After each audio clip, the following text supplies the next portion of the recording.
Okay, first, I have to read the good afternoon.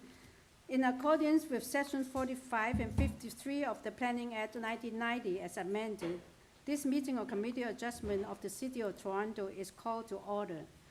The Committee of Adjustment considered application for variances from the provision of the zoning that applies to property, permission to extend or alter lawful non-conforming uses, and also consent to serve a property to create new lots. My name is Yim Chen. I will be chairing this afternoon's hearing. And I'd like also to introduce our panel members. On my west is Nasila West, and also Mr. Douglas Wilkins, and also Mr. Philip Goss. And I would also like to acknowledge the land we are meeting on is the traditional territory of many nations, including the Mississaugas of the Credit, the Anasazi, the Chippewa, and the Haudenosaunee, and the Wendat peoples. And it's now home to many diverse First Nations, Inuit, and Métis people. We also acknowledge that Toronto is covered by Treaty 13 with the Mississaugas of Credit. Committee of Adjustment public hearings now are conducted in a hybrid, in-person, and also virtual format. Some applicants or participants will make the submissions in person, and others will participate virtually by electronic means through WebEx, an online digital platform. The meetings are also streamed on the Toronto City Planning YouTube channel, and anyone wishing to view the hearing may watch on YouTube. Those who want to participate virtually and have registered in advance will be connected with their computer, tablet, smartphone, or telephone, and have the options of participating via video or audio only. All virtual participants will automatically be muted on entry. When the item is called, you will be unmuted by the moderator, one person at a time. We ask that you will mute your devices until you're called on to speak. Most participating by video appearance will be temporarily upgraded to panelists when the item is being held. During this time, your camera will be enabled, and you will be only visible during your 5 minutes allocated speaking time. At all other times, your video will be disabled, and you will be reinstated as attendee. For both in-person and virtual participants, Committee of Adjustment staff will share presentation submitted in accordance with the written submission deadline.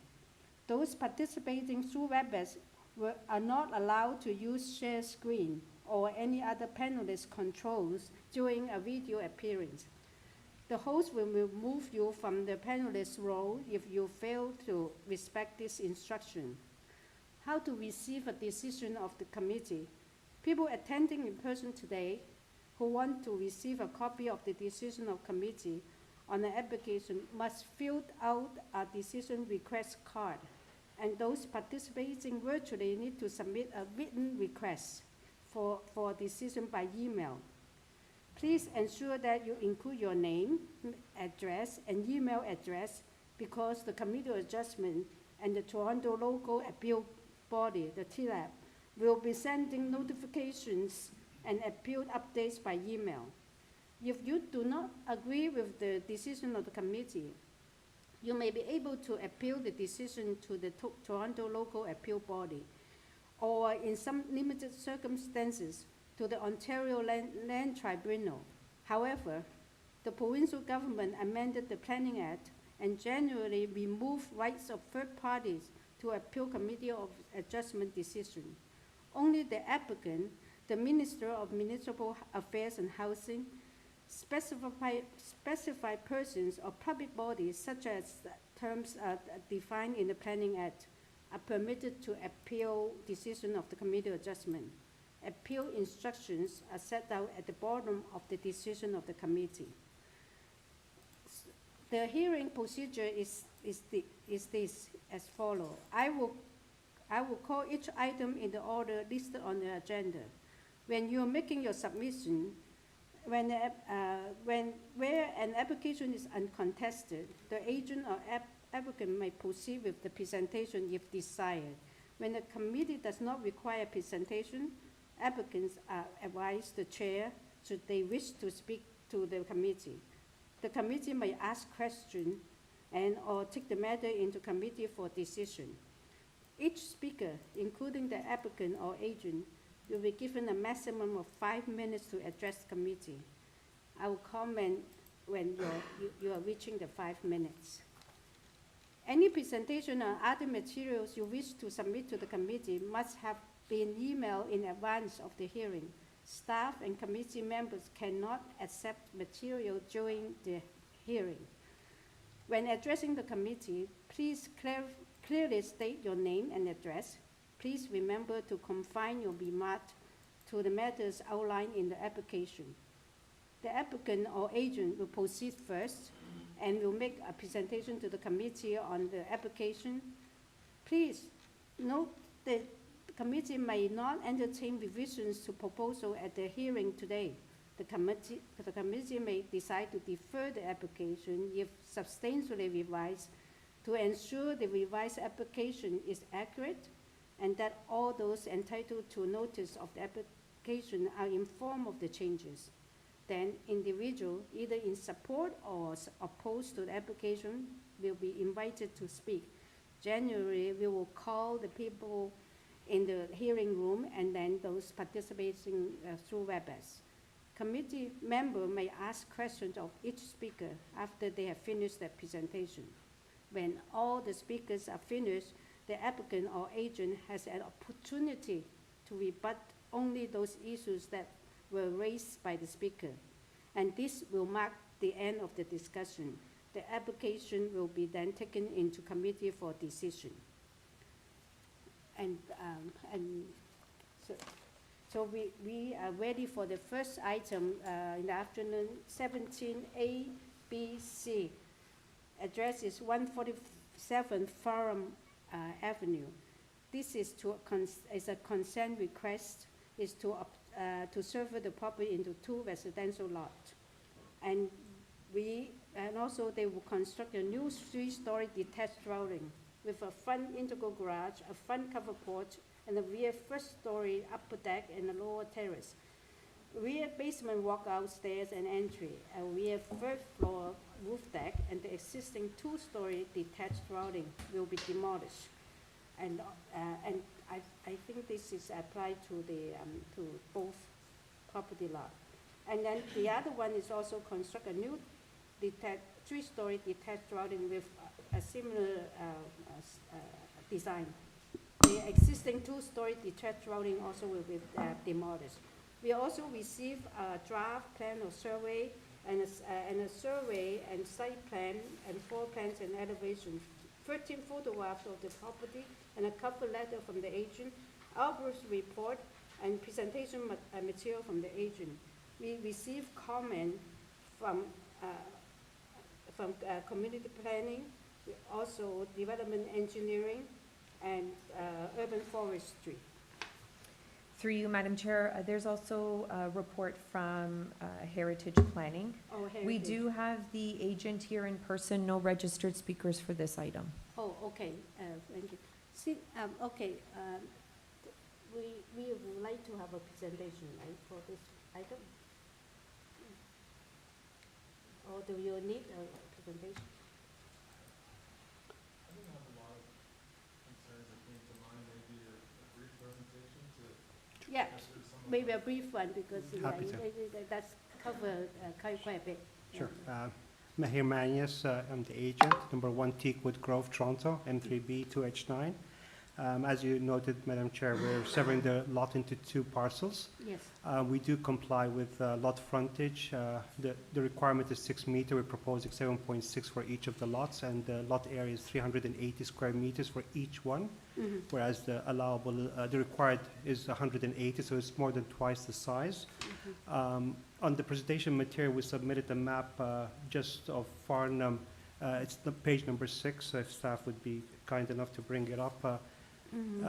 the highlighted lots are those which are of similar frontage or narrower. So some of them are 25 footers and some of them are 20 feet. So the majority of the street are either 25, 20s, and most of them are semi-detached, and some of them are detached dwellings. So it does, both lots as created will comply with the zoning bylaw. We Okay. do have a few variances for each of the proposed detached houses. Just to bring to your attention, on the west side of the lot is an 8-story condo. So one of Okay. the houses would be abutting the condo, the other one would be abutting the residential zone. The condo is actually zoned residential as well, R.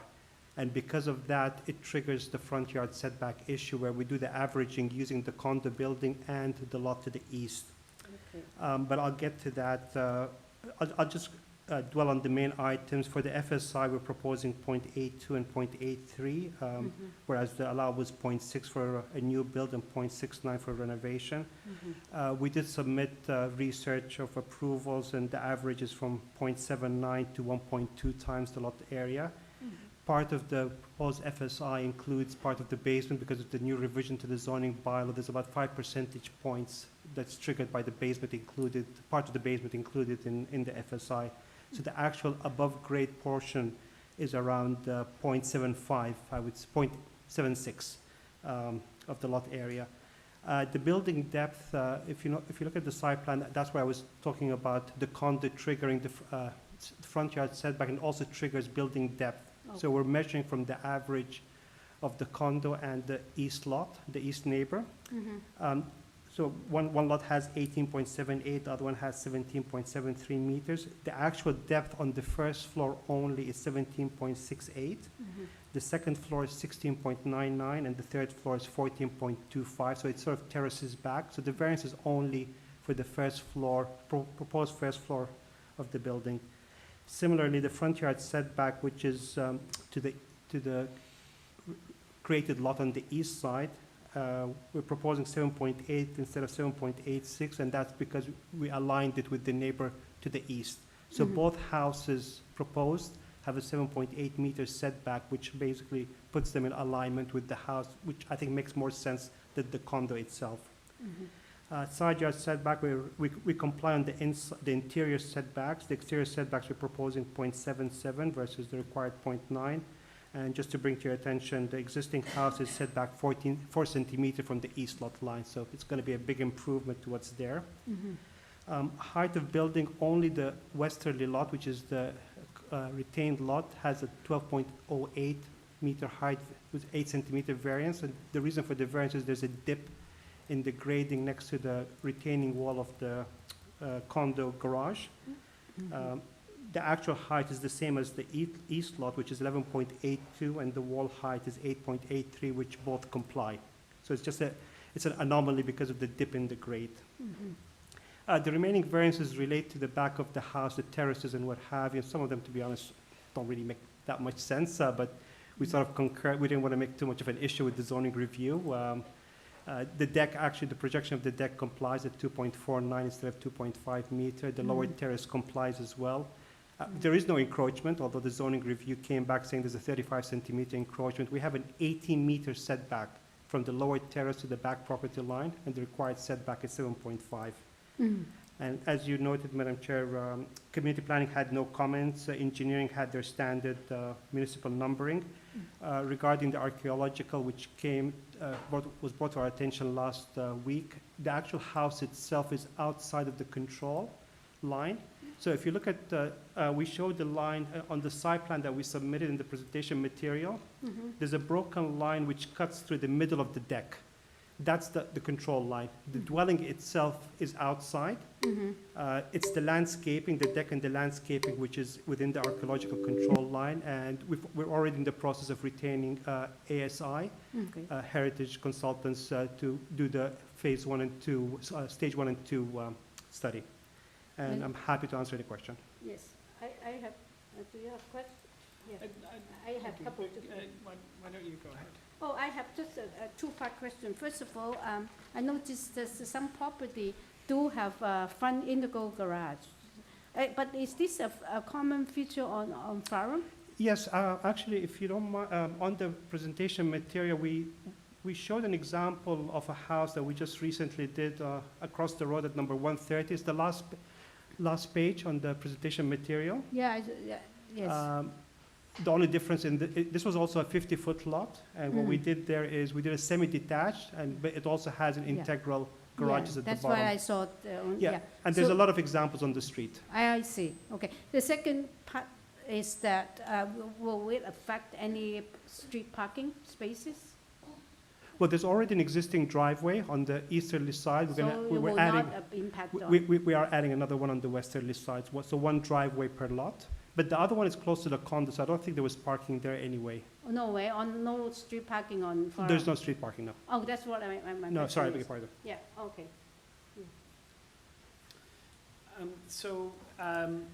The heritage recommendation is that an archaeological assessment, or, I might be using the wrong language, but the archaeological process Yep. be on the entire development lot. And you're pointing out that the archaeological zone is only in the back part of the lot. But do you have any concerns with the assessment taking place over the entire development site? I don't think so. Look, I've done quite a bit of work in the neighborhood, and to this day, I haven't heard of any project, whether we did or another firm has done, where they encountered this issue. I've heard of something in Woodlawn, but not on Farnham. Mhm. But you have no issue with having your No, archaeologist look at the entire lot? No, we don't have an issue. Well, most of the front of the lot is covered by the existing dwelling, Yeah. which we're not that much deeper than it. And even, like, if there was a big concern, they would have asked for a deferment until the study is done. Actually, they're recommending that if it's approved, that it just be put as a condition. Yes. One of the many list of conditions of approval. Mhm. So Yeah, and you're fine with the conditions as they've got them? we're not opposing it. listed? Okay. Yeah, okay, great. My other question is just sort of more general, which is, severances, like the history of severance control is because it's much harder to assemble a lot than it is to sever a lot. Your lot is a very large lot in a good location, you know, right beside an apartment building. I'm just wondering how you came to this development option. Presumably there would have been other ones. Also so, I'm assuming you're referring to the fourplexes and, No, I mean, even potentially an apartment tower, right? Because you're just one lot in from Avenue Road. There's the site, you know, is adjacent to two apartments. So the development proposed sort of seems like an underuse of a 50 by 170-foot lot. well, I think it's a fair comment, but what I would say is, once you pass the condo, all of them are single-family dwellings. Yeah, Same thing across the road on the other side, so you have also an apartment building, and then it switches to single-family dwellings as well. So the built form is actually 90%, if not more, single-family until you get to Yonge Street, and then same thing, you have a few townhouses, and then it switches again to whether it's a detached or a semi-detached. So I think this is more the built form that's there, and to go from a single-family dwelling to a multi-dwelling, it's not something that my client has asked for, but I would have said there would be pushback from the neighbors if that was going to be the proposal. Mhm. okay. But it did not come up, to be honest. No, that. But that's I fair. think it's No, a valid point. I was just curious No, no. because, the severance will make this as a lot that sort of option couldn't be explored in the future No. reasonably easily, whereas as a larger property, that could have been a potential. But I recognize the logic that. Any more questions? No, we do not have any more questions. Now we are in committee. Comment? No, I mean, as per my question, there aren't so many large lots in good locations, No, I and so. agree with you, except that But- that's the choice. of Exactly, it's not a development. choice, we have what's before Yeah. us, and what's before The us, one thing- I don't have One of the concerns. reasons I think that Yeah. building apartment, you have to jump more hoops, through more hoops, and also it's a lot more expensive, Mhm. I think.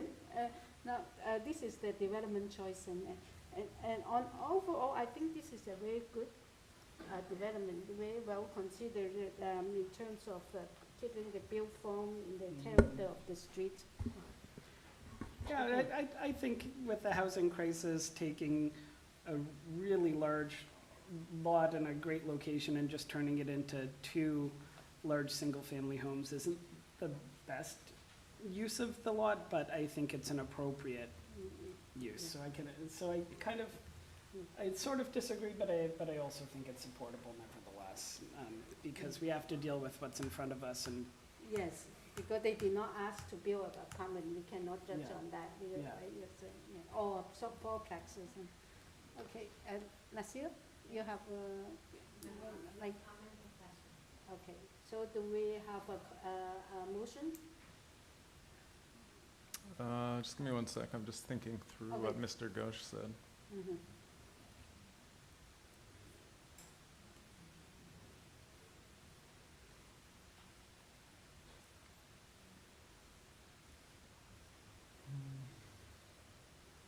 I mean, I think ultimately I'm happy to move a motion to approve the severance and the variances requested in both of the separate variance applications. I take what Mr. Ghosh said, there could be a more intensive use of the land, and so in that way you could look at the severance as not being the optimal solution, but I do think that even in, we're still adding a unit which is still responsive to some of the concerns recognized in the official plan and such. So I do think it's an appropriate development of the land, and I think that these buildings have been designed to fit in well with the neighborhood, and I think the justifications I heard from the agent as for the design choices that resulted in some of the variances actually create a footprint that's more consistent with the neighborhood than if the bylaws have been followed to their letter. And so in my view, these are, the severance should be granted and the variances are minor. And I would move to approve, and I believe there's conditioned that with the heritage conditions and Engineering. forestry conditions 1 and 3, I think it's for 17A.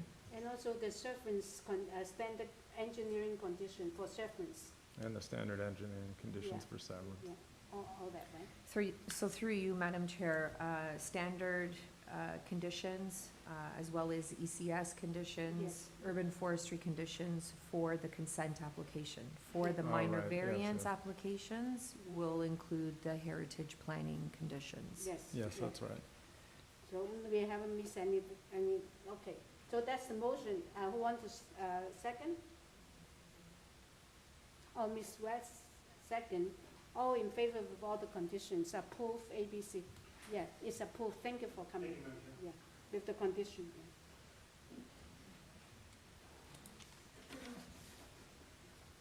Yeah. Okay, now, the next, number 18 is 119 to 125 Benny Stark Street and 116 to 122 Turnberry Avenue is to consent to sever the property into 2 residential lots.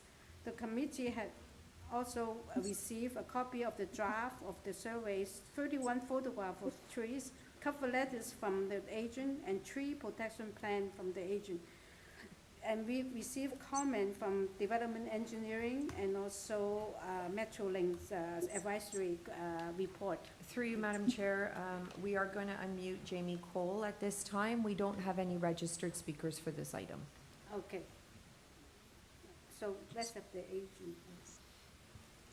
Good afternoon. Can you hear me? Yes. Thank you, ma'am. My name is Jamie Cole, and I am a lawyer at McCarthy Tetro LLP. My address is 66 Wellington Street West, Suite 5300 in Toronto, postal code M5K1E6, and I'm here on behalf of the owner. Yes. Do you have any, do we need a presentation from him or? Yeah, we like to have a brief presentation from you, 5 minutes, please, yeah, maximum. Certainly. Thank you, Madam Chair. So our client currently owns the subject property, which is located north of Turnberry Avenue and east of Benny Stark Street. The southern half of the property currently houses an industrial building that contains a business called Stark Auto Sales, among some other smaller office and business uses. While the northern half of the property has a vehicular storage operation. The property itself is quite large, just under 3 acres in size, and it's also irregularly shaped, as you can see in the draft reference plan in front of you. So as such, this consent application will provide for the opportunity and the flexibility for my client to convey the northern and southern portions separately, rather than only as a 2.7 acre block. Despite this application, the northern and southern parcels will continue to operate just as they are today for this foreseeable future, and that is why you do not see any minor variances in front of you. No construction whatsoever is proposed. This application simply provides for flexibility should the current owner decide to convey a portion of his property. In my respectful submission, Madam Chair, the proposed consent does have appropriate regard for the criteria listed in subsection 5124 of the Planning Act and section 2 of the Planning Act. It's also consistent with the PPS and conforms with the growth plan. Again, the proposed consent would facilitate the ongoing operation of successful employment uses while adding in a layer of flexibility to create 2 separate conveyable parcels. Both the new properties will be accessible to a public street, thus allowing for separate vehicular, pedestrian, and servicing connections. The southern lot, also known as the conveyed lot, for this application fronts 2 public streets, being Benny Stark Street and Turnberry Avenue, while the northern retained lot fronts onto Benny Stark Street. Well, lastly, I would mention that city staff have no concerns with this application. Planning has not issued a report, and ECS has noted by an email that it does not have any concerns. In addition, Metrolink's report also notes it has no concerns. I would also just add that we did meet with city planning and city legal to ensure that they were satisfied with this application, and ultimately they did not have any concerns. So therefore, when taken together, it's my respectful submission that this application should be approved, and subject to any questions from you, Madam Chair, or the committee. Those are my submissions. Thank you. Okay. So I conclude that the only reason for the severance is to give the owner more flexibility in the future to for other ideas or developments. That's correct, ma'am. And there's nothing concrete at this present time. For at least the immediate future, the properties will operate as they are now. But yes, as you said, this builds in a layer of flexibility for the future of this property. Yeah, so to that point, I think it's maybe not publicly recognized, but this area is going to change an awful lot with the various developments that are sort of in the pike nearby, especially when the GO station opens up. And I think some of those developments are proposed by your client. Am I correct in assuming the idea is to eventually propose for one or both of these parcels, like a mixed use or a residential development? It's an excellent question, sir. So there is I'd call it dormant rezoning application on this property right now, and you will see reference to that in the second covering letter submitted by my colleague, Mr. Fodrick. That application has not been active for several years. And so ultimately, should this severance be granted, we quite deliberately designed the dividing line between the conveyed lot and the retained lot to match the block plan contained within that rezoning application, just to be consistent. And therefore, in the future, whether or not that's a year from now, years from now, our client ultimately decides to convey part of this property, it allows for that conveyance to occur either as part of that ultimate redevelopment plan or as a industrial lot for the ongoing industrial employment operations. Okay, and it seemed to me that, and I'm just curious, the intention is more likely to convey the south lot that has the industrial building and hold on to the north lot for auto uses in the nearer term, is that correct? Yes, that's correct, sir. Okay. Any more questions? No more. We do not have any more questions for you, so we are in committee now. I was satisfied with the answers. I see no reason to stand in the way of that type of future for this part of the city. So personally, I find this a supportable Yeah. severance application. Okay. Any other comments, or do we have a motion? Yeah. You want Oh, to sure, yeah, I make a would, motion? I'll move to approve the severance application. Did it have the standard engineering? Yeah, condition? do. Yeah, we have some. Through you, Madam Chair, yeah. we'll include the standard Yes. consent conditions. Yes, Okay. yeah. And so- Metrolinx is advisory, so no Just conditions advisory, there. yes. And that's, So subject to the standard engineering conditions, I move to approve the severance. okay, second? Yeah, Mr. Wilkins, second? And all are in favor? Yeah, all in favor, unanimously approved. Thank you very much. It's approved. Next item is number 19, 55 Danforth Avenue. This is to permit a day nursery use with the existing two-story detached building, which is currently used as a club, a fitness club, I believe. The committee also has received the minute of last public hearing, and a copy of survey, revised site plan, floor plans, and elevations, and a cover letter from the agent, presentation material from the agent, arborist report, and also a traffic study from the applicants. A comment we also received from transportation, heritage, urban design, and also from Metrolinx.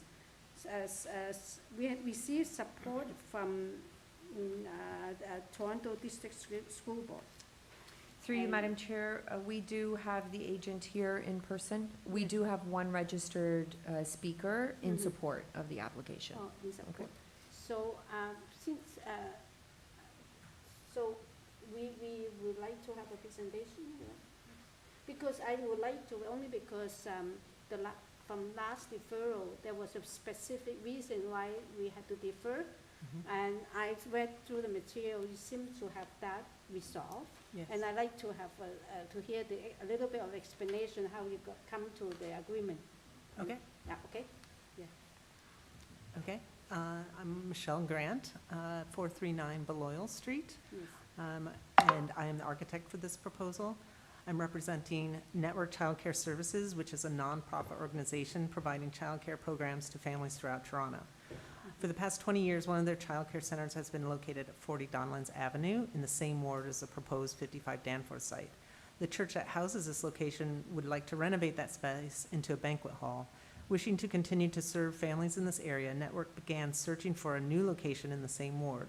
Due to a shortage of available spaces, locations suitable for 39 children proved to be difficult to find. For 55 Danforth, we completed a spatial review to meet Ministry of Education standards, as well as an environmental site survey and a hazardous material survey to ensure that the lands and the buildings are safe. Overall, this property is a good fit for the child care program, and we would be revitalizing an underused historic building. The prevailing bylaw for the site was established in 1986.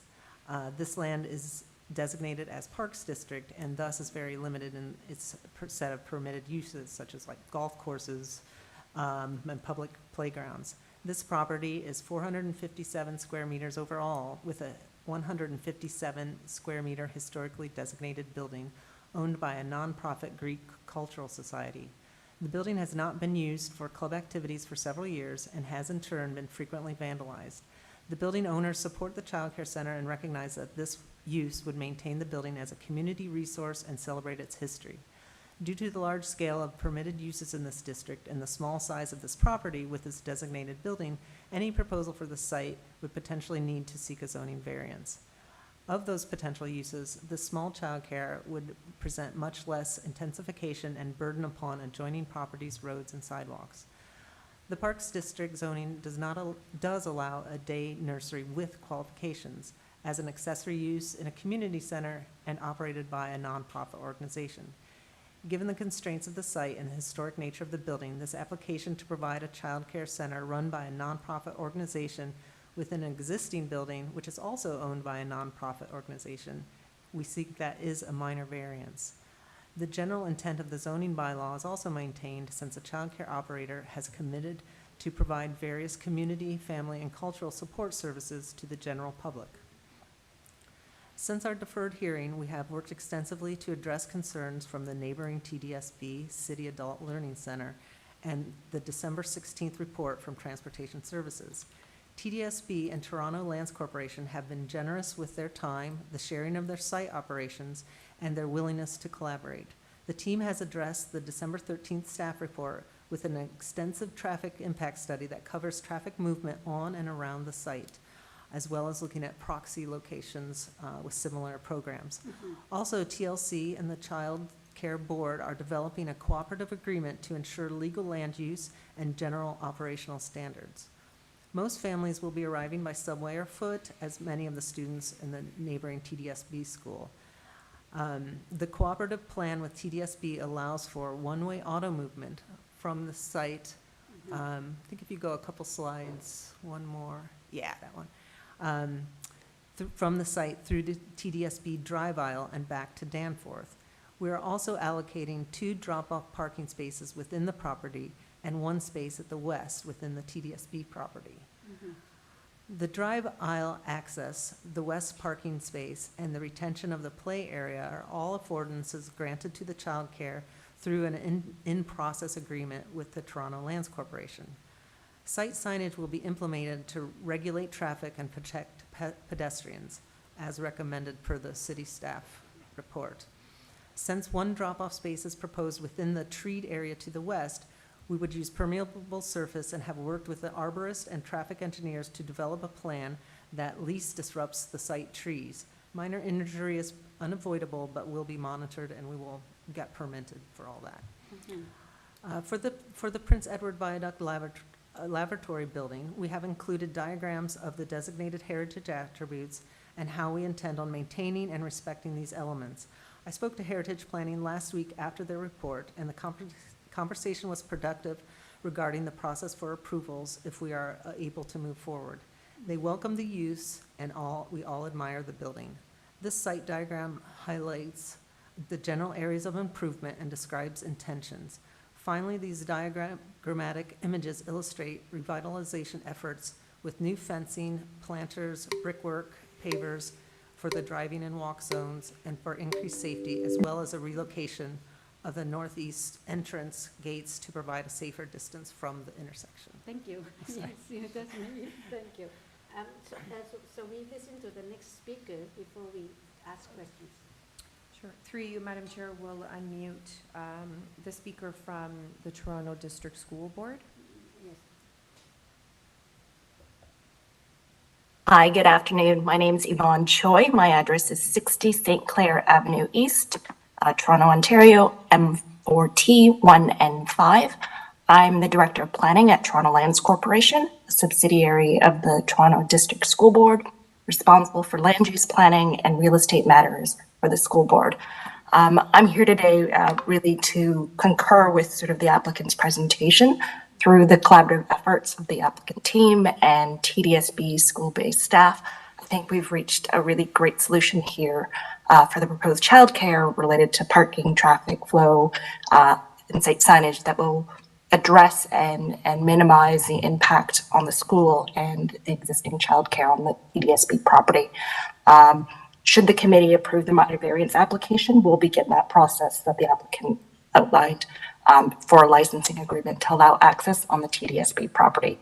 I'm here really to provide support should the committee have any questions for the school board. Thank you. Thank you. You have questions? Yes. Yeah. So given, so I see that there was a lot of back and forth with the board to come to this solution, and I'm very glad to see that you're now supportive of it. One of the conditions recommended by the transportation services staff is that there be a mutual access easement agreement, which is a bit different than a licensing agreement registered with the TDSB. Is that something that, if we make it a condition, that's something that you will cooperate with?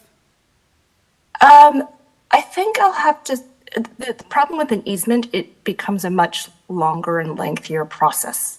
A licensing agreement is something we can exercise at a staff level. Yeah, I just don't, I guess my concern is putting, the parties have worked so hard to get to this point, and then if we put a condition that slows things down or creates another burden, that's a concern. And so I was hoping you're saying that you're supporting would mean that this is a good condition, but do you have, can we maybe pull up the staff report? The transportation staff report, and just look at the recommendations, and if you could comment on specifically the proposed condition Roman numeral 3, whether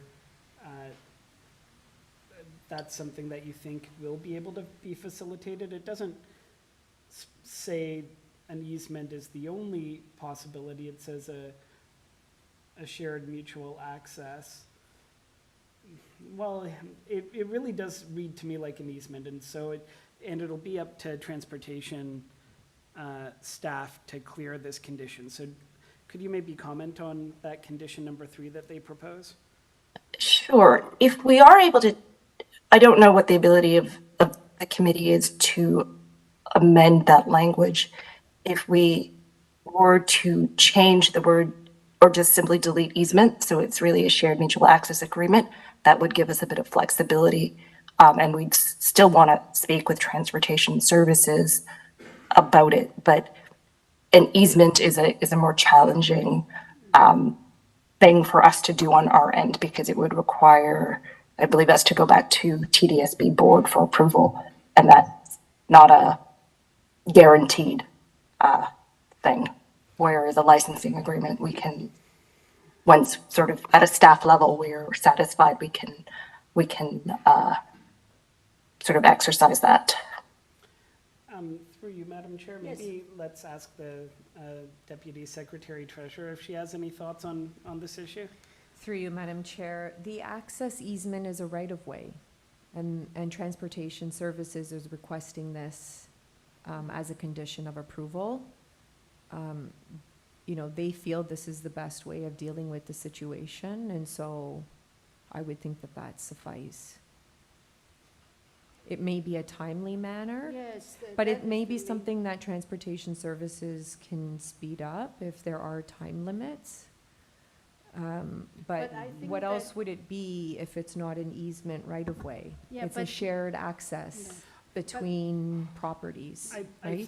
think their proposal is that it be a similar agreement, but one that's not registered on title, because an easement would be registered on title, but And that's the key thing. I think that Ms. Goss is trying to say that if it's an easement, it will go through more legal registrations and Which always is something delay. that I think needs to happen and is appropriate in this situation. But going through, knowing the school board's operations, then you probably we will have different level of approval for registering in an easement.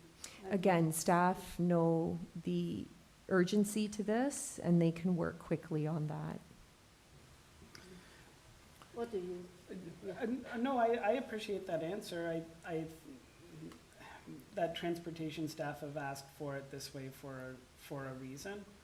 Do you think it could include language like easement or agreement subject to approval by transport? Like, could it be something like that to give them the option to take the easier path if it's possible?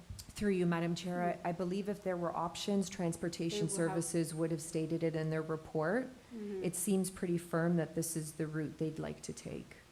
Mhm.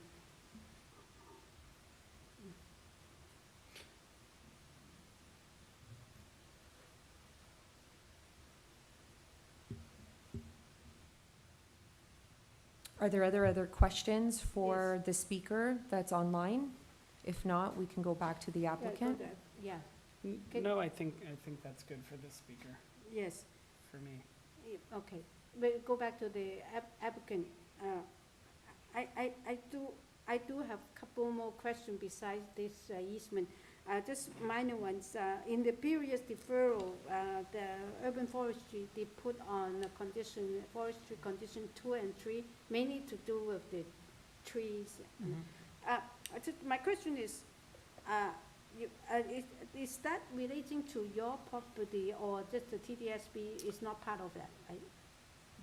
This tree protection The plan? trees to the west are on the TDSB property. Oh, So the arborist report is focused on any tree damage that would be done. So part of the cooperation with TDSB has been to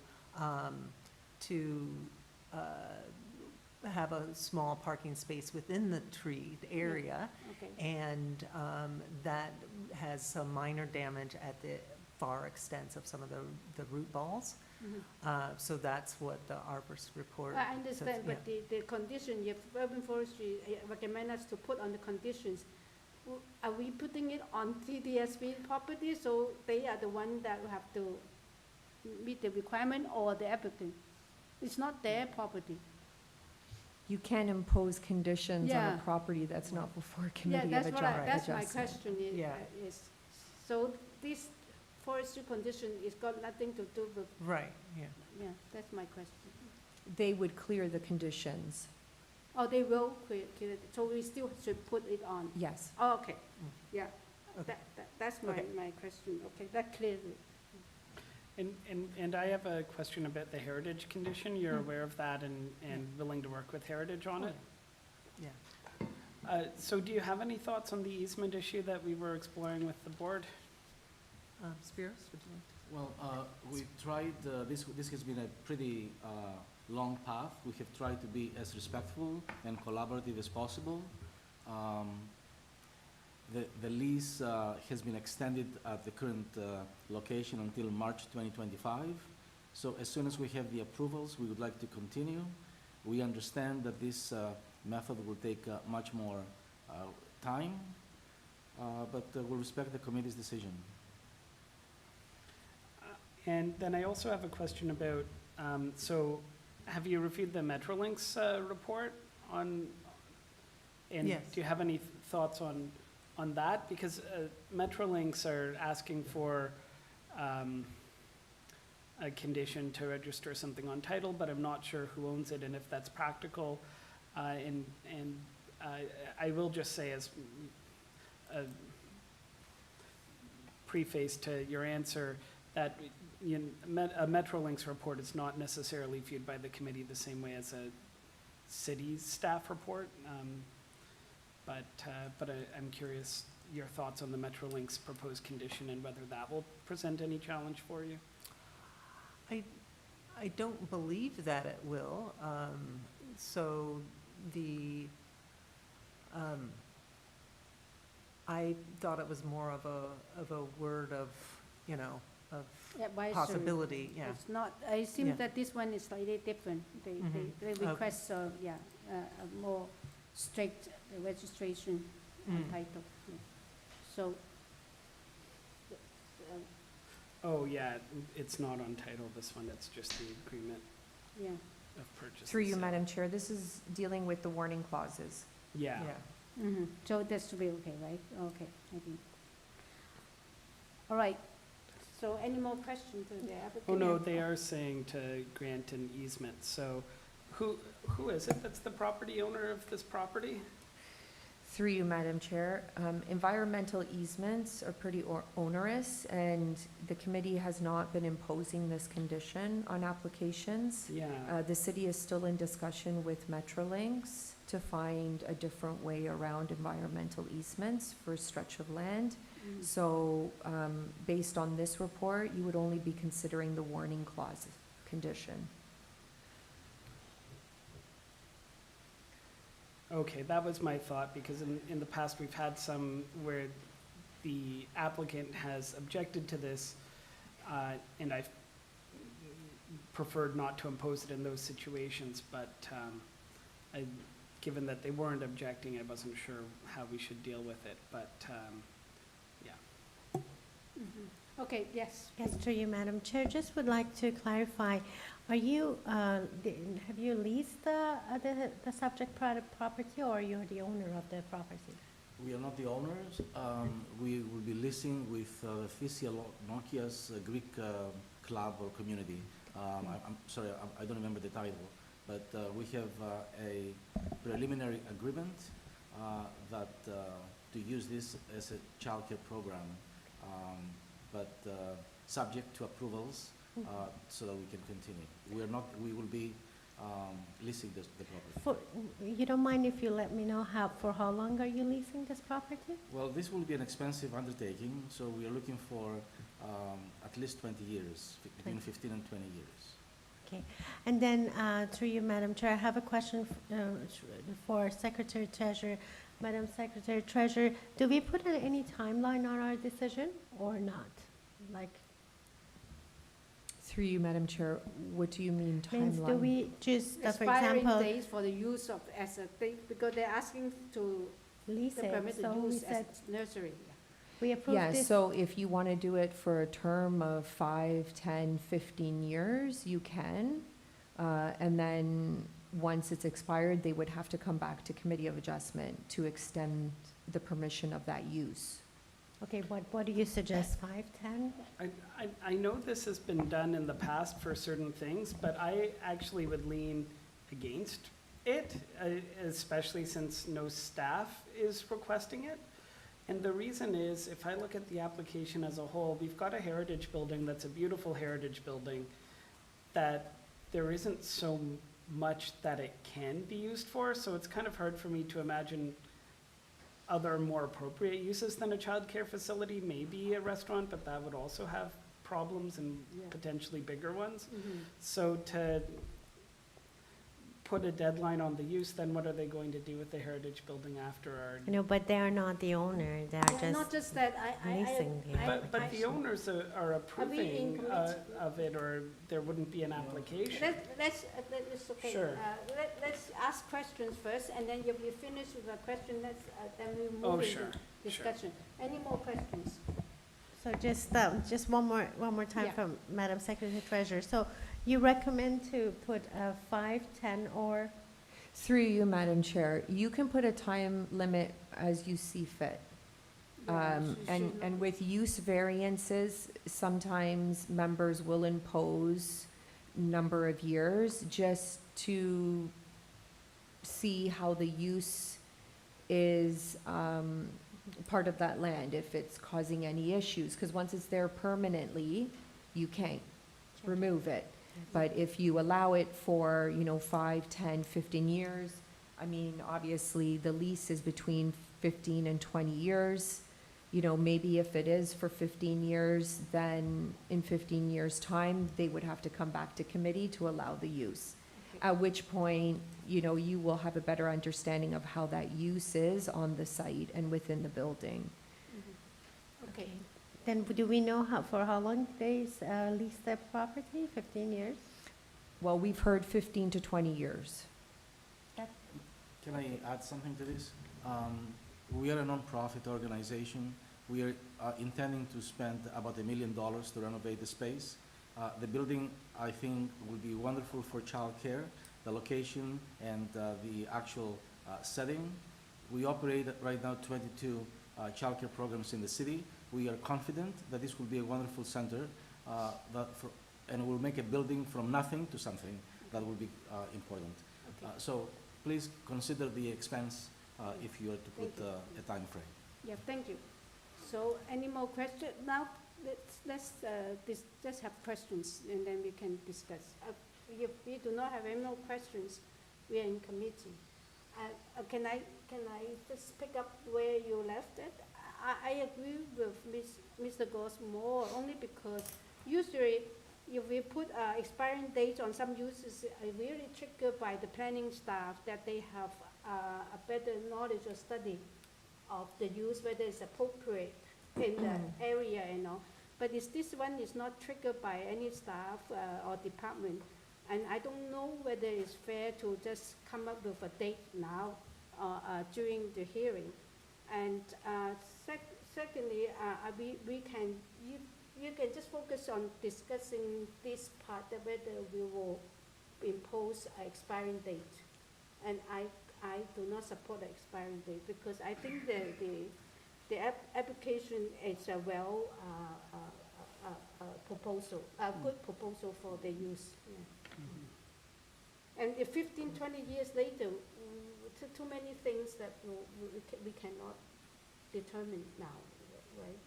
Yeah, I mean, the way I view it, like heritage structures, I'm a big proponent of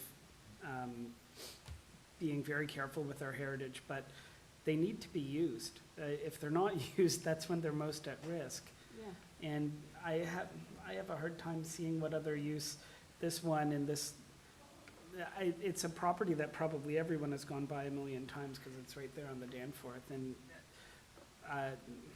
what other use can it realistically be put to? I think this is pretty creative. I'm more worried the other way. Rather than putting a constraint, I'm more concerned about helping enable it to happen. I'm a little concerned about the transportation condition, but on balance, I trust their expertise that what's needed is an easement. And so unfortunately, I think that will probably be a constraint that's put on it, but I wouldn't put any others. Yeah, Mr. Wilkins, any comment on those issues? Yeah. Sure. I don't see the need, I mean, from my perspective, for a time limit on the use, because regardless who is operating presuming it's approved, regardless who's operating a day nursery, I think the demand is probably always going to be there in the city, and it makes sense as a use for this heritage property indefinitely, probably, in my view. So I don't know what it would accomplish to claw it back. Usually when I have seen those time limits put on, it might be for things like patios or things that are sometimes obstructionist to pedestrians or to try a new thing in a new area, but it doesn't seem like this is being used. I mean, I generally support the application. I think there's been a lot of work that's been done to resolve the concerns. The tricky piece is, of course, the easement and whether that can actually be worked out between the parties. Mm-hmm. I'll just put it forth a motion to approve it, subject to forestry conditions 1 and 2. 2, 3. Oh, sorry, 2 and 3, my mistake. Mm-hmm. The transportation conditions and the heritage conditions. And I think the things that Metrolinx is asking for, even the warning clause, are kind of ill thought for this site, and so I wouldn't impose the Metrolinx conditions. We don't know that we receive the Metrolink report. Through you, Madam Chair, that's the motion that's on the floor, so, yeah. Okay. Oh, I see, okay. Yeah, that's, Ms. Wilkins, a second, yeah. All in favor with those conditions? 3, I abstain. 3-1. Dissent, sorry. 3-1 approve, yeah.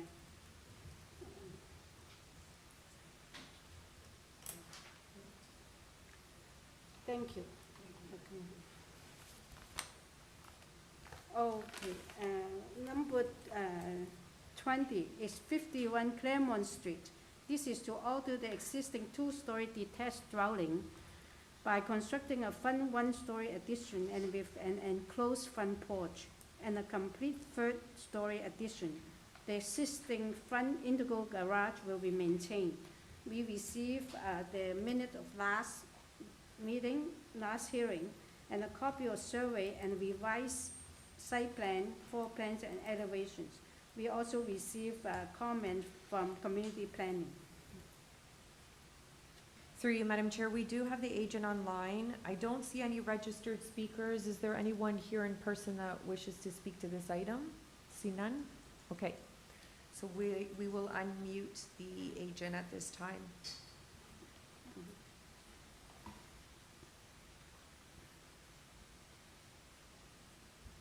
Hello, Albert?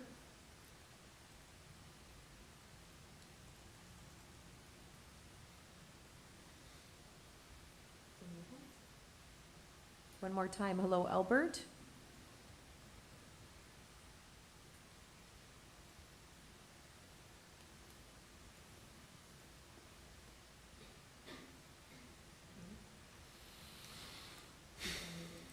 Transportation. We'll make one attempt. Oh, he's on the screen? Yeah, is this? So we can see you through the video, You can but we ask him- can't hear you. Ask him to speak. Is Albert Yun? Yeah. Hi, Albert, can you hear us?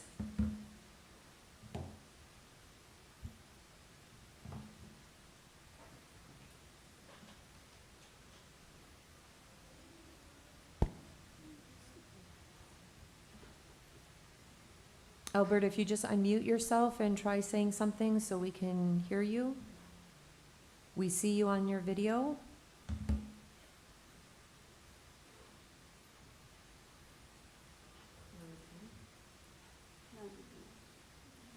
Through you, Madam Chair. He left the meeting, so let's move on to the next item and then we'll come back. Yeah, we'll go back to number 20.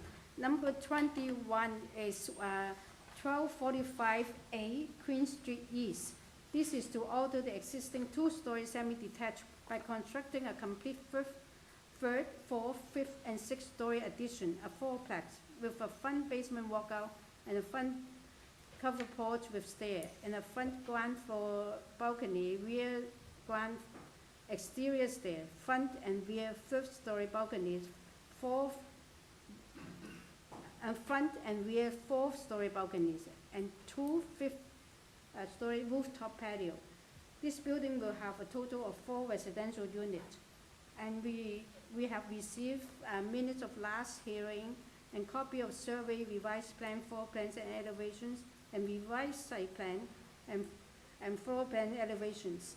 4 photographs of 3 cover letter from the agent, and we have received comment from a zoning examiner and staff report from planning and also we have received oppositions from 2045B Queen Street and from 26 Memory Lane, and also from another one from 1245B Queen Street. Through you, Madam Chair. We also have a report from Toronto Region Conservation Authority on Okay. file as well. Okay. We do have the agent online. We also have the owner here in person who wishes to say something after we hear from the agent. Okay, so at this time, we'll unmute the agent. Yeah. Blaine? Good afternoon, Chair. Yes. Oh, okay. Do we have any other Through you, speakers? Madam Chair, we don't have any registered speakers for this item. Okay. So can you tell us your first and last name and your address for the record, please? Correct. My name is Blaine Calderon. I'm at 2410 Det Road in Peterborough, Ontario. Yes. And you're the owner. So are you going? Who's you going to just listen or? I'm going to listen for now and then at the end. Oh, okay. So that's fine. I'm going to check whether we require a presentation. Do you need a presentation? Yeah. Okay, we do not need presentation. If you have questions, please, we can go to questions, yeah. I actually, there were some recent, like very recent changes to the proposal. It might be helpful for me anyway, just to review some of those changes. Oh, so we do need a Because- small presentation then? I mean, for me, it might be helpful because I think all of the letters of opposition, they spoke to the old plans, the previous plans, if I'm correct, and so I'd just like to, to hear about what was addressed and why. Okay, so let's have the agent. Did you hear the question? Some of us would feel that because there's some recent revisions. Can you give us a small presentation, just focus on what's been revised since the last time? Yeah. I can indeed, and I'll keep it short because you don't need my full presentation, so just bear with me.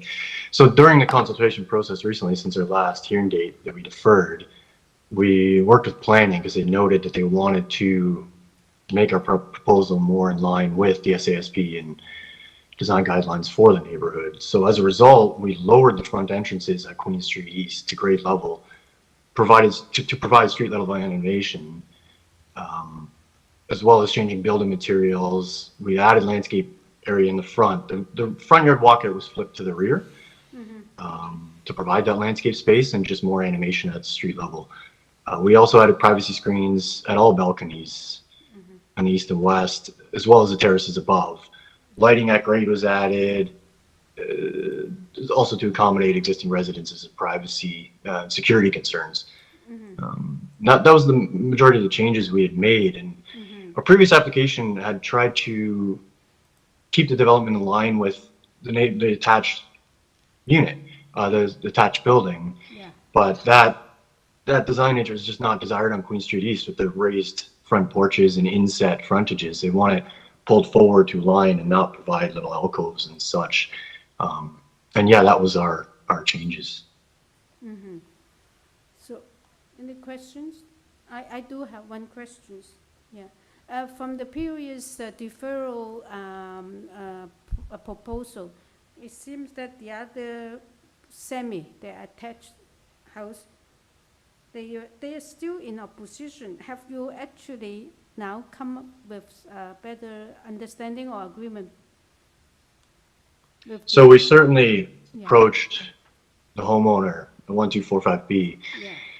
I had 3-4 conversations with her on the phone, and she was, originally we needed to have their cooperation to go through some, to make the semi-detached come into compliance with zoning, but zoning and the planning departments met and I guess resolved it as per my cover letter, as in that quick statement. And so, we did talk with them. They seemed amiable, but as you can see in the second attempt at committee, they still had the similar, if not the exact same concerns.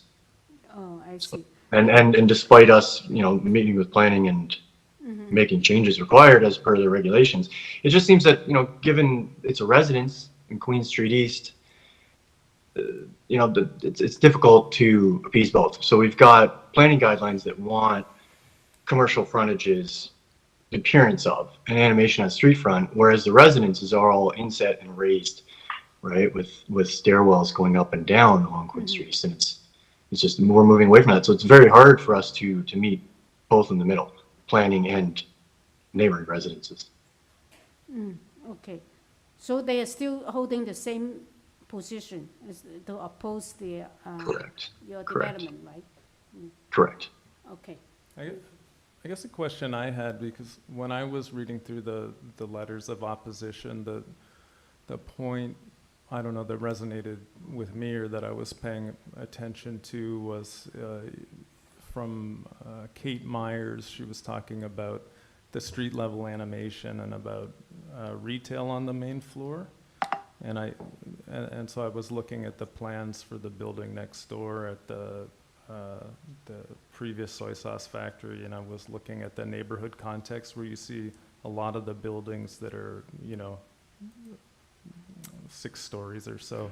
They all have retail on the main floor, and And that is something that is sort of talked about in the design guidelines that apply in the neighborhood.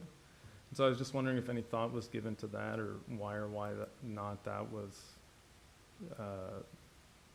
that considered? And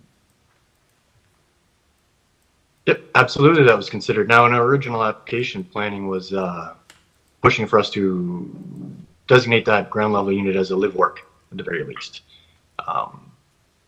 And that's something we were amenable to. Now, in this round of the planning report and the new zoning variances we're applying for, it wasn't a requirement because of the RM zoning. Now, given that is something that's desirable along Queen Street East, we would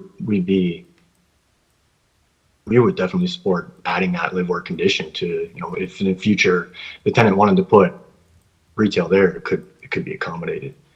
Okay. Through adding the building permit process, just add that as a use. But then that will change it into a mixed-use building, so this will be a future application for sure, yeah? Right, that's true. That counters to that point. Yeah, so again, given we're looking at it as an RM zone and the variances in front of us don't ask for that retail, so that's where we stand. Okay, okay. Any more questions? Okay, we do not have any more questions. Is the only one to speak now? Because your agent has spoken, so we're going to give you Right. 3 minutes. My name is Antonino Leo, and I live at my address is 1245A Queen Street East. I'm not often there, but my son lives there full-time at the moment. We have reached out to the neighbor from the beginning, multiple times over the span of a year. And the first really we heard back from them was at the last committee meeting where we were asking for a deferral. The reason we were asking for a deferral, from what I understand, because it's a little bit Greek to me, right? I have Blaine that teaches me stuff that I don't know about. From what I understood, we needed a definition to be worked out between planning and zoning. And I believe that's what we've done between the deferral and this meeting.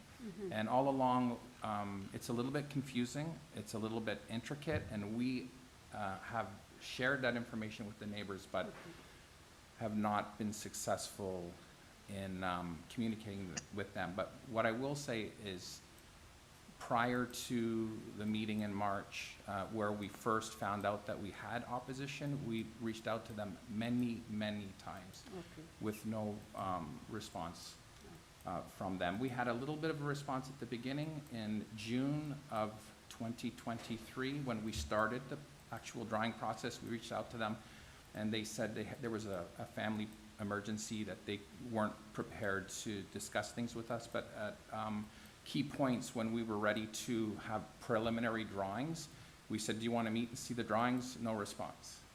Understand. And multiple times. So, and I do want to comment on the retail portion. It really may make this project not doable. I've built multi-unit residential. I know that there's a need in the city for more rental properties. That's what this is. I did one in 2022 that went really, really well. We're dedicated to making properties. I've lived in most of the properties that I have built. The last one I lived in for a year and a half. This one I will probably be living in. My son's living in the house now. This is my neighborhood. Beaches, East York. So we're not some big conglomerate. It's just me. I don't have a team or anything like that. I have Blaine. And I've met with Core Development, who's building the large, and we've met with them and we've talked about cranes and we've talked about different sorts of things, because we're trying to work things out. We just want to be able to move forward and build something.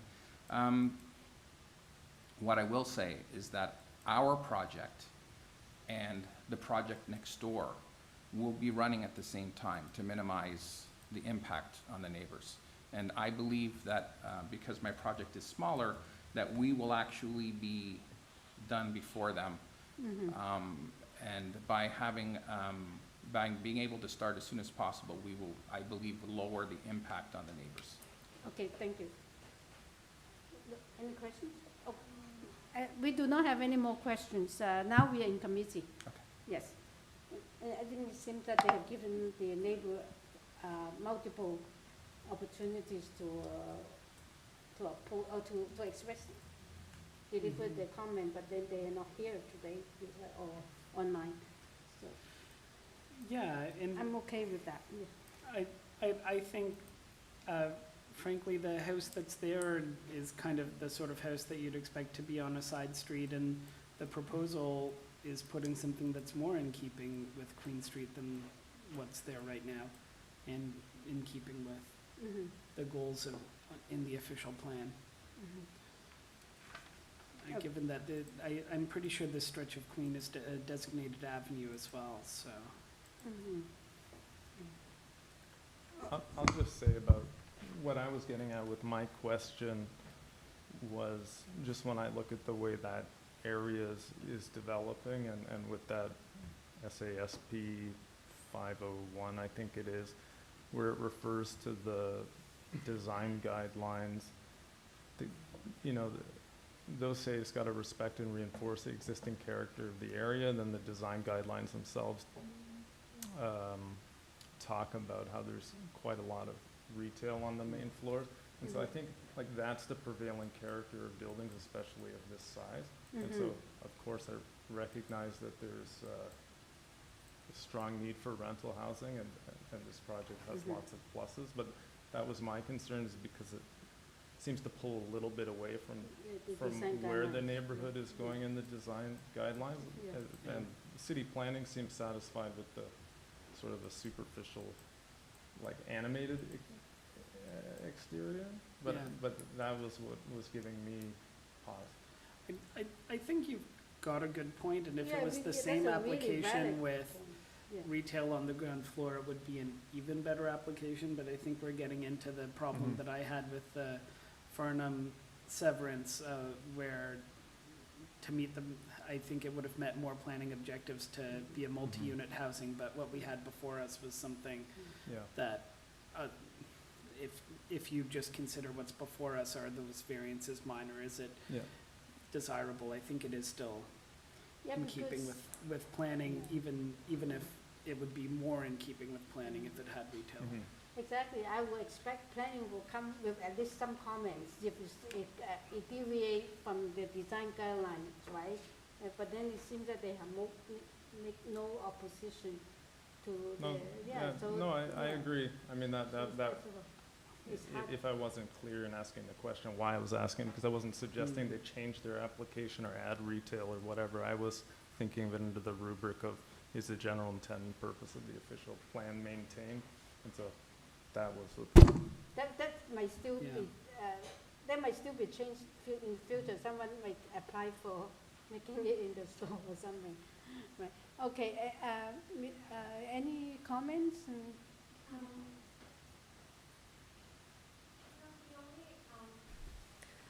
No, the only comment I have is regarding the variance number 2, that the front yard setback 1.1 versus 6 meter, is that an existing? Yes, I think It is. so, because it's all. No, I It's don't not. think it's existing, but it lines it up with the, Semi? not with the semi, with the other side, with the development that's coming in on the other side. So rather than being in line with the semi, which is what's existing, they're going to line up with their opposite side neighbor instead. And also the variance number 8, that is the front yard landscaping, which is 0% versus 75. Yeah, I think, Oh, I think in the context of it being right on Queen Street, Yes. where most buildings are Are just- right against the sidewalk, Yeah.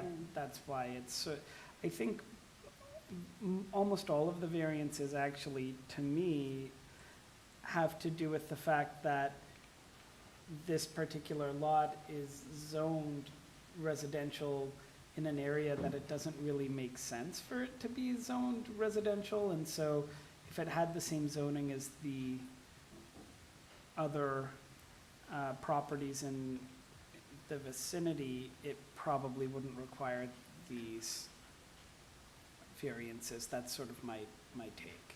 Yes, and also I agree with Mr. Goss that it's not the prevalent character, even if you impose the front yard landscaping, because all along it's very concrete and a sidewalk and the house.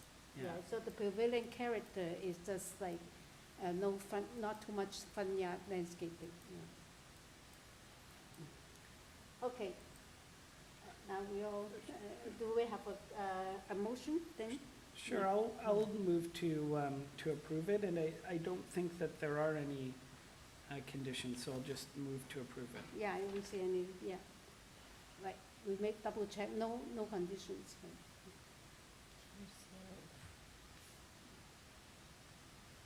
Okay. All right, anyone want a second? Through you, Madam Do Chair, we? just 1 minute. Yeah. Community planning has a condition.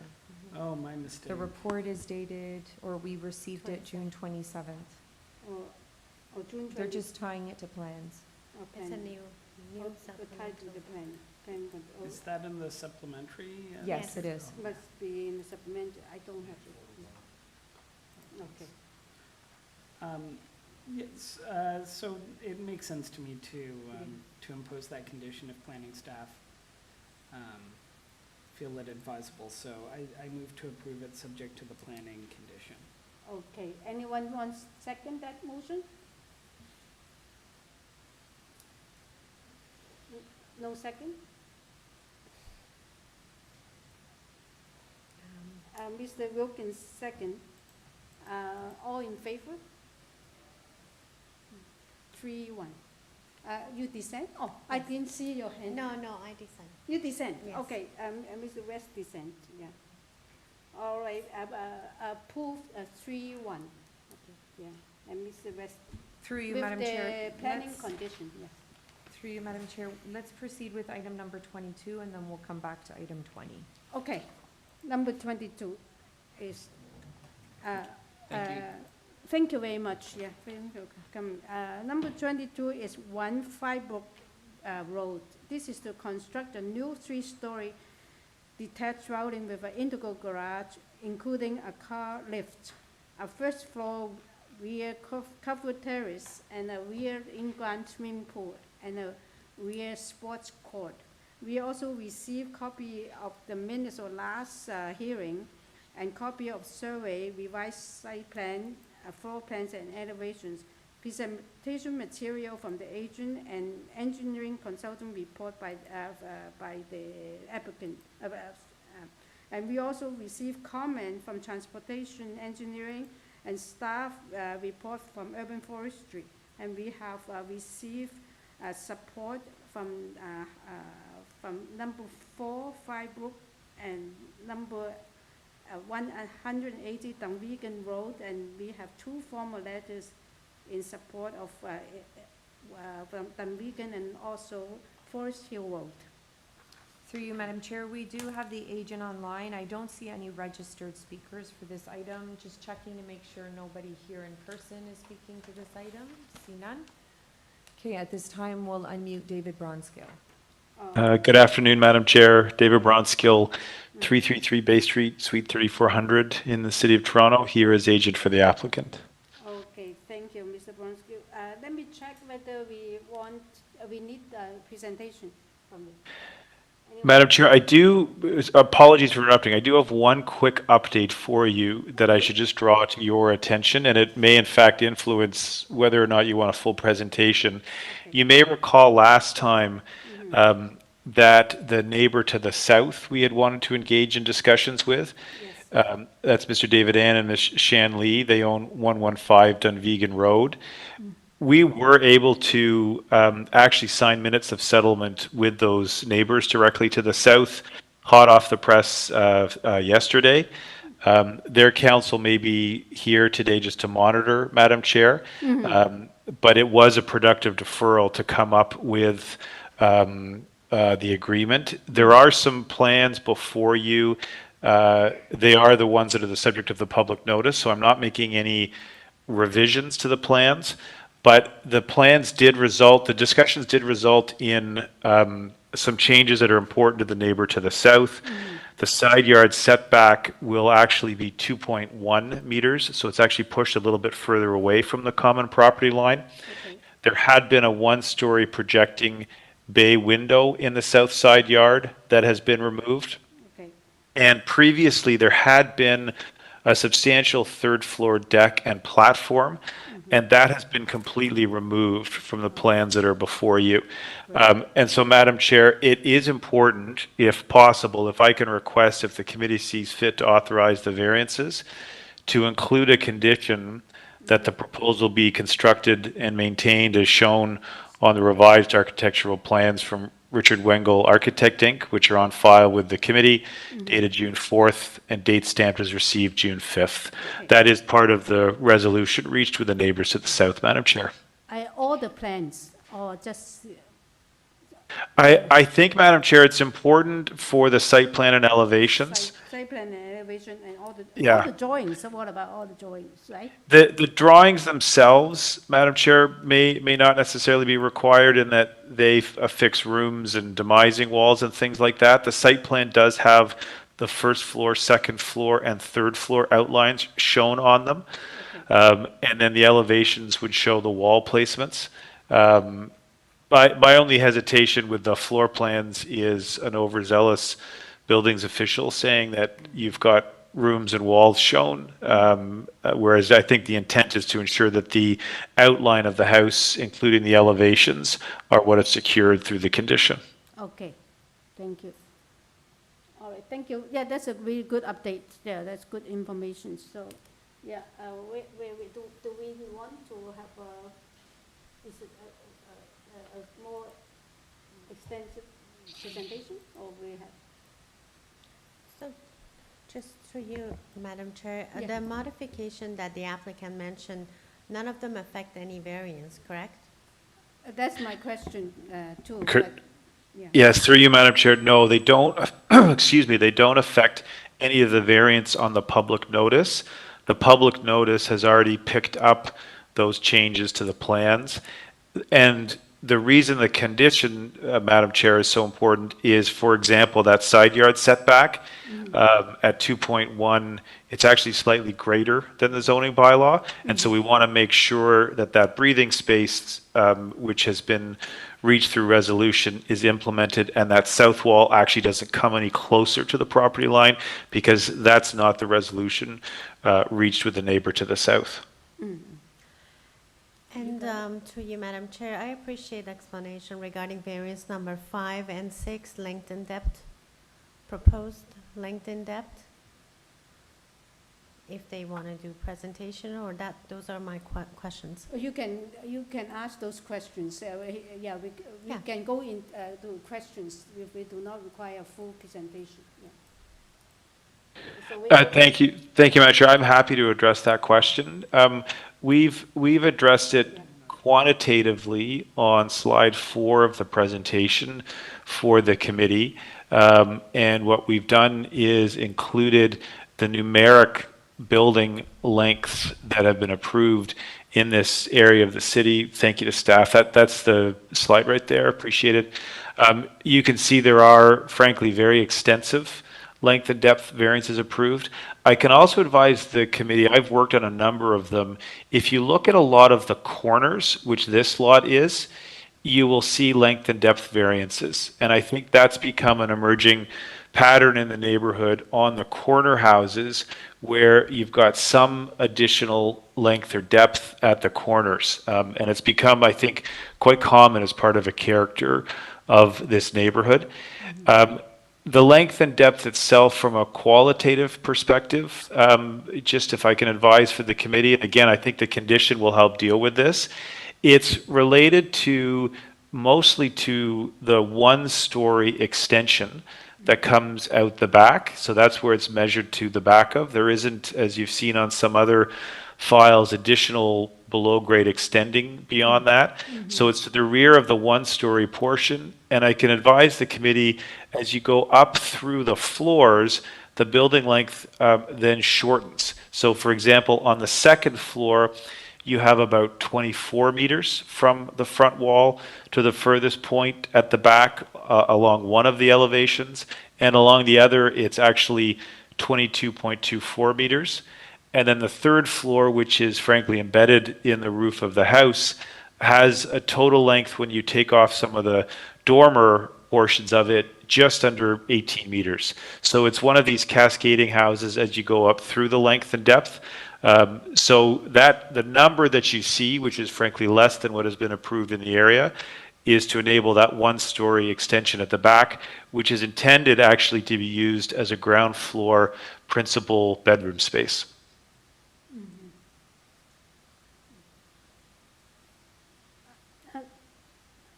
I have another question. Just looking at Google Map, but then I can't figure it out. Maybe you can explain to me.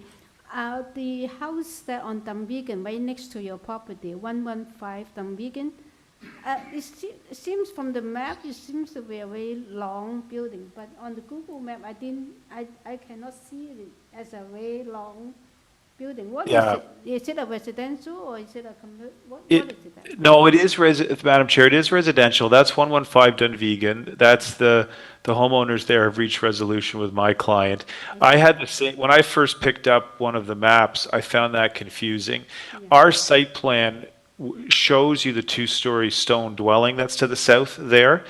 What is interesting about the property to the south is it historically, a number of years ago, my understanding is it received some committee approvals a number of years ago, and it's got some below-grade structure that extends deep into the yard.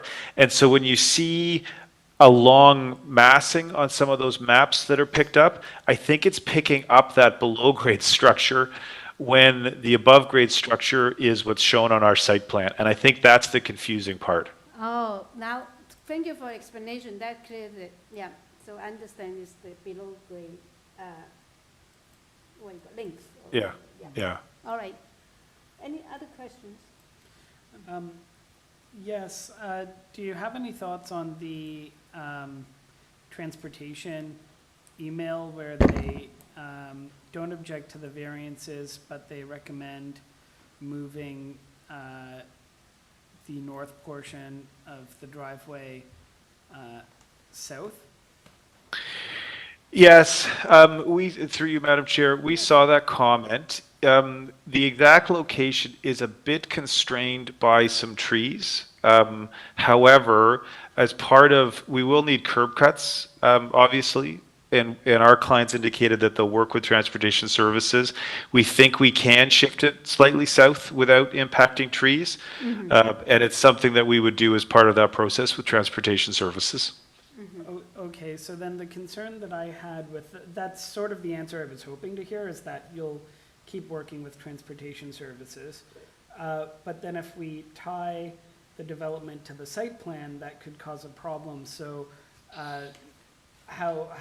what do you think about a condition of tying it to the site plan with the exception of the driveway? Would that satisfy your arrangement with the adjacent owners? I think that would be consistent with the arrangement with the existing owners.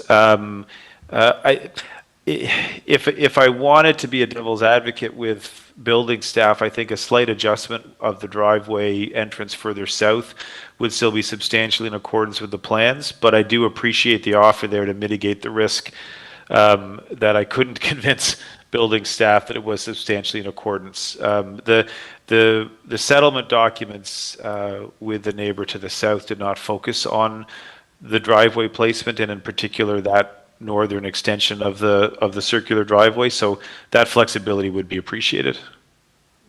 Okay, great, thanks. Thank you. So we do not need to specify the exception of the driveway or the. No, I think we should. We should, okay. We should. If we tie it to the plans, it should be So I tied to the thought that plans is with also the in, exception. it's Yeah. also described as substantial. Okay, so, all right. Just So- through yeah. you, Madam Chair, Yes. another question. I'm just looking at the location map, and Your proposed depth and length, is it kind of similar to the neighbor in the south? It's a good question, Madam Chair. So when you look at that location map that staff have put up, and I think this is what Madam Chair had been speaking Yes. to, unfortunately, that for the neighbor to the south, that location map's a bit of an unfair characterization of their actual, I'm going to call it home above grade. That's displaying what's below grade. Our length and depth is not going to be like theirs as shown on that plan. Because that's obviously a length and depth below grade. And again, it's an older approval. And it's frankly actually wonderful, spectacular space that they've installed in their home. I know the contractor who had worked on it and has spoken very positively of it. But the length and depth we have won't extend nearly as far as what's shown on that location map. Our site plan shows it, and it does extend east of the rear wall of their above grade structure. If staff could quickly pop to our site plan, I'll just give you a bit of a comparison in terms of their below grade, and I'm only being approximate here.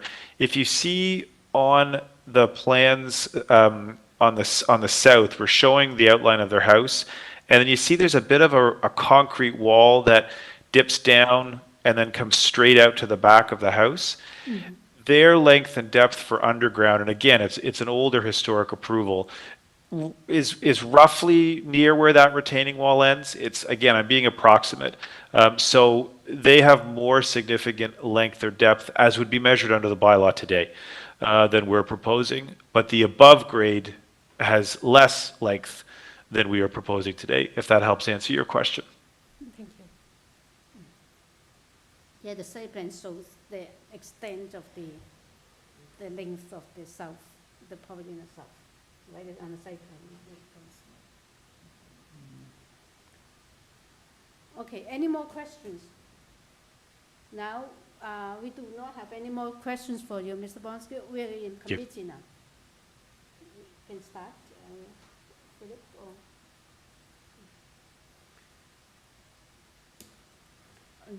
I think in another location or context in the city, this is quite a large home with some pretty extreme lengths and depths. But I think in this context, it actually is matching the neighborhood context. So from that perspective, and especially given that there's no opposition here today, there were a couple of letters in support. They seem to have worked it out with their immediate neighbor. I find it supportable and minor in the context of the impacts in this location. I tend to agree with your comment because given you lift this proposal somewhere else, it seems to be extensive, asking for whether it's so much length and whether it's a minor or not. But since they have worked through with the neighbors and all, and also why it fits to me is supportive is because it's also taking on the corner lot. It seems that it will the impact is much less. There are fewer neighbors that it will affect. Yeah. Okay. Any other comments? And are we ready for a motion? Mr. Wilkins, you have some comment? Okay. No, I don't have anything particular to say. I always struggle where the numbers look so big. I understand that this particular context is different than a lot of places in the city, and the lots are large, and there's quite a bit of room to grow without necessarily having a negative impact on neighbors. But I don't know, I always waver a little bit with when the numbers look really big. Oh, it's still a big house. Yeah. You have a car lift, and it is. That's why I mean. Only maybe this particular site can take it. Can absorb this kind of development. Yeah. Mm. Okay. I'll move to approve it, subject to forestry conditions 1 and 2. and subject to a condition that the development be substantially in accordance with the site plan and elevations, with the exception of the driveway. And those plans being the plans dated June 4, 2024. But the transportation is not a condition, it's a communication, right? So that's why, Exactly. okay. Yeah, that sounds good. Promotion. Anyone want to second that? Through you, Madam Chair, Yeah. sorry. Yeah. Just a suggestion, with the exception of the driveway, do we want to state particularly the location of the driveway maybe? Sure, yeah, the Just to be location of the specific. driveway. I Yeah, know we that's- have a variance for width of driveway, but Sure. maybe we can Just the state, location. yeah, the location, particularly regarding the location of the driveway. Yeah, Okay. I prefer that wording as well. I was Good struggling to come up with the perfect wording as I was saying it. So yes, tied to the site plan and elevations with the exception of the location of the driveway. Okay. We need a second. Mr. Wilkins, second. Yeah. All in favor with that condition, this condition? Approved unanimously with the conditions. Thank you. Through you, Madam Chair, let's go back to To item number 20. We do have the 20. agent back online. Again, we Okay. don't have any registered speakers for this item. Okay. Number 20 is 51 Claremont Street. This is to alter an existing two-story detached dwelling by constructing a front one-story addition with an enclosed front porch and a third story addition. The existing front integral garage will be maintained. We also received a copy of minutes from the last deferral and copy of surveys, revised site plan, floor plans, and elevation. We received comments from community planning. Any other thing we received late? Through you, Madam Chair, no, that's all I have Okay. on record. So at this time, we'll unmute the agent. Yes, please. Dear Madam Chair, committee members, thank you. Sorry for the technical difficulty earlier. My name is Albert, address 12231, 9th line, Stouffville, Ontario, L4A3A1. I'm representing our client on the subject property. And the 4 variances have been reduced from 6, mainly due to the reason that we couldn't get the approval from Ministry of Transportation to remove the garage. So in order to get the desired the rooms and the square footage that the client needed, we had to add the third floor. And I just want to note that all 4 requests or variances are minor in nature. We did go back and forth with city staff, and so far they are also in agreement. The only item that we have question was 1.62 FSI, which I did a little bit of comparison within the neighborhood, and I was seeing numbers at 1.87, 1.89. So we do think that is also very minor. I have no further comments other than that at the moment. Actually, I do have a question. Do you guys want to have a more presentation or? Maybe just an explanation of why it needed to be deferred 2 times and planning is still not on board, if there's a story to be told there. Yes, that's the part that I want some explanation to. That's the only questions I have. This application's been deferred twice. What is, I'd like to clarify is that the first time it's got different numbers of variances. And it's got 5 variances first time deferred, and then you got 6 variants the second time, and this time we only have 4. And also from the staff report, it seems that they have am I getting confused? I'd like you to explain. It seems that this time the staff report telling us to refuse variance 3 and 4. Is this? All this is a little bit confusing to us. Can you explain that, please? Yeah. Yes, for the first deferral, it was due to one of the variances that wasn't got caught on the public notice on time. So it was an automatic deferral, which brings us to the latest deferral, which we had to satisfy one of the main issues, which was we were trying to remove the parking garage. The garage, which this property needed 1 parking space, and we had to get the approval from the Ministry of Transportation in order to have a successful meeting here, a hearing. And when we didn't have an official written objection from the Ministry of Transportation, but they did verbally say that they most likely would not support us removing that 1 parking space. Also related to the 1 parking space, we had to have a certain amount of softscaping in the front. Both those minor variances are now removed because we realized after speaking with the client that it was unlikely for the city to support us without the ministry letter, without the ministry actually supporting us as well. Okay. So by removing both those, we had reduced it from 6 to 4 variances. And one of the way we did that was to add a 3rd floor to provide back the space that this family needs.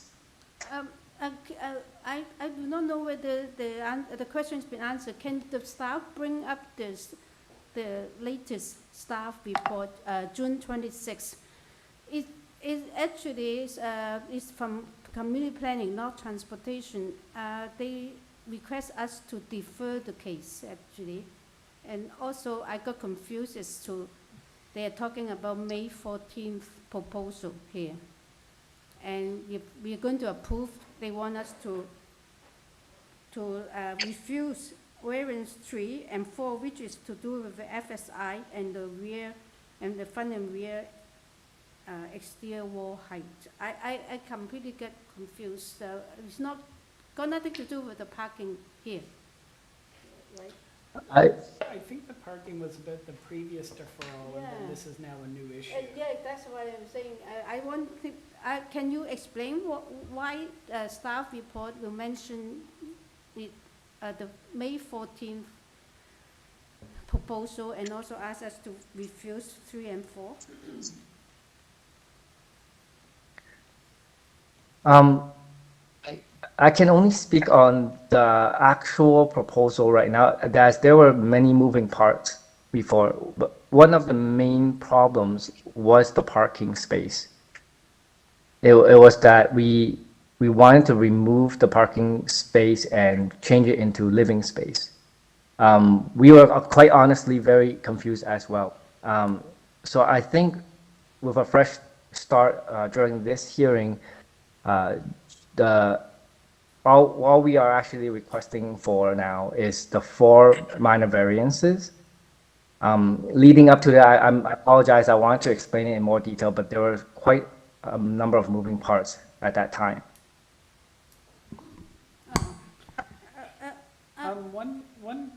Do you mind if I? No, I don't mind. One clarification I'm curious about is you've mentioned a few times that it's the Ministry of Transportation you were dealing with. Is that correct? It was the ministry and not City of Toronto Transportation Department? I believe it was the ministry, and we needed approval to have removed the parking space. Okay, is that documented in any of the materials, maybe in the deferral package? It was actually verbally mentioned during the last hearing that we must have a result from the ministry before we return for the next hearing. And so during our conversations in between the last hearing and now, we had determined that we could not possibly get the approval from them. So we had just changed. It was Transportation Toronto, by the way. So we had this, we determined, sorry, my apologies, not ministry, it's Transportation Toronto. Yeah, that was what I was wondering. I was using the wrong. But if you look at the transportation report that was included in the previous package, it actually shows that they were fine with the conversion.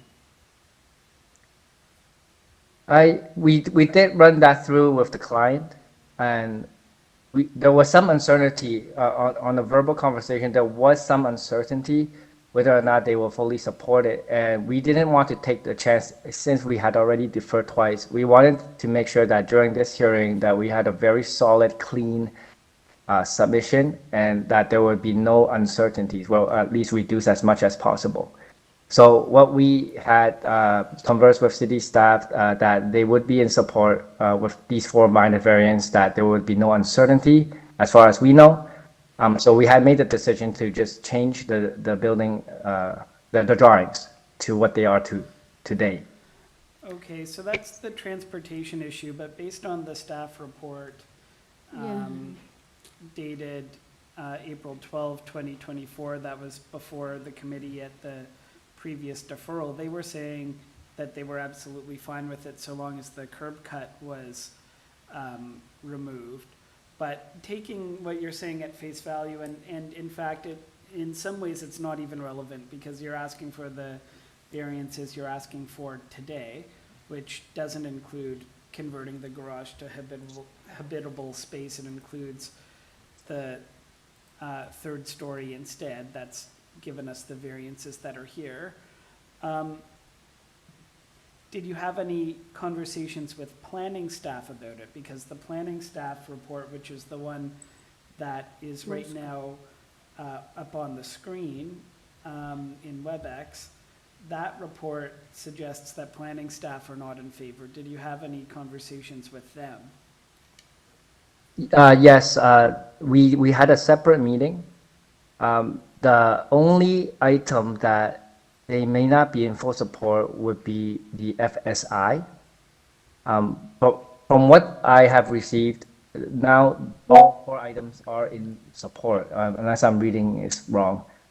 Unfortunately, I hate to say it, but you are reading it wrong because this is a report that says that they don't support variances 3 or 4, which is the FSI and I believe the height. The height, the wall height, yeah. And They request a deferral, the staff yeah, request a deferral, yeah. they're requesting a deferral or for us to deny those for the reasons that they say here, that the 3rd story is much larger than the allowed floor space index on the lot. The 3-story proposal is out of character with the prevailing 2 and 2.5 house character on the street.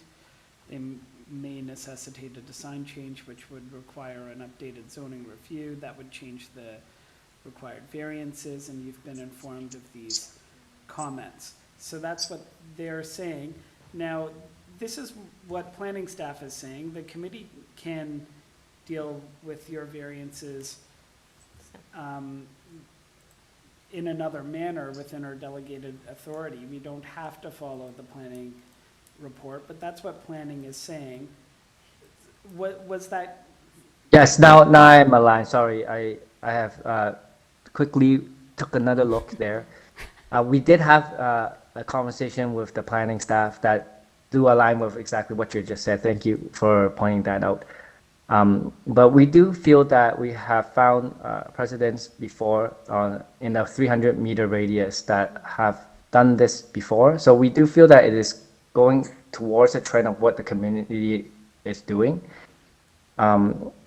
where the FSI was as high as 1.87 to 1.89 in 226 Niagara, 19 Markham Street, and just down the road, 63 Claremont.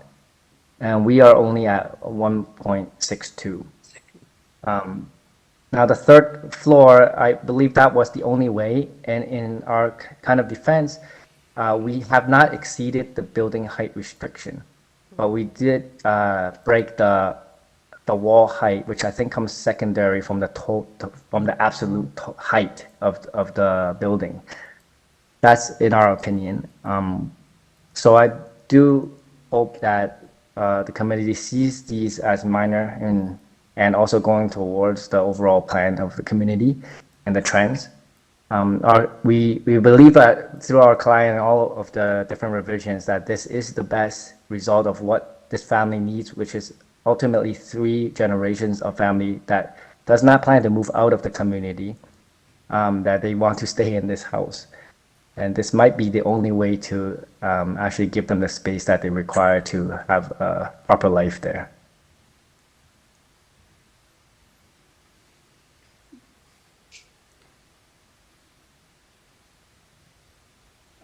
Thanks, I don't have any other questions. Okay, yeah. So, can I? Yes, please, go ahead, Through you, yeah. Madam Chair, Yeah. just a quick question. For the, let me bring the variance. Variance number 4, the height of all front and rear exterior main wall, it proposes 8.98 meter versus 8.5. So is these windows on the front or the back of the property? Is this variance triggered by some windows on the 3rd floor? On the front elevation or the back elevation or both? We are talking about the increased pair of main wall variance? Yes, variance number 4. Oh, no, actually, it said front and rear. Yes. I think we're just, yeah, on the number 4, I believe we are just asking for the height of the front and rear walls that have exceeded. Okay, thank you. Yes. And then Yes. the variance number 1, you want to align the front yard setback to the neighbor's property? Is that why you request 0.13 meter? Because when I look at both side neighbors, they're actually very close to the property line. Yes, it actually follows the existing porch shape. And they are ultimately, that front projection of the porch has created the setback because we have enclosed it. Okay. Main architectural reason. Sorry, can you clarify? I get a little bit more confused if I read the staff report, the most recent one, June 27th.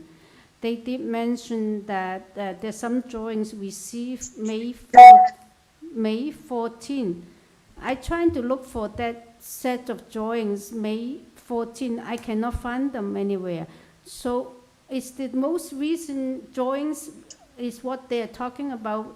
Because that's what the staff report saying that is May 14 drawings. Through you, Madam Chair, Yeah. if you look at the set of plans that are in our package. Yeah, the most recent one. The is what? date stamp is May 14th. Oh, that's the set. So, Committee of Adjustment received revised plans May 14th. Okay. That's the proposal that's before you today. Yeah, I couldn't. And then the find notice stamp. went out at the beginning of June. Good. So Okay. that's That's the set why that they're talking community about. planning is speaking to both dates. Yeah.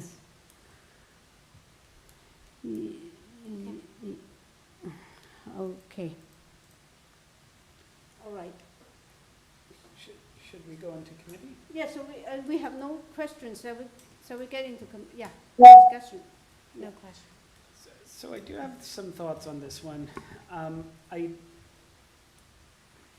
know some of the explanations by the applicant were a bit confusing, and normally I would give a lot of deference to the planning report, but I do disagree with the planning report in this case. If you look on the street, even the very next door neighbor is a 3-story house that's, not that different in height than what's coming.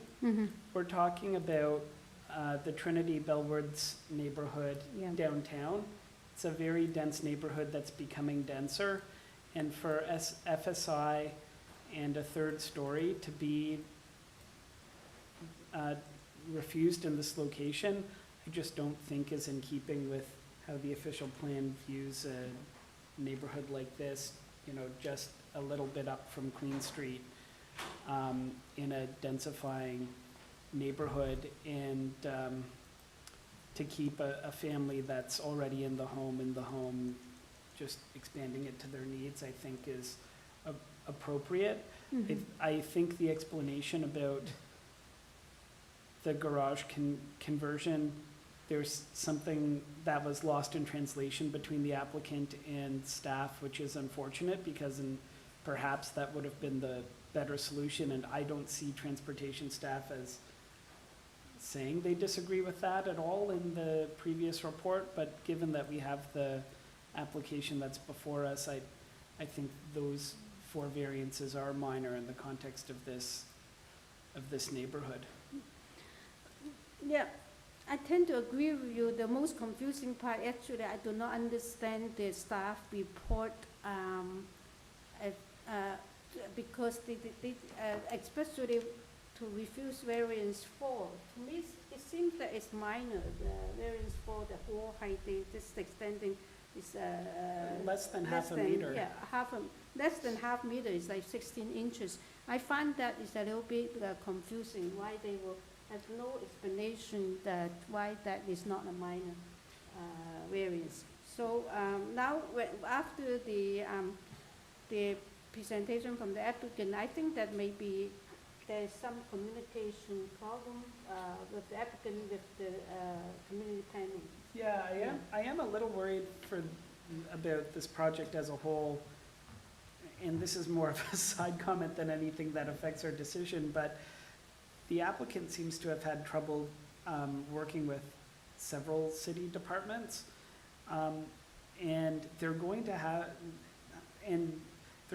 to work with a number of others as they work their way through the building permit process and construction. And other applicants, you know, this isn't a common thing to see this many deferrals because of miscommunication with city departments. So I do unfortunately have to think that the communication problems might be on the applicant's side. But that doesn't change my analysis of the actual variances sought. I think the variances sought are appropriate, and I just would highly encourage the applicant to have you know, frequent and open communication with the city departments involved in the process. Yes, I agree. Yeah, because it was actually leave out one variance, number 3, 1.62 times of the area. In that whole area, I don't think that it is. That's actually pretty low in that area. Yeah, okay. Do we have my- other comments? Yeah, my comment is that we are dealing with 4 variants only. Variance number 1 is actually matching the neighbors, both neighbors on both sides. Yeah. So that's probably something that is in that street particularly. That's how they do. Well, roof eaves, it's a little bit less than what required, but again, in that, if you look at most of the buildings, they probably have similar. Regarding the FSI, if it was a new build, that might concern me to do 1.6 times more than required. But because it's addition and alteration, so that's not a big number for addition. And regarding the staff comment that 2 to 2.5 stories is a prevailing elevation of the area, when you just walk a little bit, even in the same street, if you go further, you will see that there are 3-story buildings, and even the front building, they have another small third story. So, and then it doesn't trigger any variance in the application, so it's not, this proposal doesn't go beyond the height variance, overall height variance. So therefore, I feel like I can support this new variation, new application with this 4 variants. So any other comments, or we have a motion? I'd be happy to move to approve. But I have one question to Oh, the sure. Deputy Secretary. Did you mention that there's a TRCA report? Or did Through I? you, Madam Chair, no, not for this file. Not this, That- right? This Then was a maybe different file. I wrote it in the wrong position. Okay, go ahead. Yeah, I would move to approve the application, Yes, with no conditions, right? Mr. Chairman? no conditions. Do you want a second? Yeah, Yes, Ms. I'll West? second it. Second, and all in favor? Yeah, approve with no conditions. Thank you. Now, we go back to 24, is it 20? Three, Madam Chair. 23. Number Okay. 23. 23. Item 23 is 10 Oak Park Avenue. This is to construct a new two-story auxiliary building, which will be a garden suite in the rear yard. We received minute from the last deferral hearing and copy of survey, site plan, floor plan elevations, and we received opposition from 12 Oak Park Avenue. Through Madam Chair, we do have the agent online as well as the opposition from 12 Oak Park Avenue online.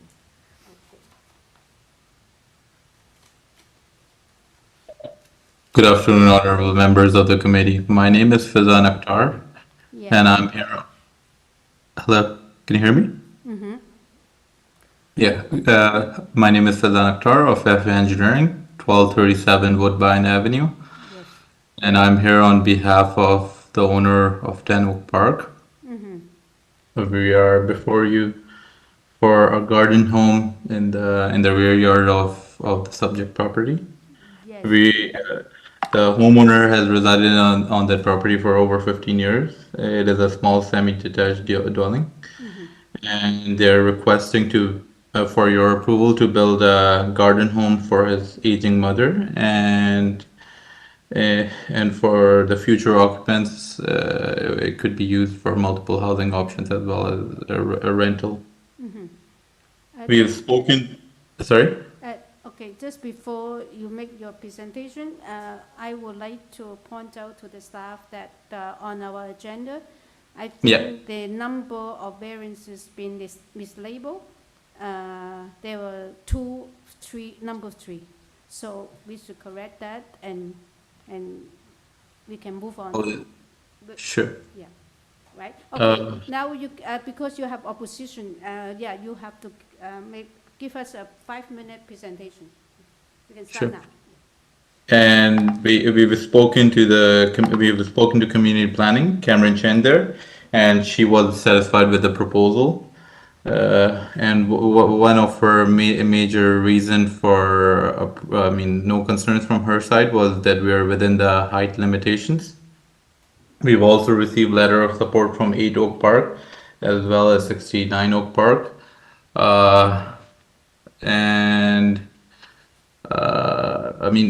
The homeowner for 12 Oak Park, most of their concerns are due to privacy. I believe I'll get a second chance to speak after they've given their speech as well. No?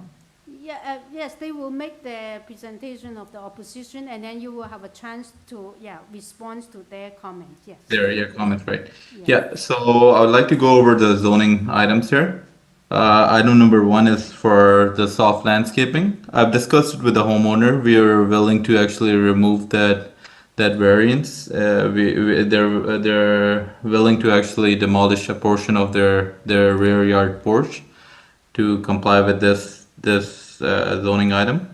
So we'll actually be removing item number 1 there.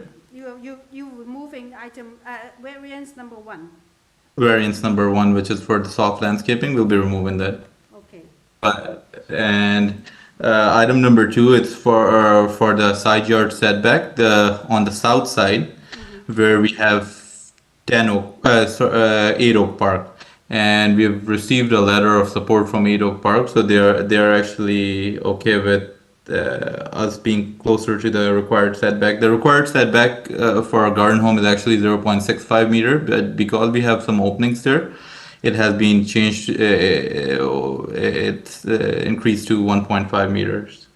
But 8 Oak Park, they've given their letter of support they're okay with this variance. Wait a second. So variance number 2 changed to 1 point, No, I think he's keeping No, it no. the same. This is just, he's saying that there's, the neighbors on that side are supportive. oh, Variance okay. element. Okay, They're you're supportive not of this. changing- You're not changing, okay. Yeah, we're not changing it, sorry.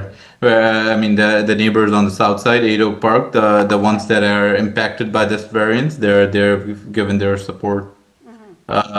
Number 3, 4, 5, 6 are basically the angular plane for the roof and the second story on 4 sides.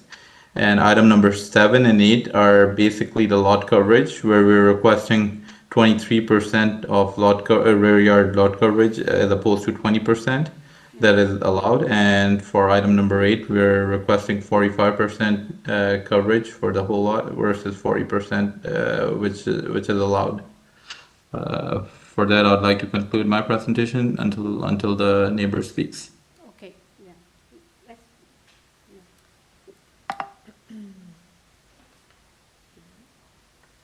Through you, Madam Chair, we'll unmute the owner at 12 Oak Park Avenue.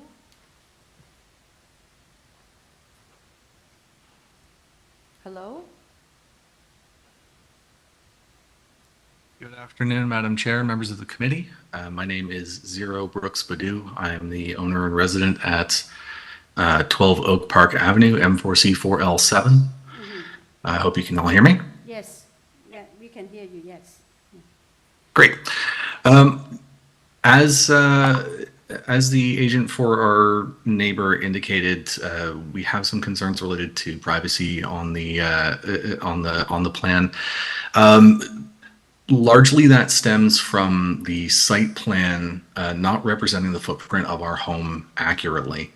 If you have the letter on file that we filed an objection, we've got an Appendix B showing the actual footprint of our house next to the neighbor's house. There is an extension on our house. The plans there were stamped 1993.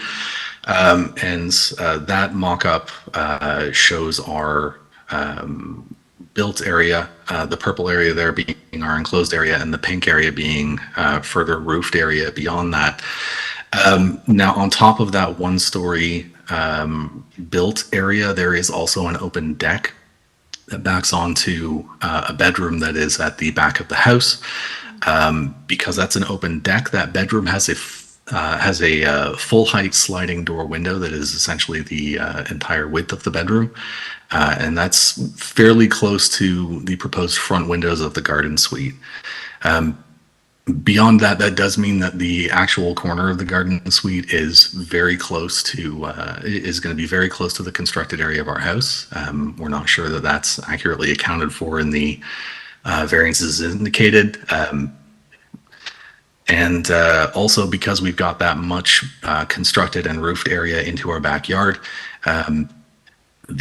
essentially the full soft landscaped area of our backyard is going to be at risk of being shaded out by a new 6-meter wall that's within a couple of feet of the fence line between the homes.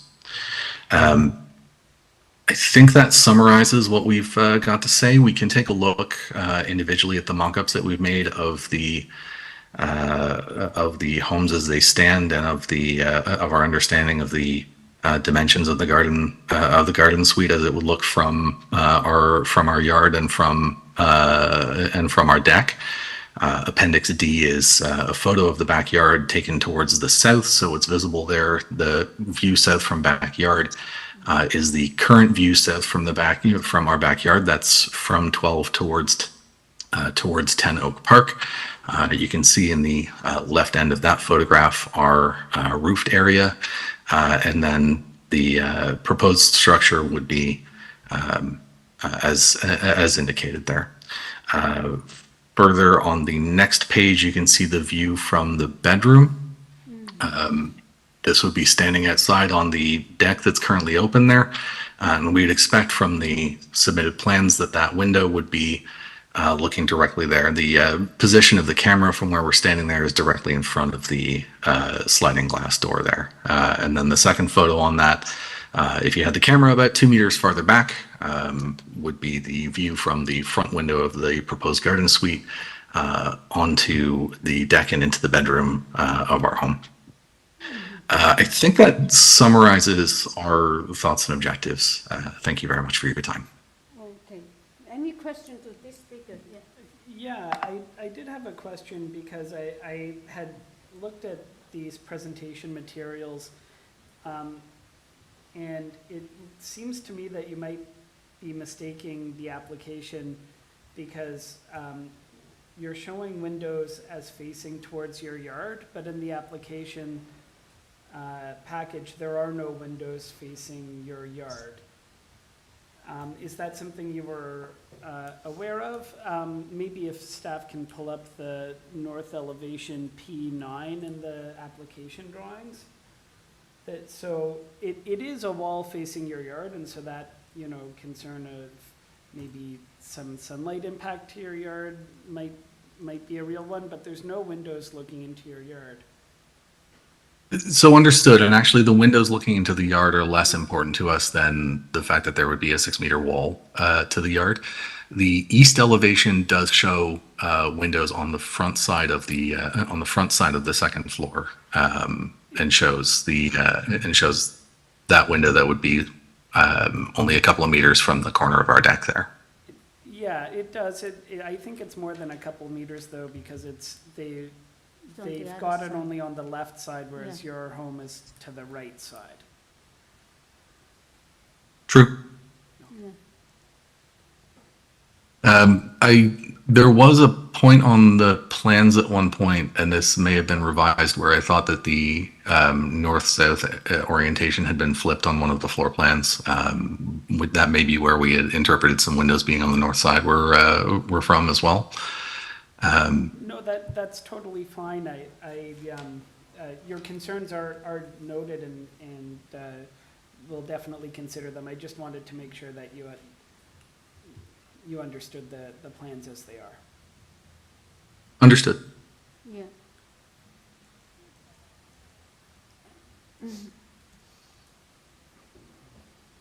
All right, any question to the speaker? No, so we go back to the agent. Hi, everyone. So I believe the major concern that the neighbors have is of privacy. And I've spoken to the owner of 10 Oak Park here, and they're willing to add privacy screens to the east elevation, the elevation that the neighbors have a few concerns about. It would be the front east elevation. We're willing to add privacy screens there. Also, I mean, so our site plan is based on the survey that was provided to us, and we are following this. There's a required separation between the main home and the garden home, which is 5 meters, and we are actually within that limits. So we are still allowed to build a garden home, and I mean, even if we were to build a 2-story garden home, it would still, within the bylaw limits, it would still not address the issues that the neighbors have in right of privacy. That's why we work with the homeowner here for 10 Oak Park, and we are willing to add privacy screens. I have one question. So when I look at your plan for the garden suite, what is this intended for? In terms of a rental unit, just as one unit? For now, it's for his aging mother. She's coming over to Canada, so he's intending to use for his aging mother. His father, he was actually intending to use it for his parents, but his father just passed away last month, so his mother is coming over.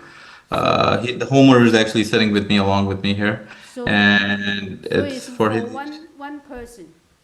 For one person, and his brother will be supporting him as well, right? Because he works full time, so his brother will be here as well, and he'll be supporting the mother for it. It's essentially for 2 people. And in the future occupants of this property, I mean, in the next 15, 20 years, they can use it for multiple use as well, rental or for support intergenerational housing. Yeah, the only reason is curious is that although it doesn't affect the variances, but then this is a little garden suite, and it's got a basement, and you got 4 bathrooms. And then I just try to, that flagged my curiosity, saying whether, I'm not trying to say that it's going to be a rooming house or Airbnb, but it seems that one person with 4 bathrooms, it seems to be Yeah, excessive. we were still working on the interior floor plans of the garden home, but obviously it won't be used for a rooming house, obviously. Yeah, I mean the area might not support that, but it would comply with the zoning requirements for the area, right? It most likely will be either a rental or in the future, or mostly for his mother until she's with us. I understand what you just told me, but I would say that whether it's justified to have a 4.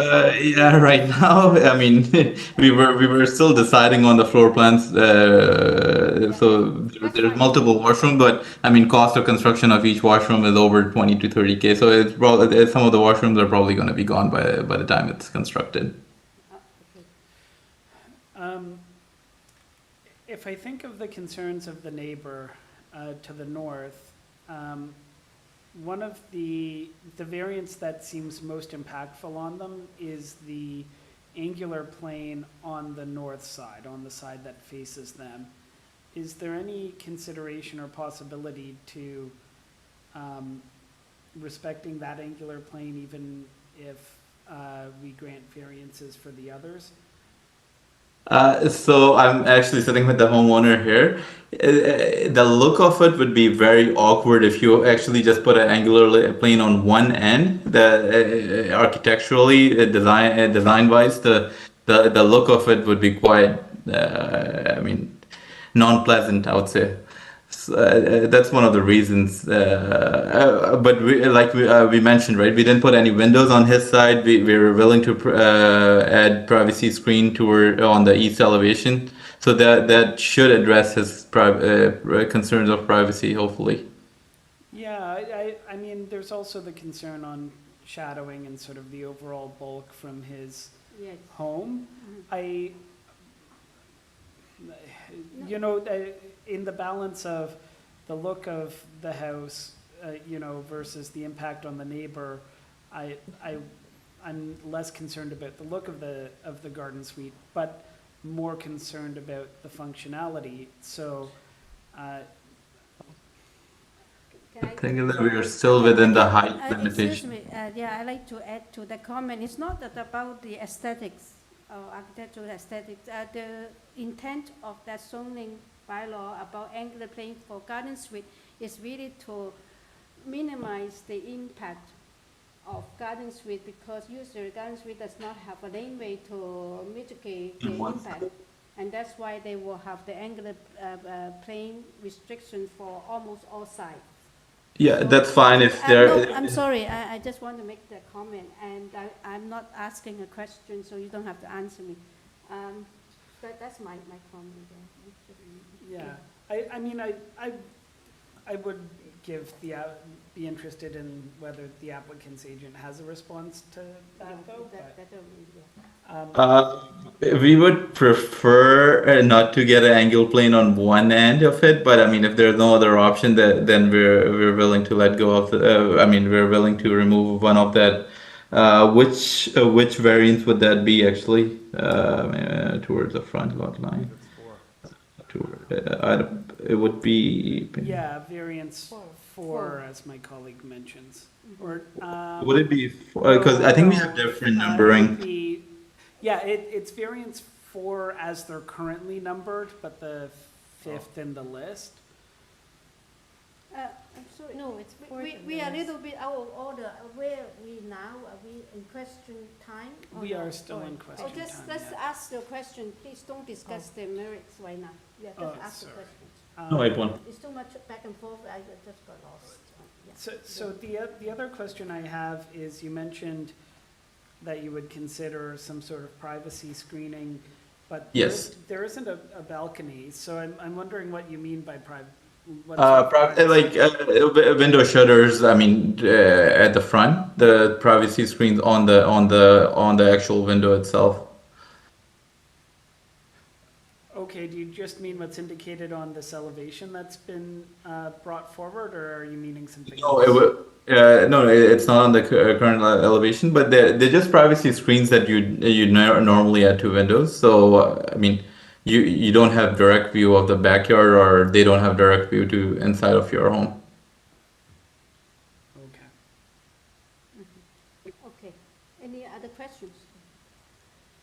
Okay, we do not have any more questions for you, so now we are committee, so yeah, we can make comments. I still have the same comment, although the opposition did not elaborate. He wanted to say something that is the impact of the box right close to his house. And I do think that it's the same as I said, the angular plane provisions there is for a reason.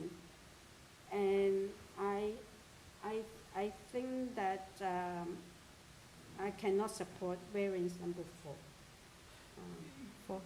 Yeah, I would say as a whole, I think your comments about the bathrooms were astute and well taken, but I actually viewed it as if it's someone elderly going in there, they've kind of got 2 master bedrooms, one on the 2nd floor that they might start with, one on the ground floor that they might use later, so But then the I take them basement at also, face value. the basement also has a bathroom, and the Yeah. ground floor has a bathroom. Well, the ground floor and the 2nd floor make sense. Yes, that's right, I agree. hear it. I agree on the ground floor, probably if I get older, I will take the ground floor and Yeah. live there. But it justified 2 more bathrooms upstairs and 1 more bathroom in the basement. So to me, it's a little bit of questionable. Yeah, but for garden suite, the purpose of a garden suite is extra units. I guess what my thought is, I tend to believe the applicant that it really is just a Oh, I mother would and take a, it, yeah. and a son, and they've got an extra bathroom on the ground floor for that reason. Mhm. One in the basement maybe because that's where the brother will live, and then the only one that I think is maybe extra is the 2nd one on the 2nd Two, floor. there are 2 more Yeah, on the 2nd floor. because they have one on the 2nd floor because that's where I think the mother would live originally, then one on the There are ground floor 2 because she on might the- move there, then one in the No, there basement. are 2 on the 2nd Through you, floor. Madam Sure, Chair. in Let's, any event. let's move on, only because we're not here for number of bathrooms and bedrooms, right? Yeah, no, that's a good point. I guess Let's move the on. underlying point I was meaning is I take them at face value of who's going to live there. But, yeah, but we can move on. Okay, we can move on, yeah, no problem. Okay, and other comments, other discussion, and then, yeah, a motion, yeah. Well, I'll just say my comments. I tend to think that I listen to the concerns of the neighbor, and I think the most pressing or substantial concern is the angular plane that we've been talking about, number 4. The privacy concerns and the overlook of the balcony, I feel they can be mitigated with some kind of, I don't know whether it's frosted glass or something in those. Well, there actually isn't a balcony. That's why I was asking him about the privacy screening. He was just saying, No, I'm talking about the balcony of the north neighbor. Like, they have a large, oh, yes. large space, but I also feel like that's, that also creates a major privacy concern for the folks that have this application before us, and I feel like it can't be that one side gets all the privacy and the other doesn't. Yeah. And I think in passing the laneway suite bylaws and allowing them, there's sort of some understanding that there's going to be a little more impingements on privacy, but I do think where this is located, even though it's respecting the side setbacks with the northern neighbor, it's still a really big wall right in your backyard on a, basically where they would get all the afternoon sun and those types of things. And I think it would have a big impact for them, and I think that's why the purpose of that's why they put these 45-degree angular planes in there, to sort of minimize these kind of impacts. And I don't think it's a small angular plane deviation. It's not just like a little corner piece, it's fairly large. Very large, Yeah, I also think if the two lots were larger, it might be less impactful, but if we look at these lots, they're pretty small and pretty tight. And so, and I know that the other variances are quite small in terms of the permitted lot coverage and their, you know, but combined with the lack of angular plane, I think it just makes it, you know, bigger and bolder right in the backyard. So, I mean, I'm not opposed to the garden suite as it is, but if I were going to suggest that it be approved, I would deny variance what it says on the notice 4, but what is actually 5. Yeah, it says 3, but it should be 4. Yeah, number 4, but we deleted number 1. Yeah. Oh. Yeah, he's deleted number 1. Right, because 1 is gone, yeah. So any comment, Ms. West?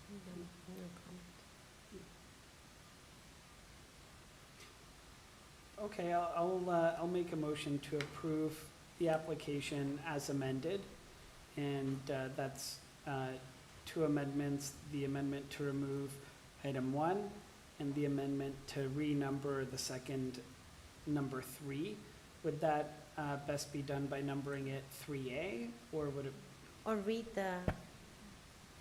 Through you, Madam Chair, we're just gonna number it, like on the decision, it's gonna be numbered differently, only because variance number 1 for the rear yard landscaping will be removed. So everything's just gonna be numbered 1, 2, 3 following that. Great. And then we can specify is the east side angular plane. Okay, so, yeah, so my motion would be to approve, subject to the amendment removing item 1, and for what on the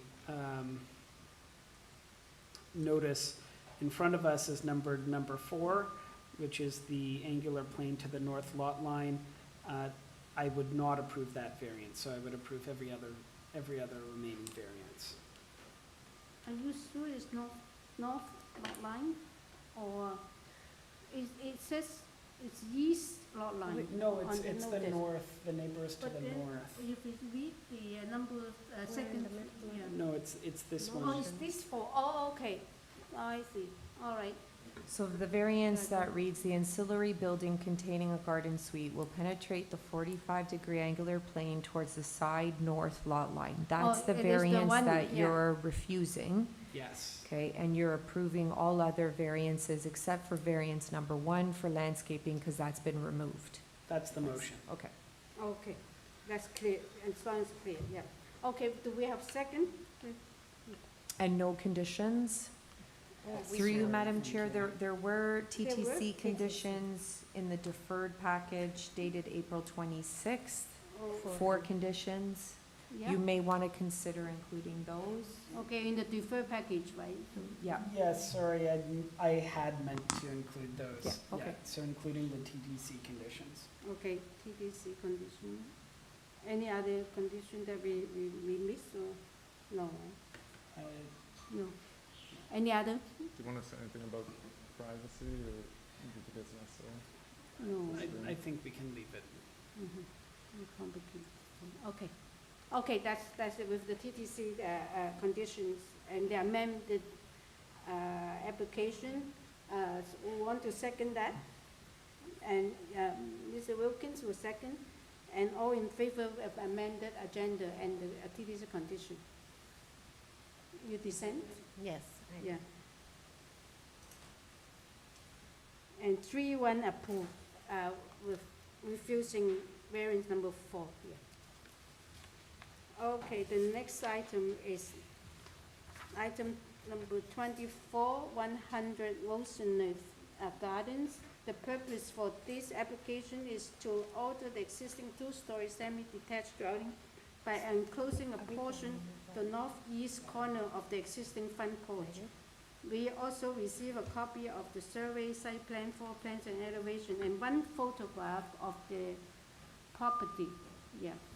Through you, Madam Chair, we do have the agent online, no registered speakers for this item. Eddie Perez, you're being unmuted. Hello, good afternoon, Madam Chair and committee members. My name is Eddie Perez. I'm at 537 Roger Road, and as you notice, we just have a very modest front entry addition just for make it a clear entrance to go inside so they don't take their shoes off and have a little closet there. Very modest in nature and meets the 4 test.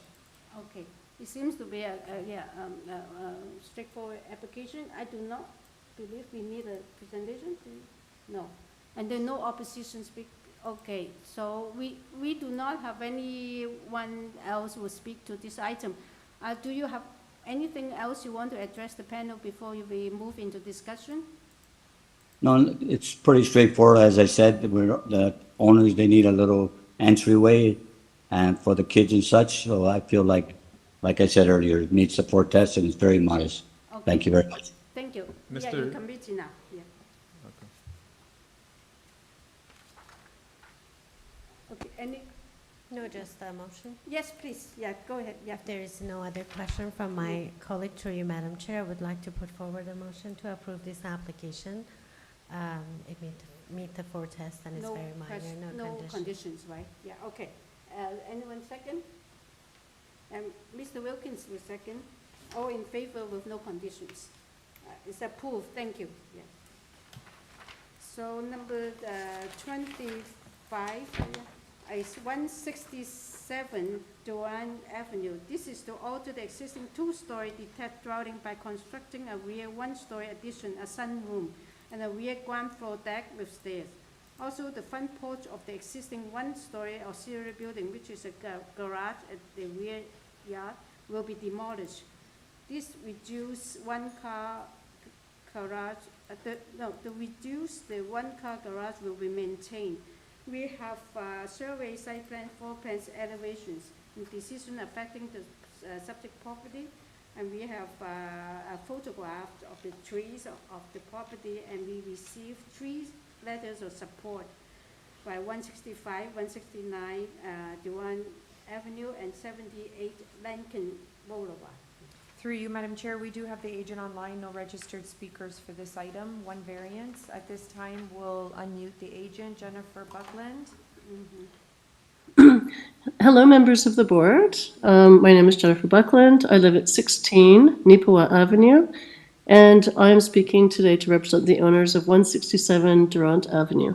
Yes, and this is a pretty straightforward application. I'm going to check whether our panel require a presentation. No, do you have any questions then? No. No, we do not have any question either. Do you have anything you want to address the panel before we move into discussion and a decision? No, thank you very much, Madam Chair. That's fine. Okay, so we are in committee now. I would move to approve it. The variances are all quite minimal. We have support from the neighbors. Yes. Or in fact, it's only an FSI variance, so and not an impactful one, so I move to approve it, and I don't see any conditions. Yes, if no conditions, Ms. West second, Mr. Goss motion, all in favor with no conditions? Yes, approved unanimously. Through you, Madam Chair, perhaps we'll deal with item 26 and then take a short 10-minute break. Sure, yes. Okay, number 26 is 1083 and 1085 Dundas Street West. This is to permit the change of use of the existing lawful non-conforming fitness club containing auxiliary uses of eating establishment and a retail store into a retail store with the existing 1-story detached dwelling, detached building. The existing 7 off-site parking spaces located at 14R HALTON Street will be retained to serve this development. And we received a copy of the survey site plan, floor plans and elevations, and a cover letter from the agent and decision affecting the property. We received comments from community planning, and we received a letter of concern or interest from number 20 and HALTON and 264 Source Street. and we have received opposition from 2050 Shaw Street. Through you, Madam Chair, we do have the agent here in person. We do have 3 registered speakers Okay. online. It's in interest and support, Yes, but we'll hear from the agent first. yes. So you do have some opposition. I mean, you give us a 5-minute presentation? Okay, thank you very much. I don't think I need 5 minutes. Thank you, Madam Chair. And Peter Milchin, 192 Lakeshore Road, West Mississauga, as agent for the owner. We were before you about a year ago to request minor variances to allow additional uses to support the fitness club, which had been previously approved for a change of use as well. Those variances were to allow an eating establishment, which is really a juice bar for the fitness club, and retail sales, which was water bottles and fitness wear for the patrons of the club. The owner, however, would like the flexibility to, in the future, be able to have the entire building used as a retail store. And that is, last year we received approval for up to 171 square meters of the building to be a retail store, which is approximately 1/4 of the building. We're seeking approval that in the future, the entire building could be a retail store. It is a 1-story building, no basement, no second floor. There is a certain supply of parking in the rear, which is for the staff of the facility, and all of that will be maintained. I suggest that it meets the 4 tests under the Planning Act for it to be deemed a minor variance, and it would continue to be the adaptive reuse of an existing building. Okay, thank you. So we hold the questions until we hear the other people speak, other speakers. Through you, Madam Chair, we'll unmute the owner at 246 Shaw Street. Hi, can you hear me? Yes. Yes. Hi. Do I have 5 minutes? Yes, you do have 5 minutes. Okay. Yes. Thank you. Thank you to the committee for giving me an opportunity to speak today on behalf of my dad and mom, Duarte and Fatima Rocha, who reside at 246 Shaw Street. Their home, where they've resided for 40 years, has a garage that is directly in front of the parking lot at 14R Halton, used by the Academy of Lions Gym, and is one of the homes closest to the uninsulated rear roll-up back door of the gym. The gym's operation has been devastating to the mental health of nearby residents, including my parents and special needs aunt, who resides with them, due to the noise and vibrations the gym patrons generate every weekday beginning at 6 a.m. They are caused by multiple and sustained heavy barbell drops and loud bass music spilling into the public laneway at the rear of the gym and into neighboring backyards. As a result, we would be in support of a different use of the space instead of what is there now. What we do not support, however, is the approval of a variance to change the space into a full retail use without neighbors being provided with a detailed plan for what exactly the retail space will be used for. As you can imagine, there is very little trust between the neighbors and the property owners and current tenants. In the request for the variance that was heard by this committee last year, where it was requested that retail be allowed in the entire space, the request was denied, and instead only a portion of the space was permitted to operate as retail. At the time, committee members specifically stated that the gym owners be required to pursue measures, noise pollution and vibration. The gym has not been held to account in any way for their failure to take steps to install noise and shock absorption upgrades or retrofit their facilities appropriately to accommodate the nature of the business that they operate. They have taken shortcuts to operate their business and cannot be trusted to expand their facilities in any manner consistent with current practices. While none of us here are soundproofing or shock absorption experts, there are many obvious and reasonable measures they could have taken to be good and decent neighbors who care about the community. Instead, they failed to insulate or replace the back garage door with an appropriate soundproof wall, even though there is no reason to operate their business with a roll-up door other than to avoid the expense of replacing it. They have failed to install noise and vibration dampening flooring. They currently use basic mats to cover their concrete floor with no other shock absorption measures. They have failed to account for undue and excessive noise in designing and marketing their gym as a powerlifting facility. Other gyms have policies against dropping weights, while this gym encourages its patrons to drop Olympic-sized weights in a wholly inadequate facility. This should not be a burden for the surrounding residents to bear when the onus should be on the gym to act like responsible members of the community. In addition to noise, there are safety concerns that emanate from the gym's practices. The gym runs fitness classes in the laneway outside of their premises. This was a topic specifically addressed when they received their initial variance approval from the committee back in 2021, at which time the committee stipulated that the back door should not be used by patrons to avoid pedestrian traffic noise and disturbance in the laneway. Holding classes there is a safety issue, and there are several blind corners and regular vehicle traffic by residents accessing garages.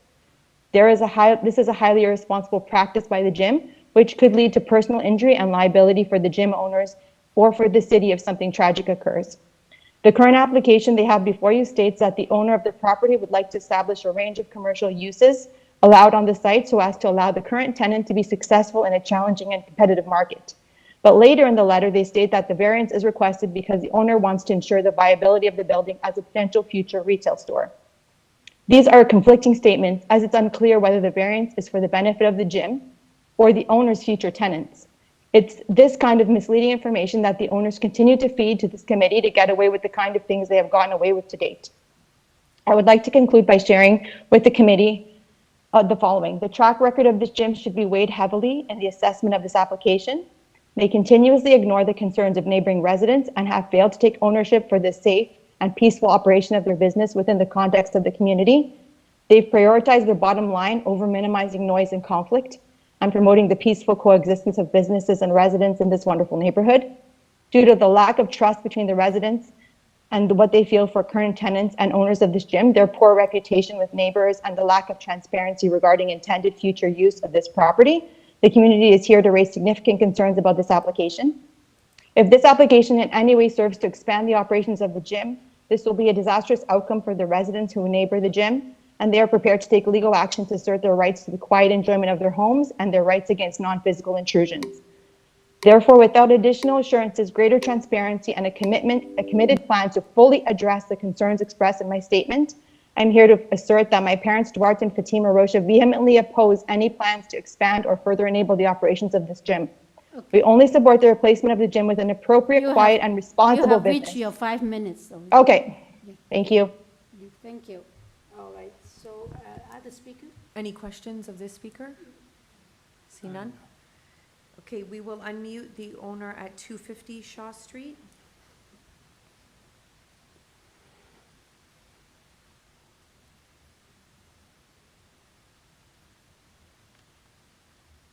Hello, Mimi Fung.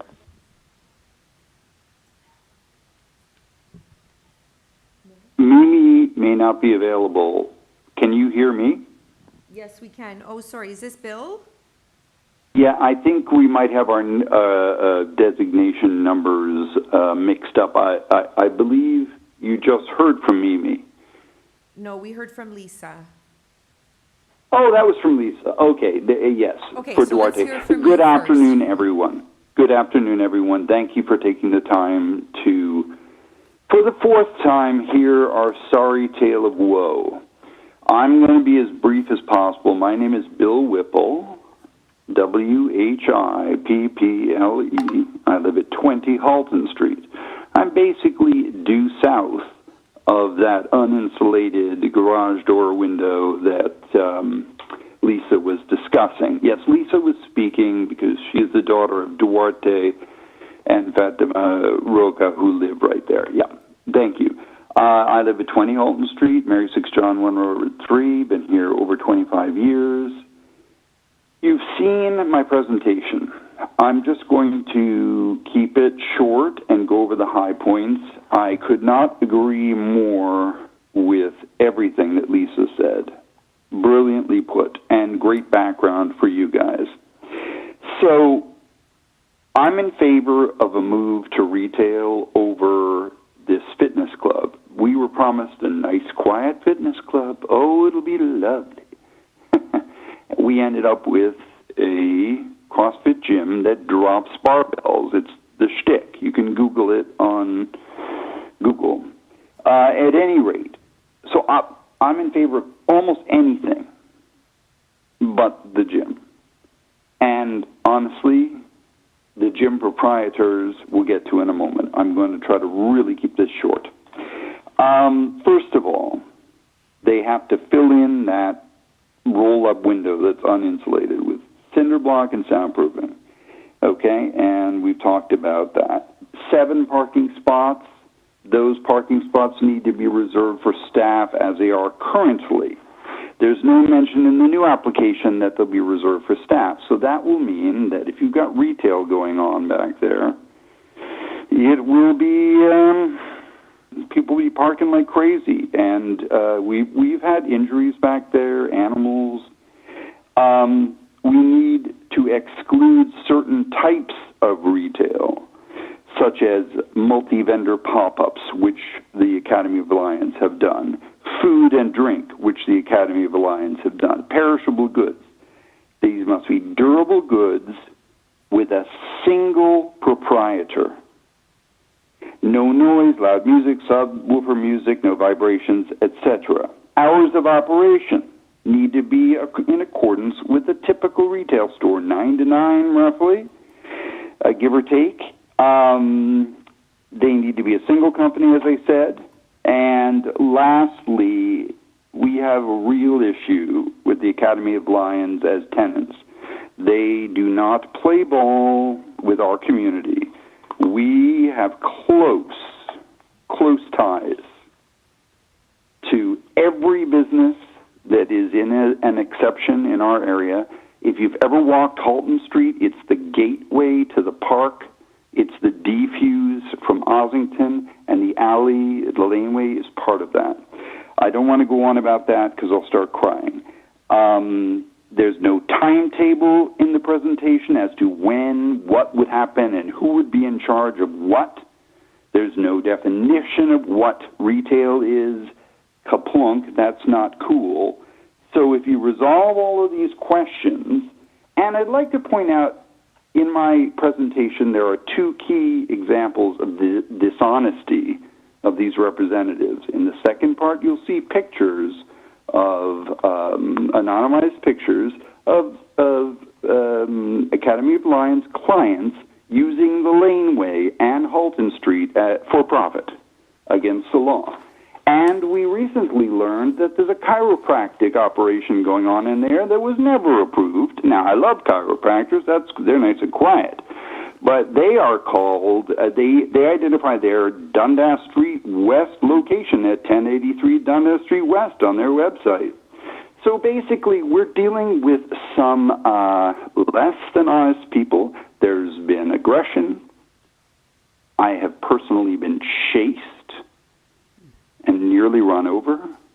And, I'll add as the last point, this is the second time they've done this exact same thing, including in my presentation, is the previous address off of Ossington, where they performed this exact same thing, and that company was a sound company. The vibrations nearly put them out of business. They nearly put us all out of our minds for 26 months. But I have put the name and phone number in my application. And let's bear in mind, it's the classic, fool me once, shame on me, fool me twice, shame on you. They offered. You have reached your 5 minutes. I just have this, I'm almost done. They offered to do the soundproofing and isolation for the weights, carte blanche, no cost, for the Academy of Lions, and they turned them down. Okay, Thank you for listening to my proposal. What we have here...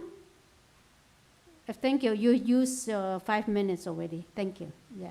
Through you, Madam Chair, if there's Any no questions for that speaker, then we'll move on to Mimi Fung from 250 Shaw Street. Hello, hi. Yes, you have Can you 5 hear me? minutes. Yes, please. Yeah. Okay, my name is Mimi Fong. I live at 250 Shaw. I'm speaking today on behalf of my mother who owns the house. We've lived here for the last 40 years, along with our neighbors at 246, and I can confirm, verify, and agree with everything that my neighbor, Eduarte, and his daughter said. Everything she said was spot on and completely accurate, and what I want to add is that This is not a minor variance that they're asking for. They want to turn the parking at 14 Halton Street into public parking, and that would definitely be detrimental to the area. The mouth of that laneway is the start of a school zone, and that would definitely impact the safety of seniors, children, and residents.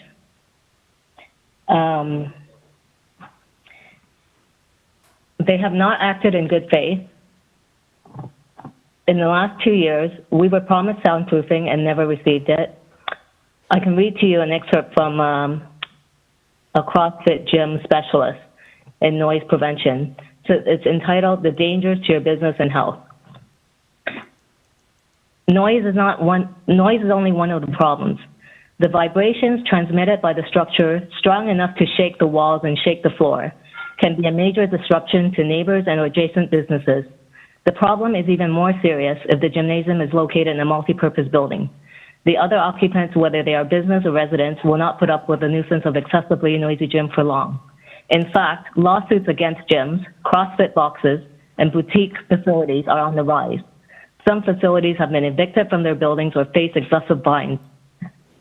And that's one of the excerpts, and it's been shown to cause mental health issues and cardiovascular disease from daily excessive pounding and vibrations. They have not done anything to address our concerns.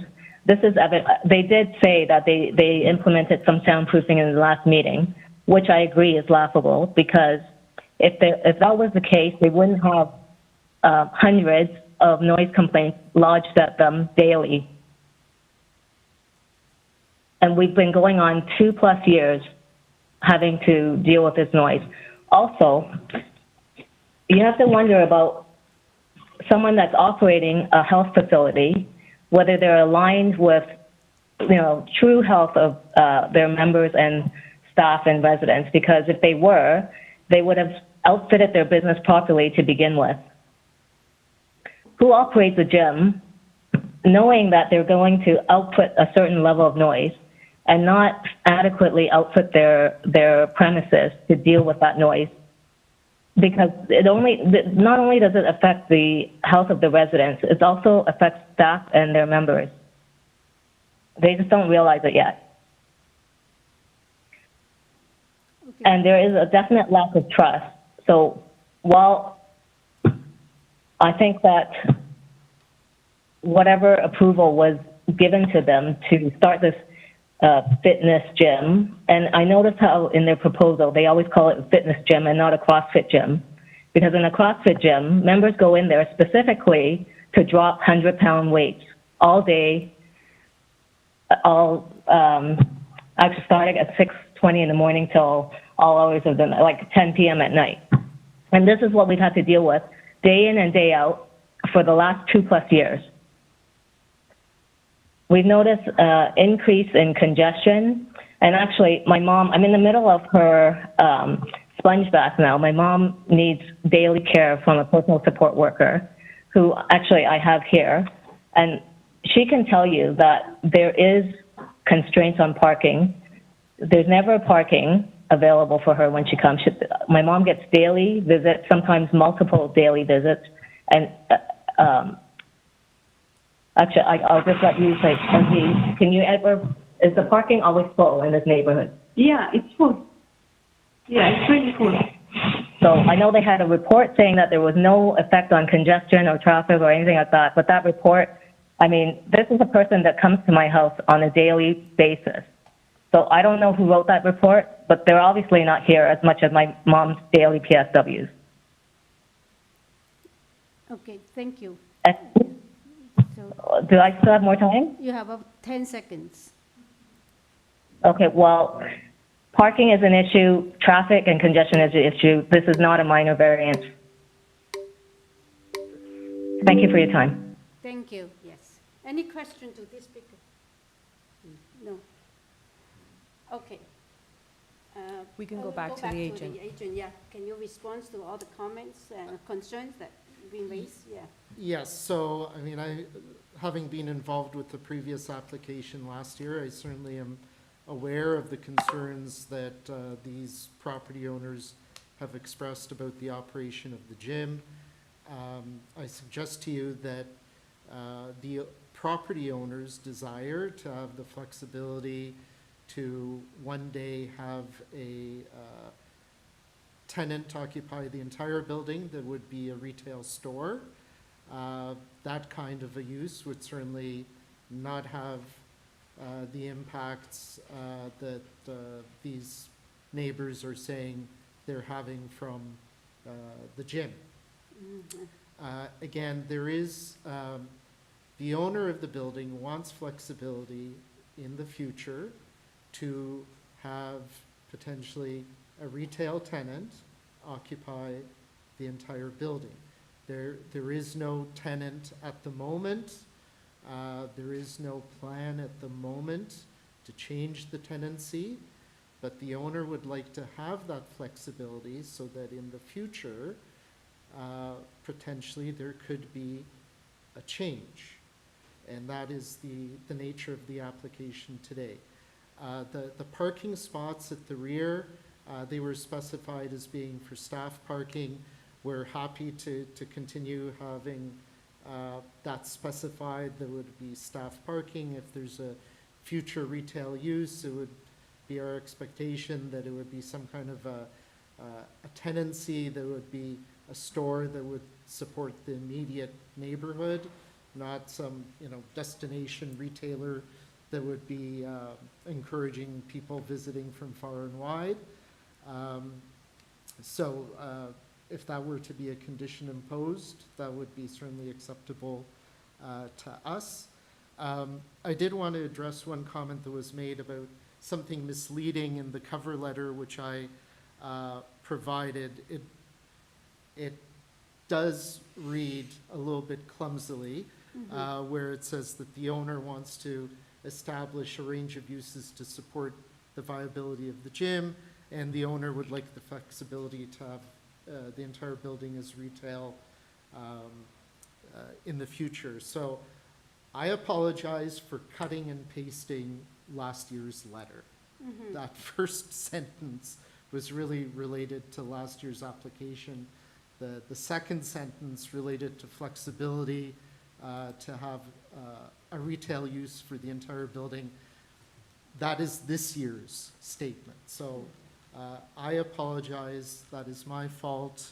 And so word to the wise to everybody about the dangers of cutting and pasting communications. I do want to bring to your attention one issue.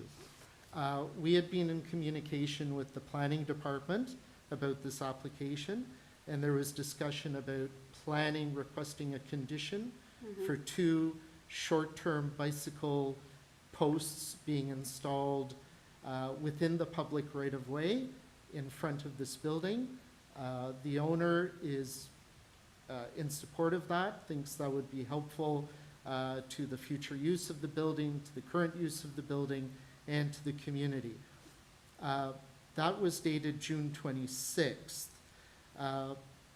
Yesterday, another report from community planning was submitted, also dated June 26th, but it speaks to 2 short-term bicycle parking spaces will be installed on the lot.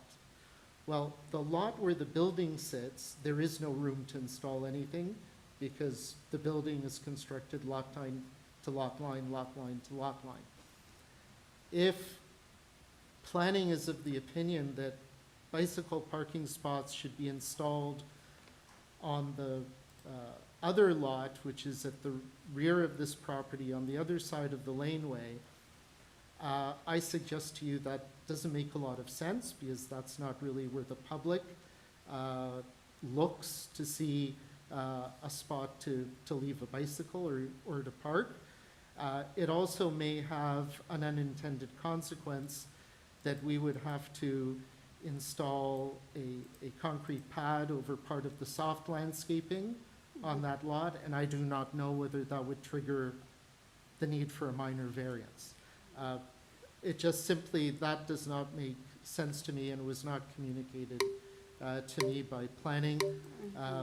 the original recommendation from planning about a condition for the 2 bike rings within the public You have right-of-way, used up your 5 minutes. that is fine.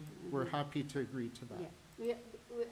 you have used up 5 minutes to respond, but we do have some questions, I think. So sorry, through you, Madam Chair, Yeah. just for clarity, I'm gonna ask staff to show the letter. It is dated and received July 2nd by staff. It's in the very late folder. It does talk about the parking space or bicycle spaces on site, because you cannot approve bicycle parking spaces on a municipal boulevard. yeah. So that's why they made that change Yes. in their recent report. And then again, it's before the committee of whether or not you're gonna take that condition or not accept that condition. Yes. Any questions to the, I do have a couple of questions. First question is, you keep saying that future use, just give you opportunity for future use as retail. How future is future? The reason why I ask is that if you get approved, that if this got approved as retail use, it's almost like immediately this property cannot be used for any other uses, like the fitness club.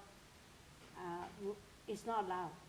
It's not like adding to what you have before. It's not feasibility. It will be a retail use only. That's what we're going to approve. Yes, that is understood. Obviously, the gym is operating there legally now, and if it continues to operate, it is legal for it to be there.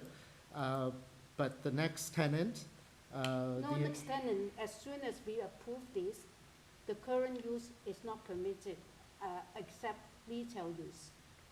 So when you say future, right? Through you, Madam Chair, no, they have lawful non-conforming use permissions. But So the you- fitness can continue operating, Until, and then when they find a tenant for the retail use, then that tenant can move in because now they have permissions for the retail use, if you are to approve this application. And it would have to be up to, the variance reads up to 696.75 square meters. yeah. But the thing is, there's no timeline of the change, right? It means No, that there's the no current- timeline, and in the notice Yeah. that was mailed out to all the residents, Okay. it outlines the history of the approvals of how they achieved this lawful non-conforming use.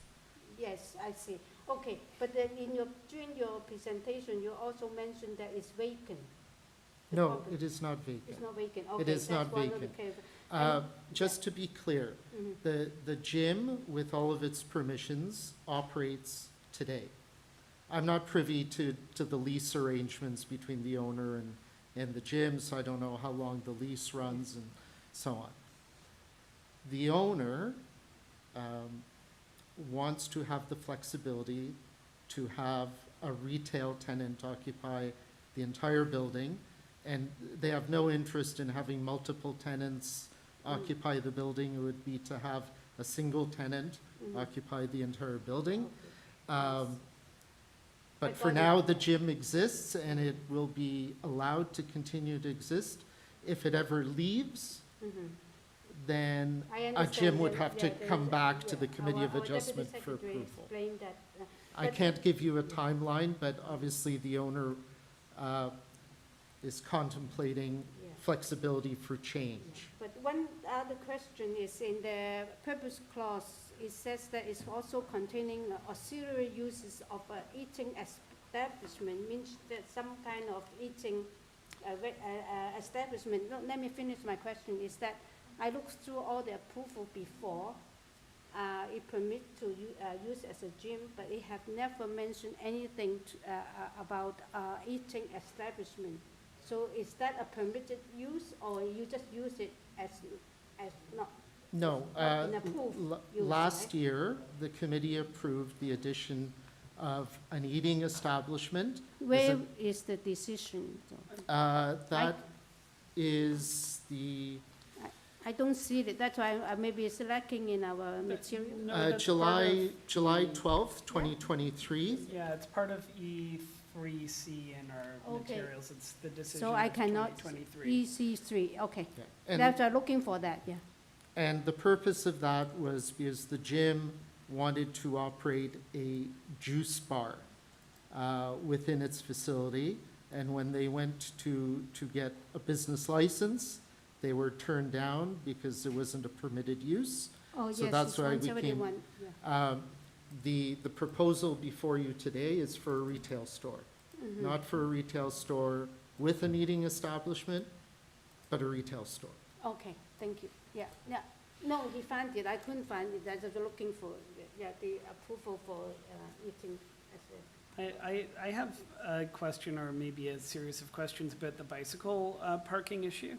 So I take your point about not being in agreement with the present request of planning to have it be a condition that there be 2 bicycle parking spots on the lot. That the one lot can't accommodate it because it's built out to the lot lines, and then the other lot could present some challenges. What was it that was being spoken about earlier in terms of putting it on the right-of-way? So my conversation with community planning was about the owner agreeing to pay for the installation of 2 standard City of Toronto bicycle rings, I guess on the edge of the sidewalk at the front. So the owner said, no problem, if that's a condition of approval, I'm happy with that, I will pay the fee, the city can go ahead and install the rings at his cost. So I understand that this is our advice from the Deputy Secretary Treasurer, and my understanding from planning staff is this isn't a condition that we're able to impose because it involves a property that isn't your property. But I think it is the best solution, and is it something that your client is still willing to undertake, such that we maybe include in our minutes for the record on this application that you have advised us that it's your client's intention to work with the city to pay for the installation of rings? Yes, it's approximately $900 to install 2 of those rings. My client agreed to make that payment to the Yeah. city, and obviously it would be the city doing the installing, not my client. So they're happy to agree to that in whatever form the committee believes is the most appropriate way. But doesn't that create issues if we I maintain think, the I right- think, I Madam think Chair. that's something to discuss in committee. I was asking how serious they are about paying the money. Through you, Madam Chair, if you were to impose that condition and transportation services won't sign off on it, then they can't fulfill that condition, and then they're in a situation where they have No, to that appeal the application. That was my understanding. That's why I was proposing Yeah. not to impose a condition, to include Just in, a record, in, as a for the record. Okay. We have been told that their intention is to pay for this, and then it's not a condition. They can not pay for it, but given how often they seem to be before the committee, it'll at least be in the minutes for the next panel. Yes. Yeah, it's something that you can consider as for the record, but it's not a condition that they would be able to fulfill, because we haven't heard from transportation services whether or not they would agree to this, because it's not about just the installation of the bicycle parking spaces, it's about the maintenance of those spaces, right? And now it's on city land. Okay. Okay, any other question to the applicant? No more question. We are in committee now. I mean, so that is what I would propose for the bike, is just to have something noted for the record, so that about that the applicant has agreed to work with transportation services to, with a goal of installing 2 bike rings in proximity of the location. And then it's not a condition, but it's at least in the record that they're going to work towards that goal. But in terms of the application as a whole, I mean, I do see it as supportable on a retail main street to enable there being retail, and I do think that it might be a less impactful use than the use that's even currently there. I can give my comment. I do not feel I can support it now, only because it seems that they have almost like all the uses that they have now is a gym. So it's not like they don't have that function. And it's for the future, it's almost open up to have the property for almost more uses on the expenses. Because I take the opposition, although they do talk about characters and all, that's not going to affect our decision. We're only going to say, from their perspective, is on Main Street retail is appropriate. But I will say that if I will rather see that they actually have a proposal for a tenant, they want to use it as retail, then come back and ask for retail. I feel more comfortable with that, other than opening up more uses for a non-conforming property, because non-conforming property is very restrictive. It's mainly granted to the current use, just in case that it will not be in conform with the zoning condition, current zoning condition. So I find that a little bit troubling to give them another use in the future. While at the moment, in the current use, there are actually a lot of complaint around in the community. That's my position.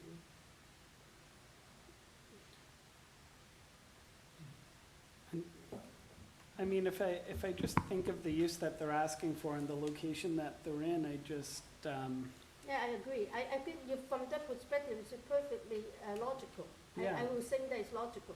But what I'm trying to say is not, but then they have a current use now. The non-conforming clause is to permit that particular use now. So when they add another use for non-conforming use, I find that is a little bit too much to ask for. They have time, they can come back and ask to convert to retail later. I mean, my concern is that they might be looking for another tenant to, we don't know because that's not what's been told to us, but they might be wanting to put in a retail tenant there to resolve some of the issues to the community. And they can't really market it without the certainty that they could put in a retail tenant. And it's a non-conforming use from being an R zone, but it's right on Queen Street West beside Trinity Bellwoods Park, so it's almost an anomaly that we have an R zone here. On the other side of the street, it's not an R zone. Yeah, I agree, yeah. So anyway, I'll wait for the other, yes. Oh, I just have a few comments. Having heard what the neighbors have to say, what we have here is a problem of there's distrust, and we're hearing from the neighbors that they don't like the way the current use is happening. But those kind of factors about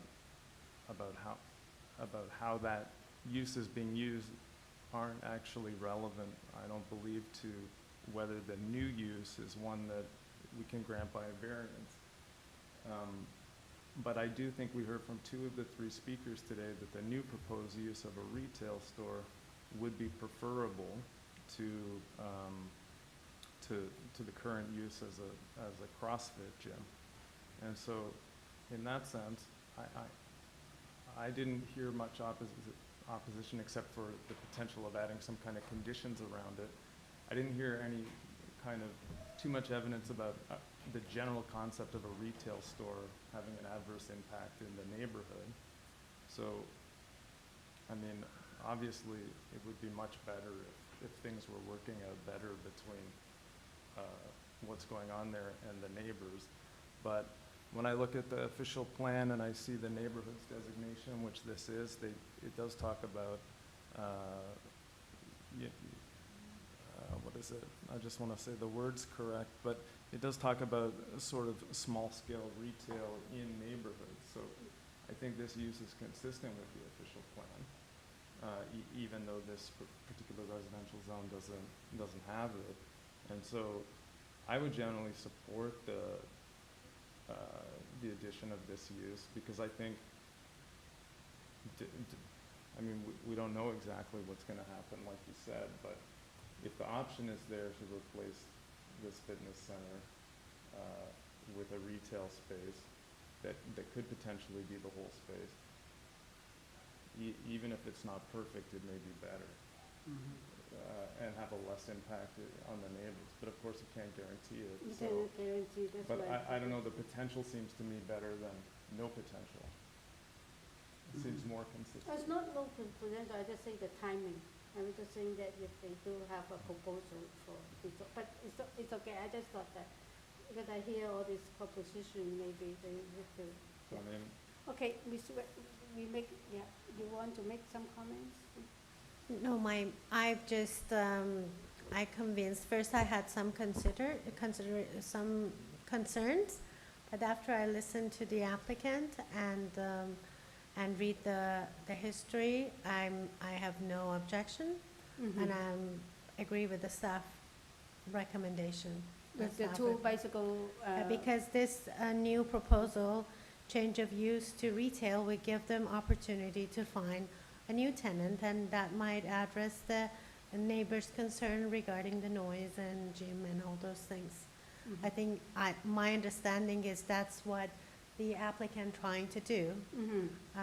But correct the me. staff report is about the bicycle. I know, I just will add that condition, that staff report put, to just resolve that problem. Okay. Overall, I'm okay with this application. Okay, so, So I had the concern with the condition because the applicant says they can't put the bike parking on the lot where they say it is. I'm gonna move the motion sort of in the way that I described it, and then if there's no seconder, we can move a new motion. But the motion I would move is to approve the application with no conditions, but with a note for the record that the applicant advised they intend to work with transportation services with a goal of adding 2 bike rings in the vicinity. like. And then there's no condition, they've just advised this. There's nothing for transportation to clear, it's just noted for the record. Okay.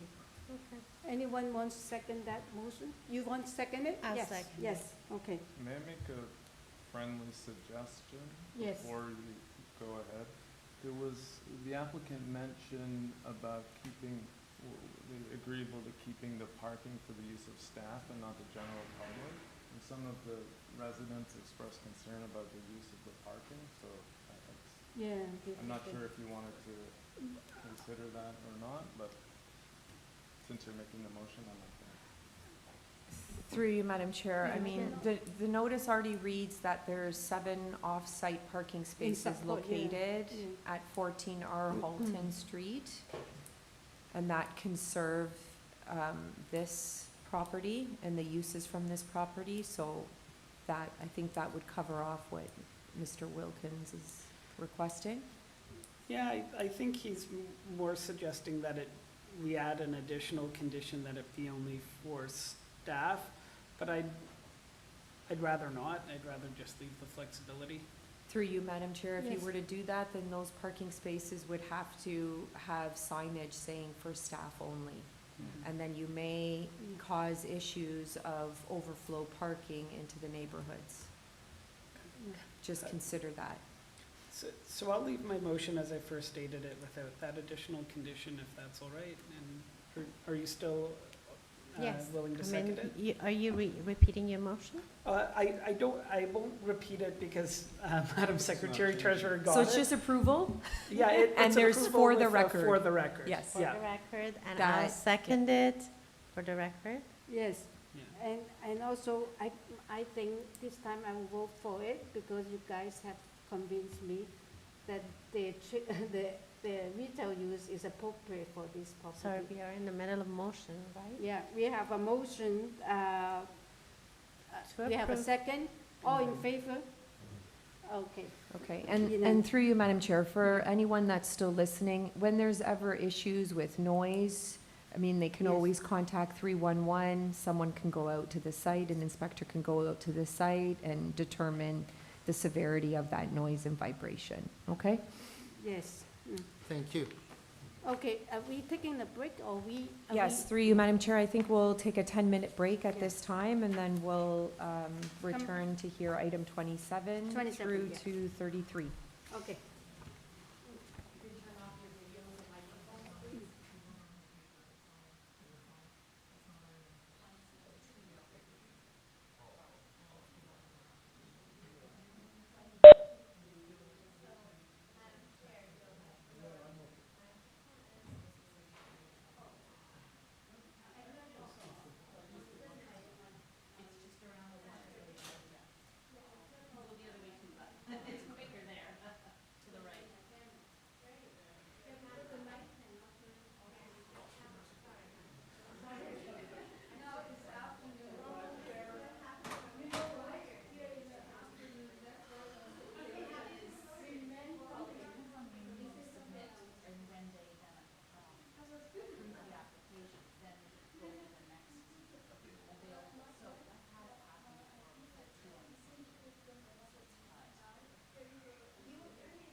Yeah.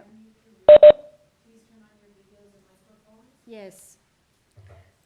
Okay, we resume. Next item is number 27, 110 Dixon Avenue. This is to alter the existing one-story auxiliary building, which is a detached garage, by constructing one-story addition along the north wall and a complete second-story cantilever addition. This auxiliary building will be converted into a garden suite. We also received a survey site plan, floor plans, and elevations, 3 photographs of tree, covering letter from the agent. We received comment from transportation engineering, and we received oppositions from 292 Woodbine, from 108 Dixon Avenue, and also from 292 Woodbine. We also received 2 forms of opposition from 100 and 104 Dixon Avenue. Through you, Madam Chair, we do have the agent online as well as 3 registered speakers in opposition for this item. Yes. We will unmute the agent, Trevor Gain. Good afternoon, Madam Chair. My name is Trevor Gain. I'm the agent here on behalf of the owners. Yes, you do have some opposition. Would you like to give us a 5-minute presentation? Yeah, certainly, no problem. So as you mentioned in the opener, that this application is basically to convert an existing detached rear yard garage into a 2-story garden suite. The subject property is in the Upper Beaches area on the corner of Woodbine and Dixon Avenue. The existing dwelling, there's a 2.5-story dwelling at the front, which contains 3 apartments. And then this proposal, we're looking to kind of take an existing garage and convert it to a garden suite. So and able to accommodate that, there are the 7 variances. We have 2 additions proposed. We have a small north addition on this property, which will accommodate the stair system within to get up to the 2nd floor, about 3 feet northward. And then on the 2nd floor, we're cantilevering another 4 feet to the south to accommodate the bedroom and bathrooms and uses up on the 2nd floor. So when you look at the site plan, this is the Upper Beaches. Everything is within centimeters of each other. Everything is compact and tight. No matter what we do or anybody does on any of these sites, there's going to be impact. The amount of that and the unique part of this site is that our entire property is basically in the front yard of the properties heading to the north along Woodbine. So any shadowing, any impact, etc., will not be in the amenity spaces of these rear yards of the adjacent dwellings. It all goes to the north. So the owner can plant a row of cedars in the backyard, and then we would have the same shadowing. Or we could tear down this garage and we can build a larger detached garage within 12 or 30 centimeters of the property line, 4 meters tall, as of right. But the owner doesn't need another garage, nor does the city. What the city needs is rentals, and that's what this is. So this is not going to solve the rental crisis in the city of Toronto, but it's one step forward. It's a small, tight, compact garden suite rental unit, and it's a great commodity, I guess, for the community in sense, instead of renting an entire ground floor, they can rent the smaller at a reasonable rate. I'll leave my presentation at there, and I'll continue after we hear from the opposition. Okay, yeah. So we can, we hold our question to you. Let's have the next speaker. Yeah. Through you, Madam Chair, we will unmute the owner at 292 Woodbine Avenue. So Michael. Hi, my name is Michael Tookshire at 292 Woodbine Avenue. Hi, Michael. And, are you also speaking on behalf of Vicky Pasternak? Because we have her listed as the same address. No, we're speaking separately, but we are co-owners of 292 Woodbine Avenue. So you'll have to share 5 minutes because typically we allow 5 minutes per household. Okay, I will yield now and pass it to her. Thank you. Mm-hmm.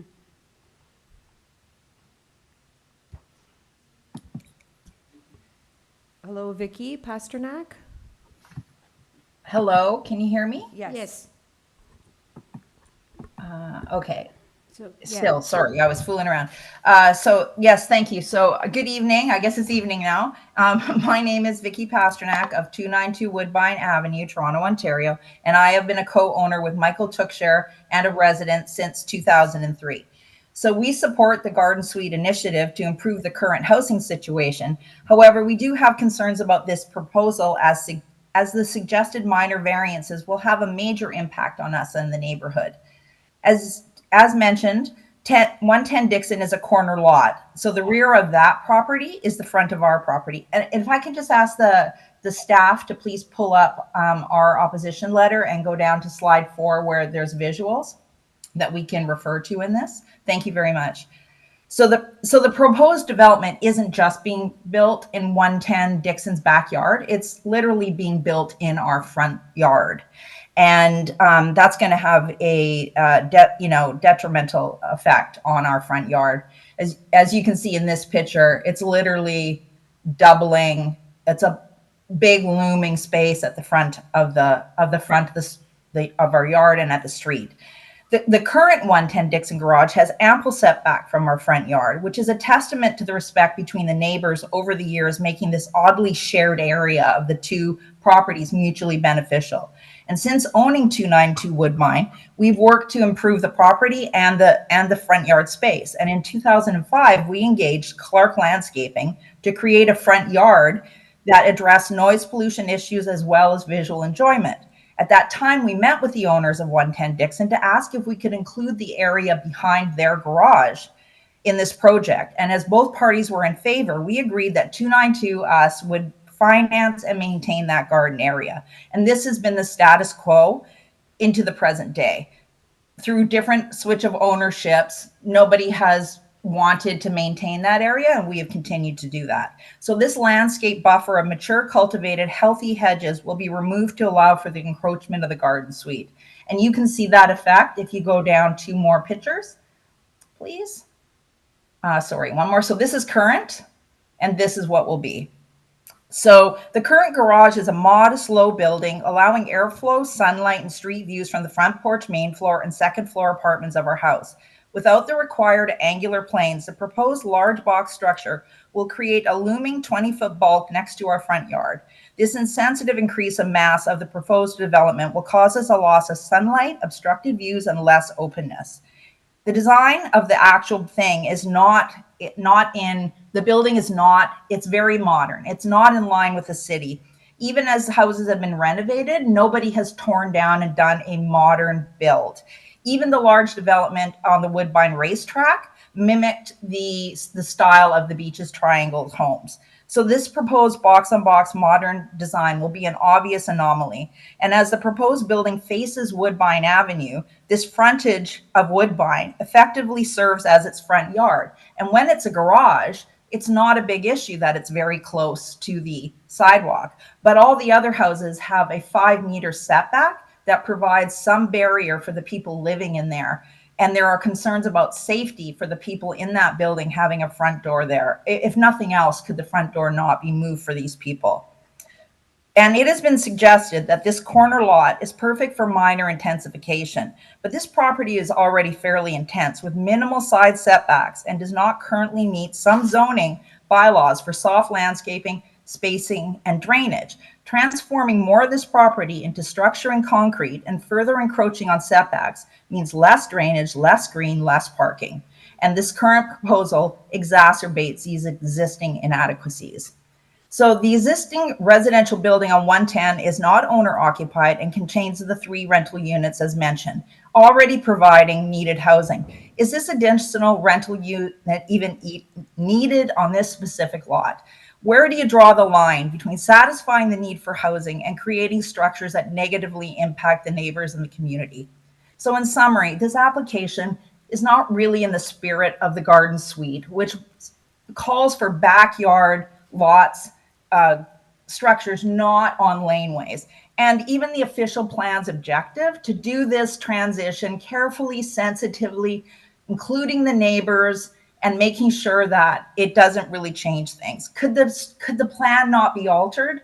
So we'd really love we'd really love the setback. We'd love to keep the garden. Could the stairs not move to the other side?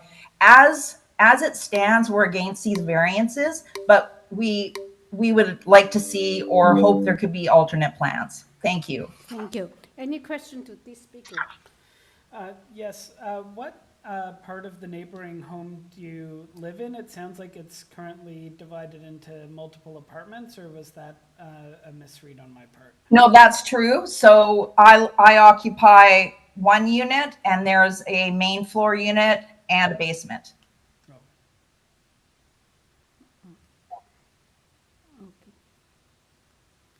The same address? Yeah. Yeah. Oh, okay. All right. Any other questions? Okay, next speaker then. Yeah.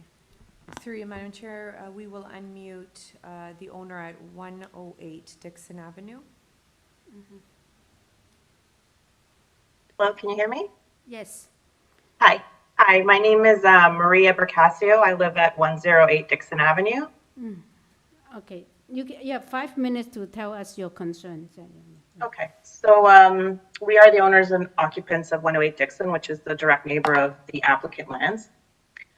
We have some very serious concerns regarding the application.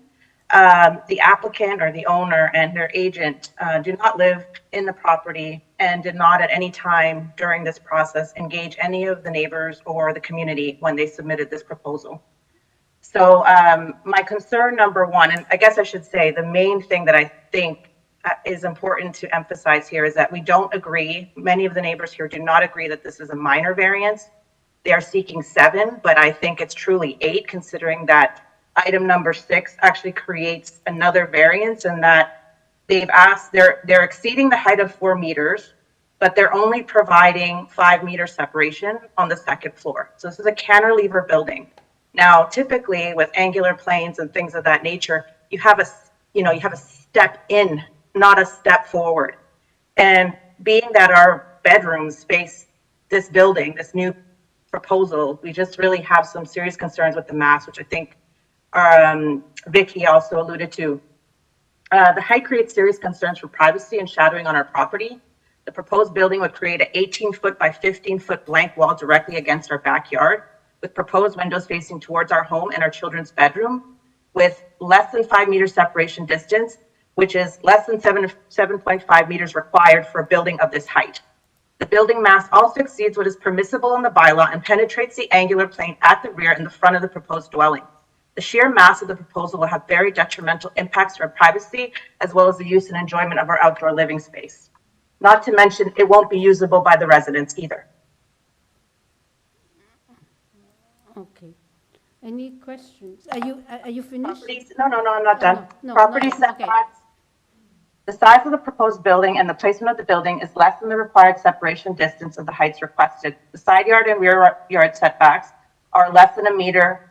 There's 3.5 meter, 0.48 meters, 0.66 meters respectively, and are less than half than the 1.5 meters that is required in this area. Now, I understand that the existing garage is non-conforming legal, but to create a second floor, why would you exacerbate a legal non-conforming use by making it worse? The other concern I had was the setback from Woodbine Avenue. If you look at just even on the drawing there, 292 is very consistent with the street frontage along Woodbine. All the way along Woodbine, all of the houses are set back with porches, with beautiful landscaping in the front, with bushes which create a wonderful streetscape for pedestrians, cyclists, and everybody else that uses this area. To have a unit directly onto the sidewalk, it's literally a foot difference between the property line and the public right-of-way. I think this is going to create huge concerns for traffic safety. You know, we already have issues with cars that are driving the wrong one. Dixon is a one-way street. You know, there's serious concerns about safety for pedestrians, for cyclists, people with mobility issues, parents that it's already a narrow sidewalk have to navigate their children down this street. Also, we know that the tree in the back of our yard, it's not even noted on the plan. It doesn't meet the definition of a protected tree, but it's there and it's right up against the property line, and there's no consideration for that. There's no soft landscaping. I know that they say they have 10%, but if you look at where it is, it's not viable. Like that little location between a fence and a giant, massive building, there's nothing that's going to grow there. Like it's not feasible. So I just wanted to add that, you know, besides that, there was note of traffic concerns from the neighbors. We already have serious problems getting street access. A lot of these houses do not come with parking access directly on their property or private property. So a lot of the tenants and residents that live here already have to use street permit parking. This is going to create a problem. So I don't know if it's possible to create a requirement that they do not have access to permit parking here. And then the other thing is the character. This is the beaches, and houses have maintained the look and feel of the neighborhood that's existed for well over 100 years. This proposal is like an abomination to that. It's ugly, it's a box, it's not, to me, I don't think it's a nice, desirable unit for anyone. And they have plenty of opportunities to create an additional unit if they expand the third floor. And that's just my thoughts. So that's it in closing. I hope I don't go over the 5 minutes, but trying to address as many as I can. Yes, you're up now. Thank you. And any question to this speaker? Oh, no? Okay. Do we have next? We can take it back to the agent. Okay. Let's have the agent.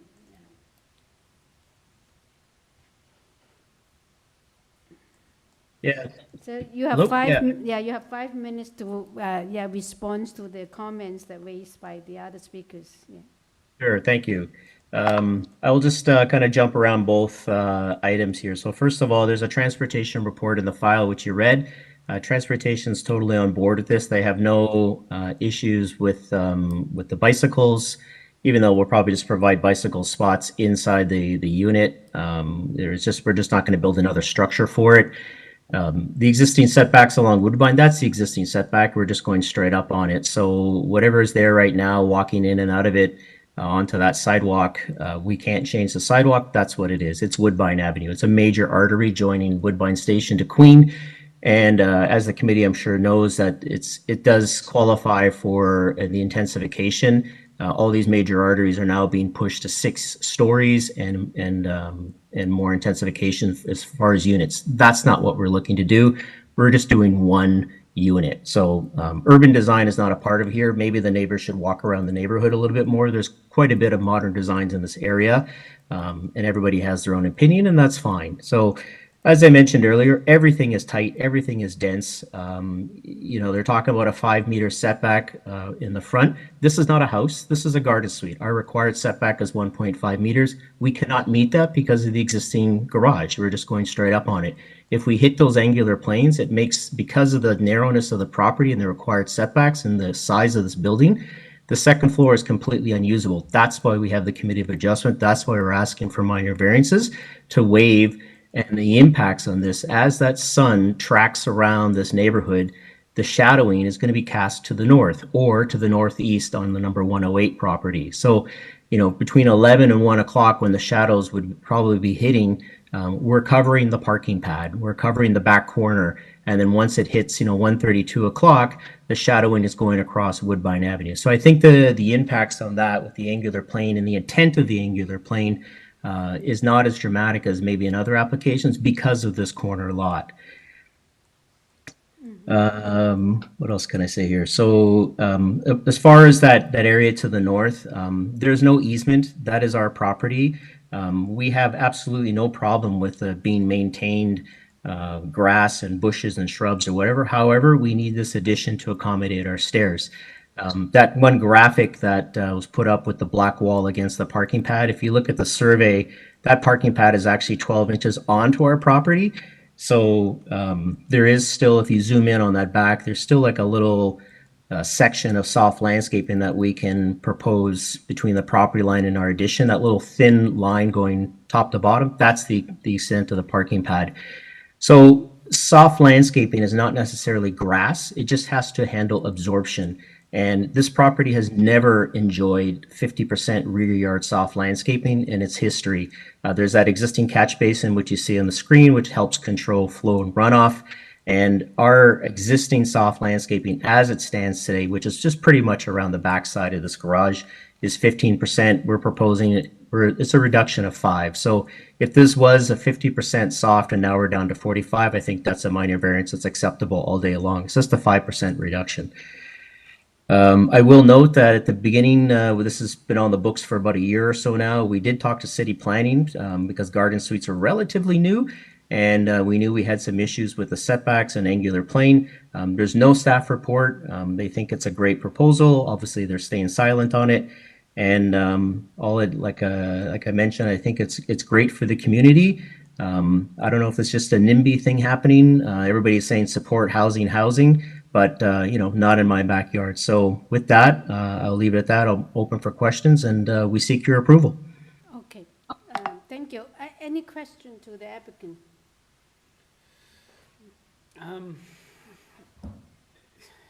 The way that the addition to so is the plan to keep the existing garage and then just do a bump out on one side and then add a second story? Like, are you tearing down the garage or keeping the garage? The garage will be kept. So originally we tried to design it that we were not touching the ground. This would just been a second floor addition only. But it's a single car garage, so a couple hundred square feet inside of it. It was just way too tight to accommodate stairs and kitchen. So we had to do that little addition to the north. So the only place for touching the ground is that little 3-foot by 14-foot addition on the north side. But the garage, the masonry structure will remain. Was it considered at all to put that addition on the other side? And then you wouldn't be going into the setback? Well, you sort of pick your poison a little bit, because if we put it on the other side, we start taking away the parking. Right now, we got 2-car parking between the main house and this garden suite. So when we cantilever over top of it, we can still maintain the existing parking and not create any variance of that and create more strain on the neighborhood, as you heard about parking. So on that graphic, the less than 5 meters, which number 108 was saying, that's actually variant. It's not another variance. It's actually listed there. It's variance number 4, and our setback is 4.97, and we're required 5. So that's a 3-centimeter variance. I think that's a pretty good definition of minor. So we're not really any excessively closer than we should be. It just, as we designed it, it just sort of turned out it was 3 centimeters. I mean, if there's any one variance the committee wishes to turn down, we'd be more than welcome to remove number 4 if you seem fit.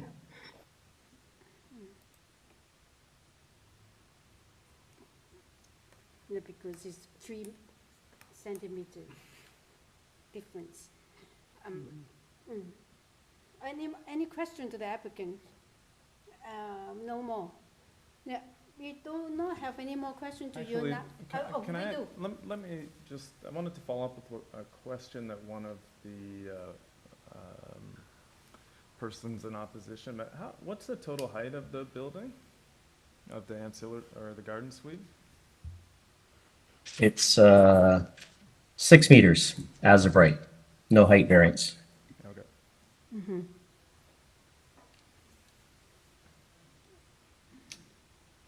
Any questions? No? Okay. Now we are in committee. Okay, can I make a comment in terms of, because when I look at the Google pictures, in terms of the shadowing, when you look at the whole streets, it's actually those houses, although they line up, but they all are quite close to each other.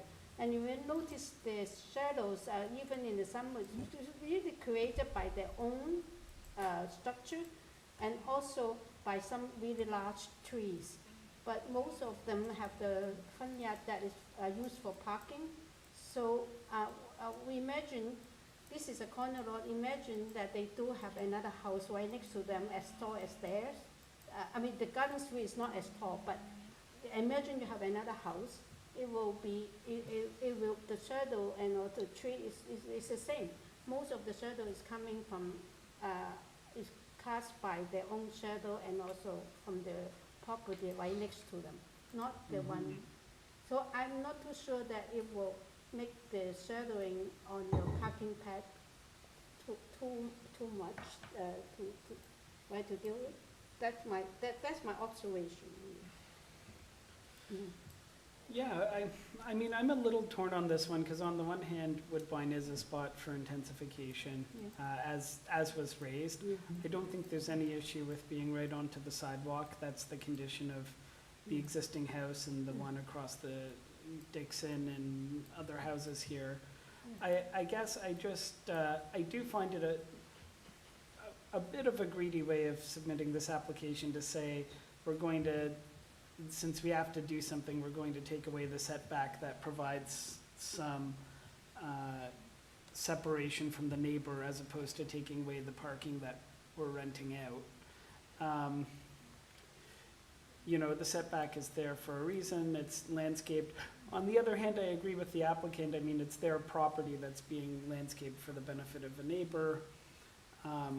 There's no requirement to landscape a property for a neighbor, but it does provide a bit of separation. I'm talking towards the neighbor to the north.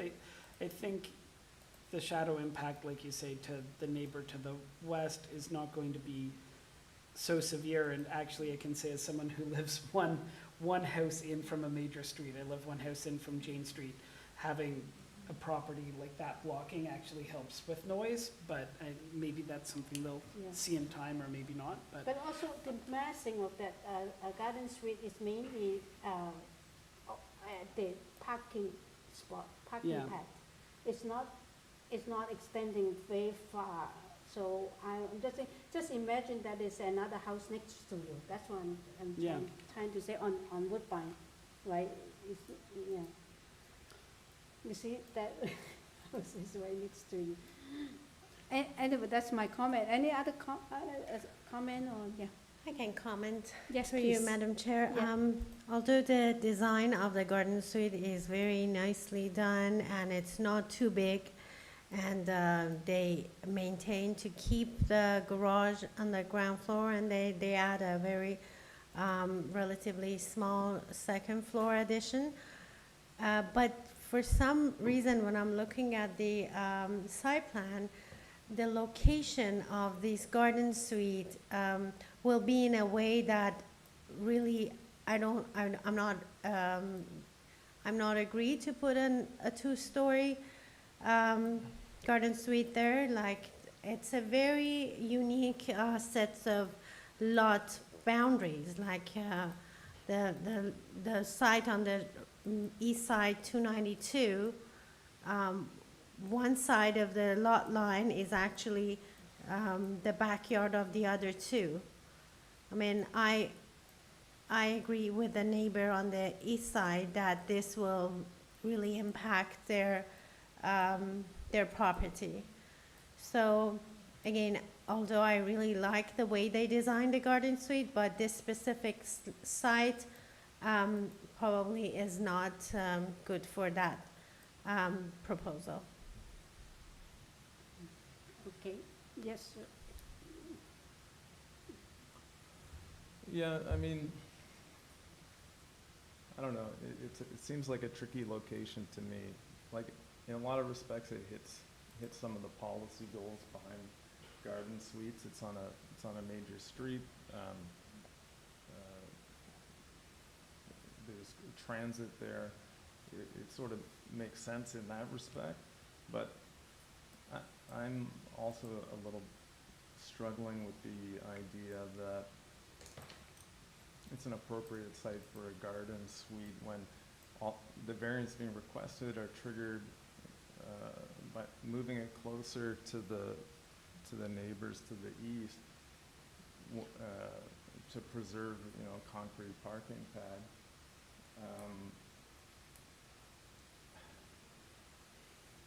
Like, it's hard to see why the neighbors, I'm not sure it's a good justification, like when we're looking at some of these variances and we're looking at the impact, and sometimes the rest of the project is really consistent with the bylaws and with the policy animating the official plan. But I struggle with this one a bit because it's got a lot of different variances to all different components of it, from the setbacks to lack of bicycle parking to the, I don't get, what do we have here? We have angular plane. I don't know. It seems actually pretty different than what is contemplated, and also given that it's going to have impacts on the neighbors to the east, I'm not sure I'm persuaded this is Only because the thing is the gardens usually the angular plane will impact on the backyard maybe if you do not have it. But this one I sort of make a exception only because it is actually anything that it is another parking pad there. They're impacting, and I would say that I agree that they do not want to diminish their own parking area is one thing, but still it is their property one way, but also the other side is also a parking pad. If you want to give more room to the other side, it's also making the parking pad got more room in between.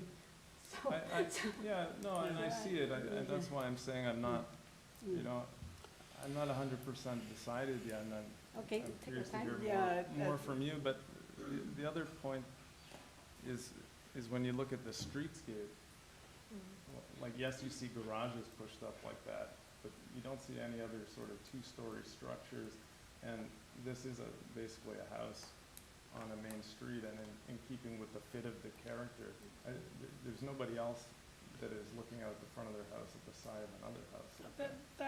That part I kind of disagree with a little, because at every corner there seems to be one of these houses that where the house is aligned with the front yard, like it's at the next corner up, and it's on both sides of the corner of this street, and that weird sort of alignment. I guess maybe not as a two-story right up against, but you know, there already is a house that's sort of aligned with the front yard. It's the main house of this application. And as we talk it through, I may be more convinced towards supporting it, because it is true that you know, staff are not opposed, or we'd have a report. Okay, do we have a motion, or we need more time to? I'll move to approve it. I'll move to approve it and see if anyone. There's no forestry conditions, no conditions that I see to include. So I'll move to approve it. Yes, there's a motion on the table. Anyone wants to second that?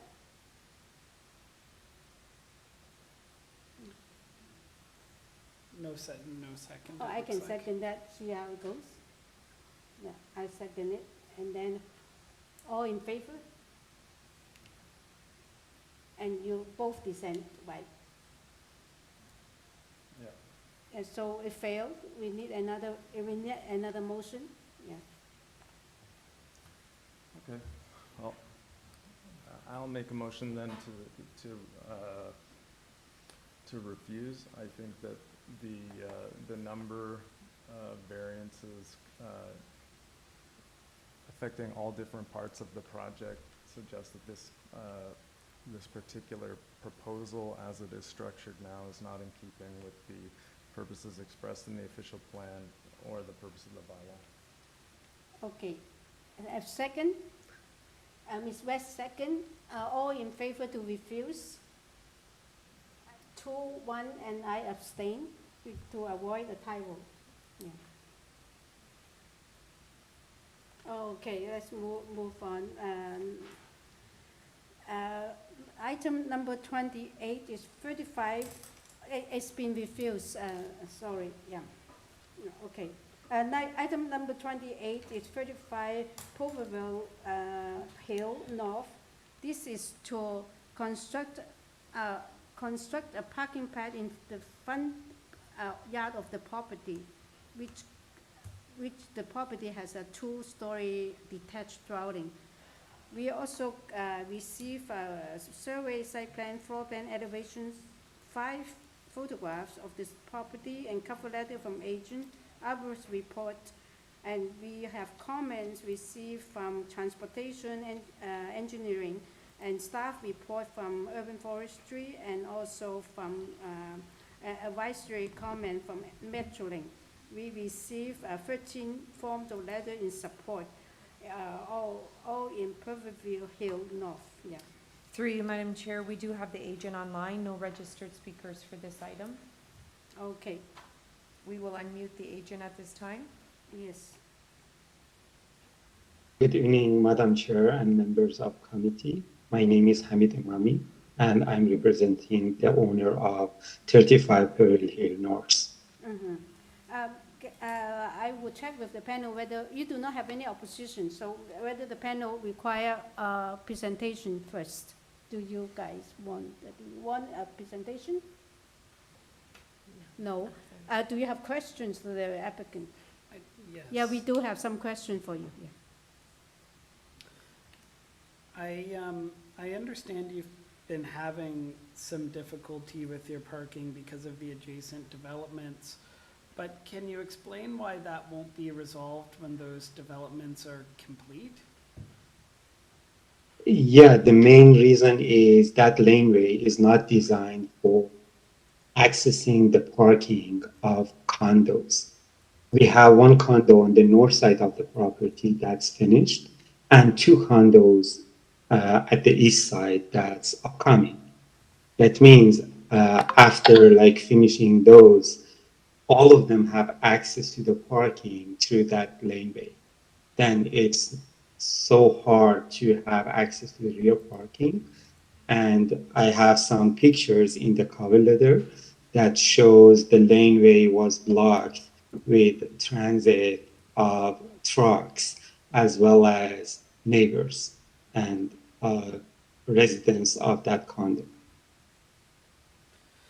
Have you considered putting your parking pad in some other way access through the laneway?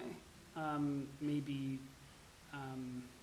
more towards the front of your yard, or maybe accessing the front yard through the laneway, and that way you're not introducing another curb cut, which is not favorable to pedestrians, and you're not, well, anyway, have you considered any other locations?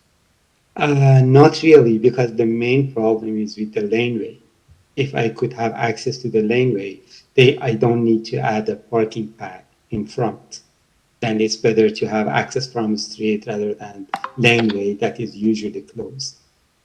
Oh, yeah. The other item is if you see on the plan, you can see all the trees. We have 4 trees over there, and if I want to have access from laneway, I need to cut those trees. So is it a private laneway? Is that is closed? I didn't get that. Is it a public or is private laneway? It's an L-shaped laneway. Yes. That has access to the backyard of the houses on the PEVERIL Hill, and some of the properties on the east side of the laneway. Oh, so it's not for you. There's no access. You cannot use the laneway. You're not allowed. I can use the laneway, but the reason that I requested that parking pad because it's blocked by the residents and the trucks servicing those condos. Oh, okay. And we have similar situations in the neighborhood. If you look at 163 and 164 Church Hill, you can see they have done the same. Mm. Oh, okay. Okay, thank you. Any other questions? No, yeah. I have just a question. Yes, please. Have you considered, if the committee were to grant this application, have you considered removing the parking pad in the back and replacing it with soft landscaping or other something like that to sort of give back what you take away in the front? We have enough landscaping at the front yard and backyard, but I think the owner would prefer to use the parking if possible, but because it's not accessible at the moment, he would like to have a parking pad at the front. But we do have enough landscaping at front and backyard. Oh, no, that's not the question. The question is, if you're going to get the approval for the front yard parking, then you will have the backyard, there's the asphalt driveway now. Will you turn that into soft landscaping? Because yeah, that's the question. Will you agree to convert the rear yard parking space into soft landscaping? I'm not sure. It's the owner decision. It's not mine. Oh, so, okay, he doesn't know. That's fine, that's the answer. That's the answer. Through you, Madam Yes. Chair, you can impose a condition that that space be converted into soft landscaping. Yes, that we can, yeah, because it's tied to the approval. As you say, you give something, you take back something. No, give back something. Okay, Ms. West. Yes, through you, Madam Chair. We got an email from Transportation dated 26th of June, and they said they had no issue with this minor variance. So normally, Transportation are the one who we can do any condition, but normally Transportation are the one to say this area should be converted to landscape area, and this application doesn't have any landscape variance. So that's something that we should consider. Yeah, I understand, but Mr. Wilkins' idea is that then you end up having two parking spaces. I know, but Transportation said they have no issue. Are we in committee now? Yes, do we have any more questions? No, not question. Okay, That now was we are in just a committee. comment. Yeah, we're in committee. I'm actually fairly opposed to this application. I think that you introduce a new curb cut, which is unfavorable to pedestrians. You take away a street parking space, and all in favor of someone who does have a laneway just preferring to access it from the front. It sounds like they still are at least intending to maintain the rear yard spot as well. Mm-hmm. Even if we impose that as a condition, I just don't see the front parking as being more favorable than the rear. I acknowledge that it looks like it's been a real difficult time for him to access his parking space, and the photos do show that.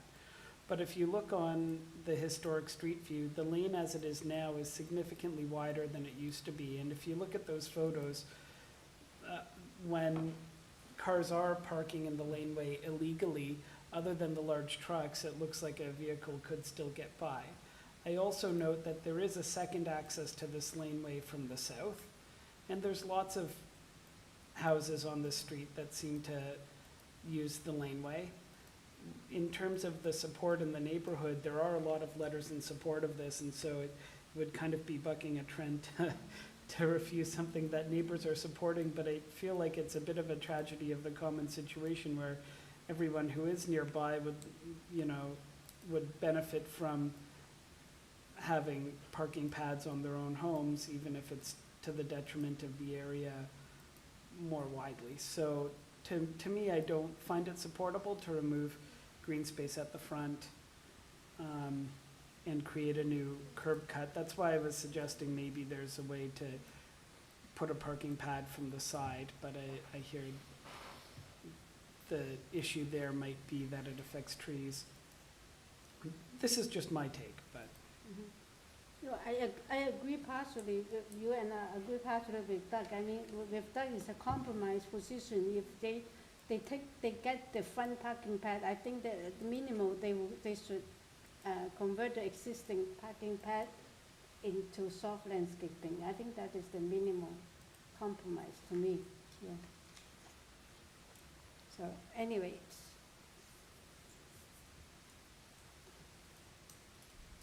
You know, this is literally right beside the new Bathurst subway station. It's not a location that we should be going out of our way to make parking easier. I wouldn't want to take away an amenity that the owners had for years, but the pad still exists back there. And when the construction is done, I think a lot of the photos that he's shared of how difficult it is really has to do with construction, not how the situation will be post-construction. yes, I agree. So, do we have a motion here, or do we want more time? I can start, put a motion and Yes. see how it goes. Yeah, okay, please. So I've just, by looking at also the photos that applicant provided, in the same street, there are other properties that they have a front yard parking. So my motion will be to approve this application as is subjected to urban forestry condition number 1. That's my motion. Okay, anyone wants to second that motion? 1, 2, 3. Sorry, no Motion's second. We need another motion. That motion failed. So, I will move to refuse the application. okay, anyone, any second? Mr. Wilkins second that, yeah. And all in favor for to refuse? Yeah. 3-1 refusal, so, yeah. And Ms. West, you dissent, right? Yeah. Okay, it's refused. Thank you. Next item is number 29, which is 116 Lee Avenue. For this, we have, the purpose for this application is to alter the existing 2-story semi-detached dwelling by constructing a rear second floor addition and with a rear balcony and a rear ground floor deck with stairs. We also receive a copy of the survey, site plan, floor plans and elevation, and 3 photographs of the subject property. That's all we have received. There's no. Through you, Madam Chair, we do have the agent online, no registered speakers for this item. Okay. We can unmute Trevor Gain. Okay, thank you. Good afternoon again. I'm Trevor Gain, the agent here before the owners. Yes, you're looking for one variance, and I think this application is pretty straightforward. I checked whether we require presentation from you. No. You want anyone? Any questions also? No. Neither. So we do not have a question for you either. So do you have anything you want to address the committee before we move into discussion? Yeah, just like you mentioned, one variance. So the floor space index allowed 69%, proposed as 90. But I will note that the existing house as it stands today is 84%. So we're just adding another 14, almost 15 square meters for that little second floor addition. I think it's like 6 feet or 1.8 meters off the back on the second floor, just for the layout, and that's it. Yeah, So that's good yeah. information, actually. Yeah, thank you. Yeah, okay. No questions. So we are in committee now. Yeah. So okay, Ms. West. Yeah. Yes, to you, Madam Chair. It's a very straightforward application. Therefore, I would like to put forward a motion to approve this application with no condition. Anyone want second? Yeah, Philip Goss, second. All in favor to approve? Unanimously approved. Thank you. It's approved. Okay, the next item is number 30, 215 Woodmount Avenue. This is to alter the existing 1-story detached dwelling by constructing a new rear ground floor level addition with a cover deck and a new south side entrance, also to enlarge the covered front porch with stairs. We receive a copy of survey, site plan, floor plans and elevation, 2 photographs of the subject property and a decision affecting the property. We also receive 5 letters of support on WOODMOUNT and also on Mortimer Avenue and also Greenmount Avenue. Opposition, we also received from two other addresses. Yeah. Through you, Madam Chair, we have the agent online, no registered speakers. At this time, we'll unmute the agent. Yes. Good afternoon. Can everybody hear me? Yes. Thank you, Madam Chair. Members of the committee, my name is Peter Scouron. I'm lead designer at Houseworks Design Studio. My address is 339 Queen Street East in Toronto, and I'm here as an agent for the property owner. Yes. Do we have someone to speak or no? Just No, we don't have any matter. registered speakers for this item. Okay. So let me check whether we want to have a presentation. No presentation. Any questions? Yes.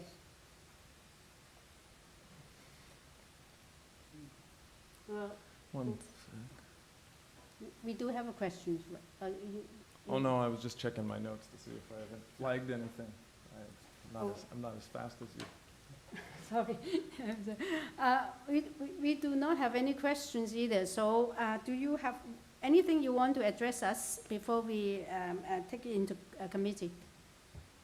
Only that the house is original and it's quite old, so either way, the house needs to be retrofitted to correct some water damage.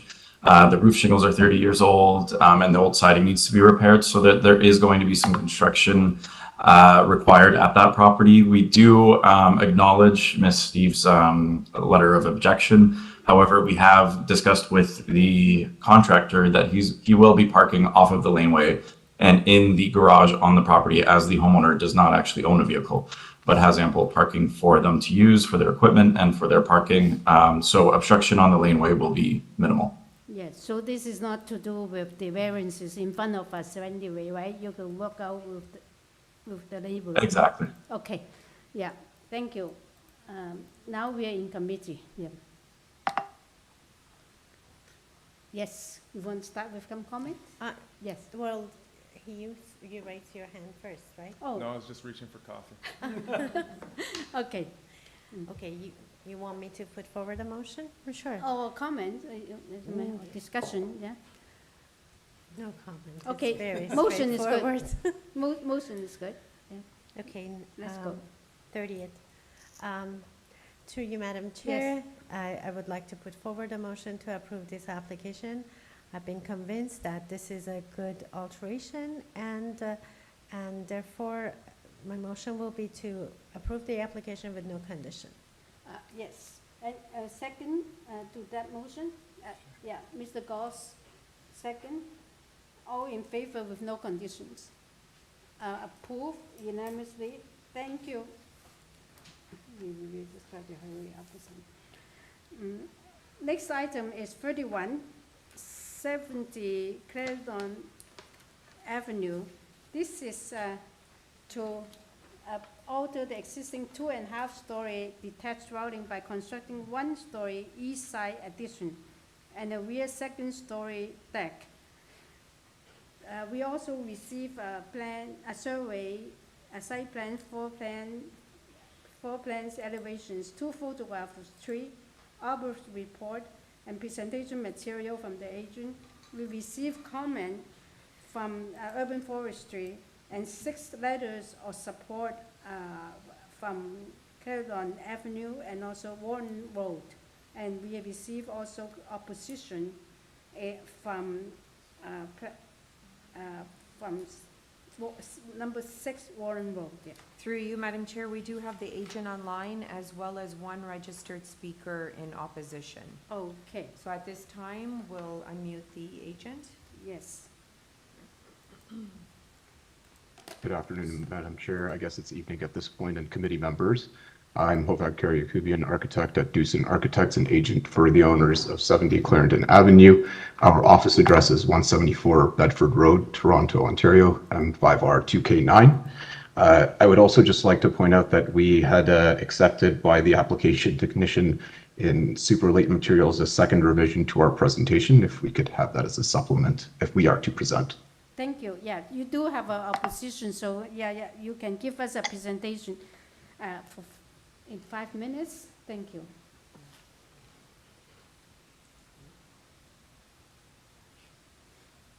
Okay, if we can go to slide 2. Here we're just outlining the scale of the deck on the second floor. This has been approved by the neighbor adjacent and does not adversely affect them. It's just a minimal increase in what would otherwise be available square footage. If we can move to slide 3.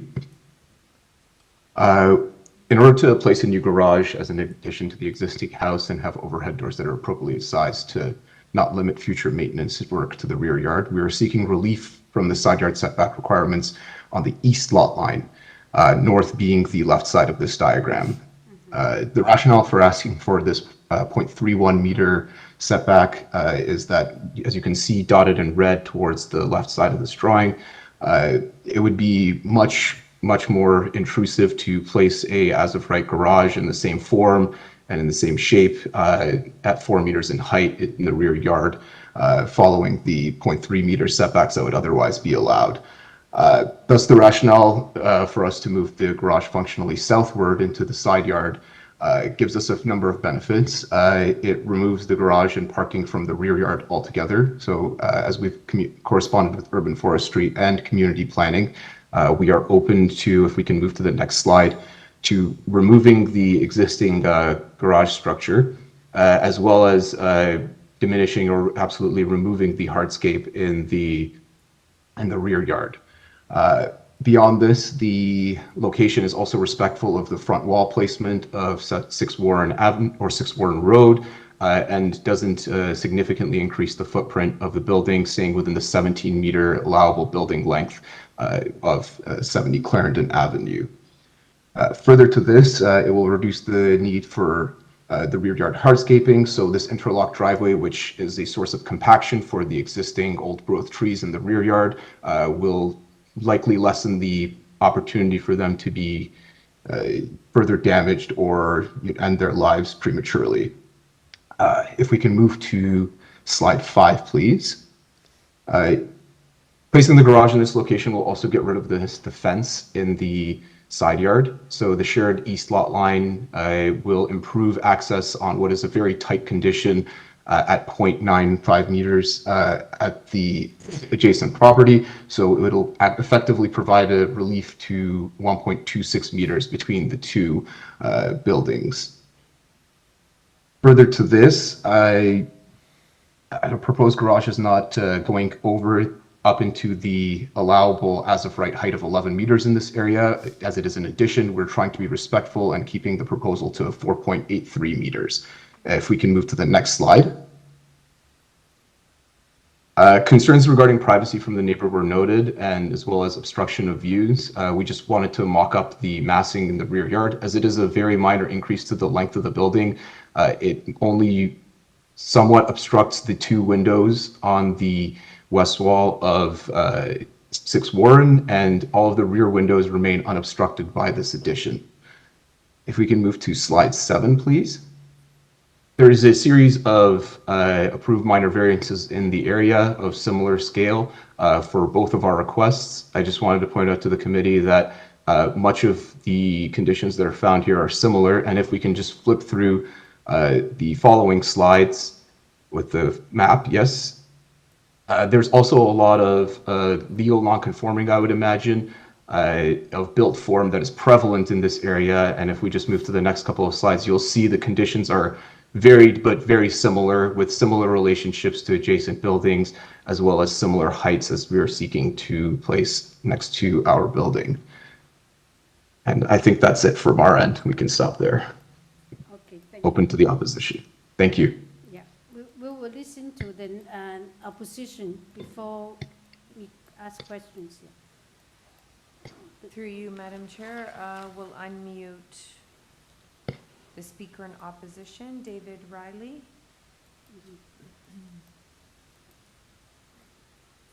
Hi, David. Hello, Yes. Can you hear me? Yes. Oh, perfect.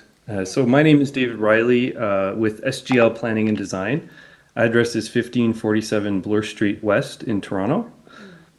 And I represent the owner of 6 Warren Road, and the owners are there in person. Unfortunately, I couldn't be there in person today.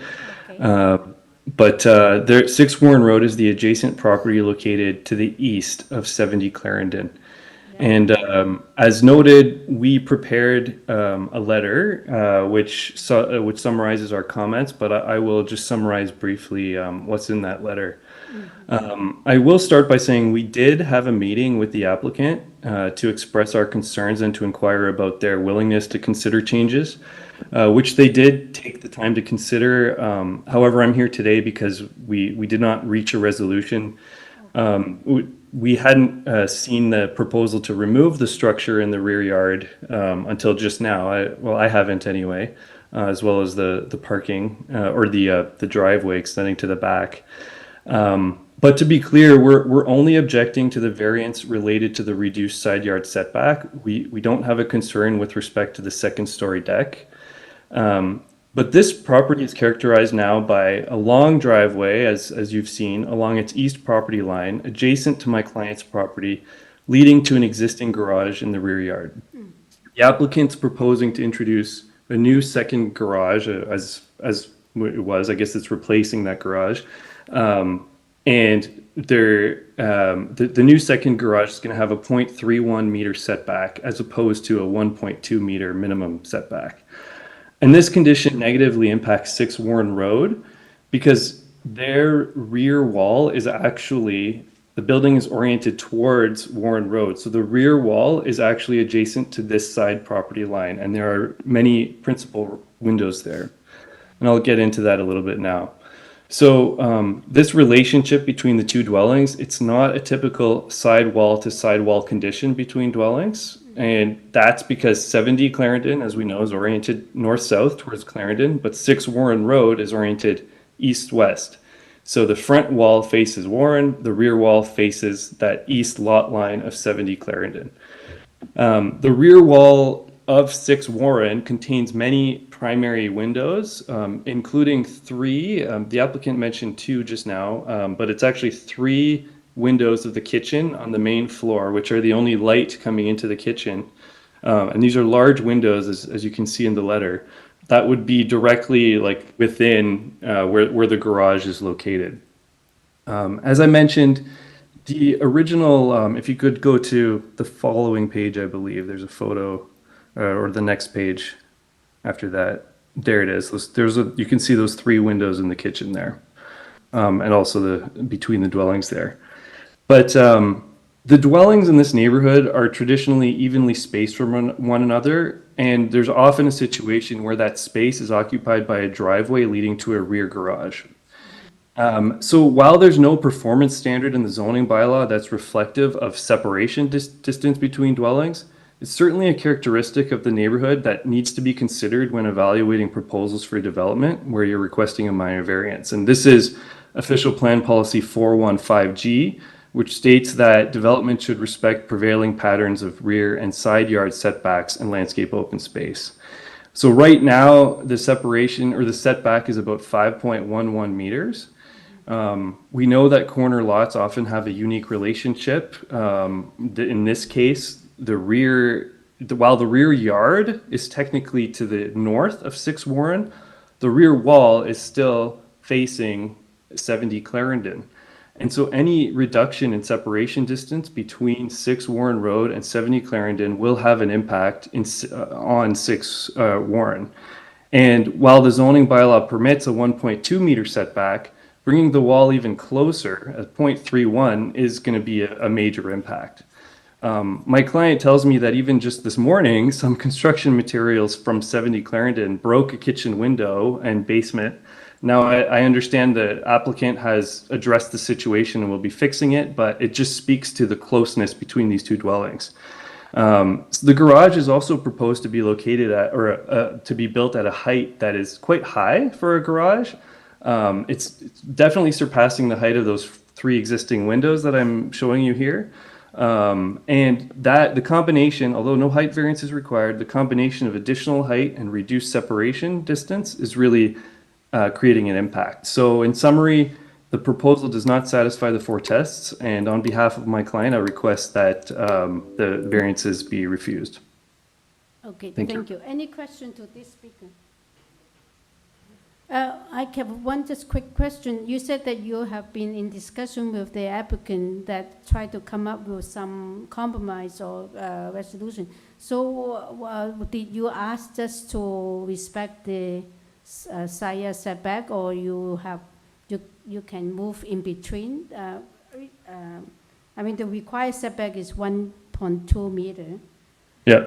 And our main the so negotiation, we made it clear that actually the idea of having a rear yard garage, and the applicant mentioned even, you could have a rear yard garage at 0.3 meters, which is what's being proposed here.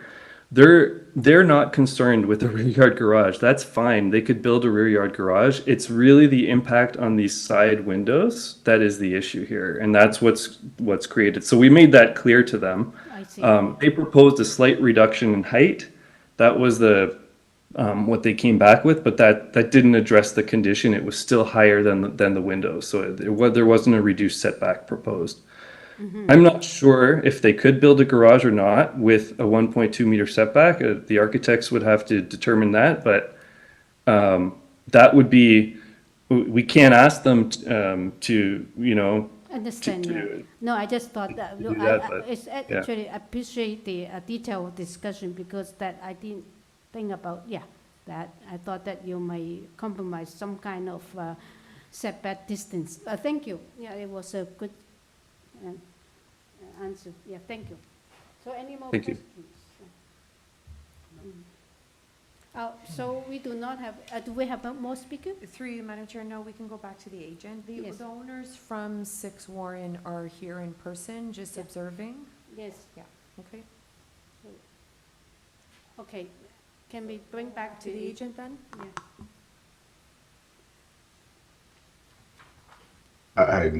So I have 5 minutes for rebuttal, yes? Yes, we do.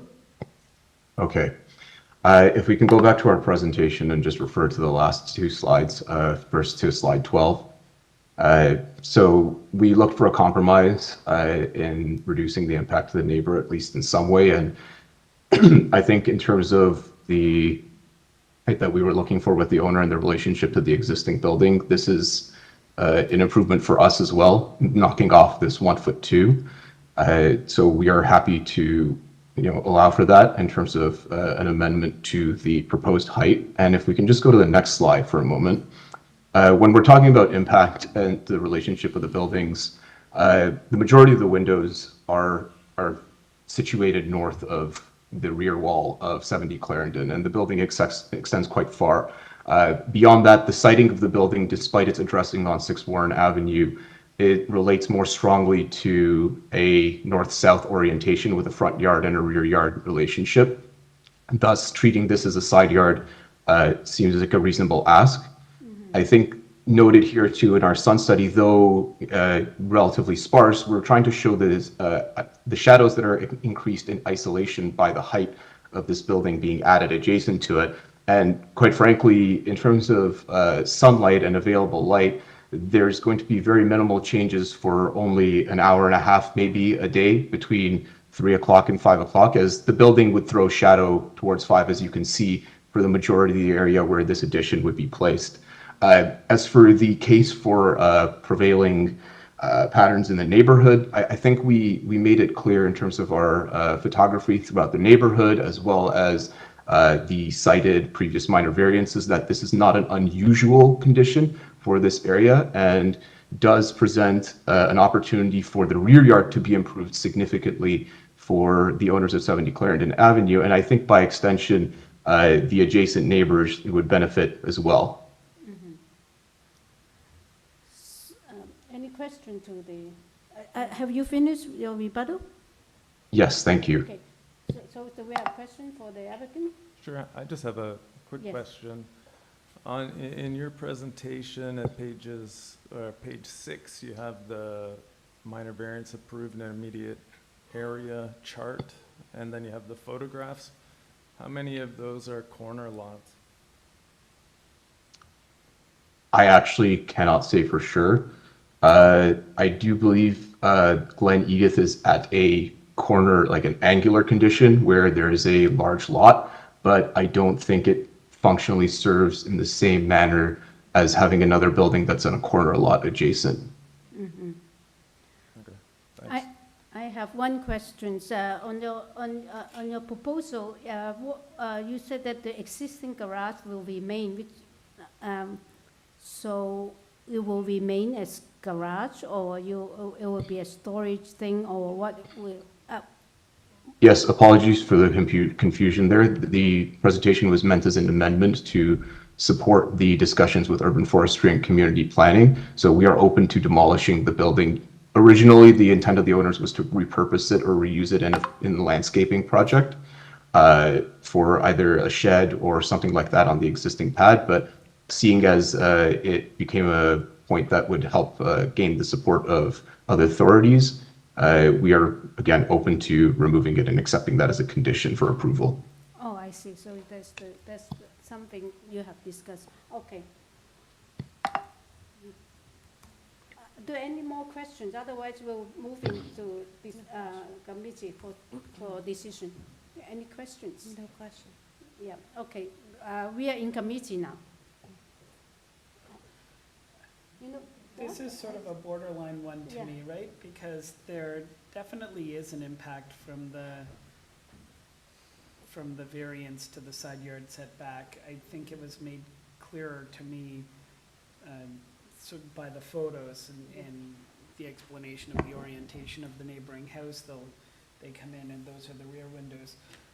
On the other hand, I think the shadow study shows that in terms of shadowing, it's not going to be such a significant impact, but there still is view and space, and spatial sort of conception. So the question, but it doesn't go the whole length of the house, and they have lots of other windows, and you can see that their primary windows are more to the front and the side. So it's an impact, and then the real question in front of us is the impact a minor impact or not a minor one? And that's why I say it's very borderline, because it's not such a huge impact, but it's not no impact. But So where's the I borderline? disagree with that in a little bit. My view is that if you look at this whole area, or even with this large lot, the idea that they have a driveway and they go to the rear yard parking garage, which is like a pavilion characteristic in the whole block, I saw. And when you have a situation like that, it works very well currently. And then when they put a garage in between, it's sort of every impact is given to the neighbor on the north. And they don't, but then also when the current situation actually works quite well, they can move it a little bit even further in, but I think that 1 foot setback for this kind of lot is just too much. It's not a minor variance. I see it as a major, because it's from 1.2 meter to, they lost about 3 feet of setback, and so that they can move the garage. But they do have a garage now. It's not that they do not have a garage. That's okay. Yeah, my comment to you, Madam Chair, is that this side yard setback reduction to 0.31 meter is really affect the neighbor on the east lot line.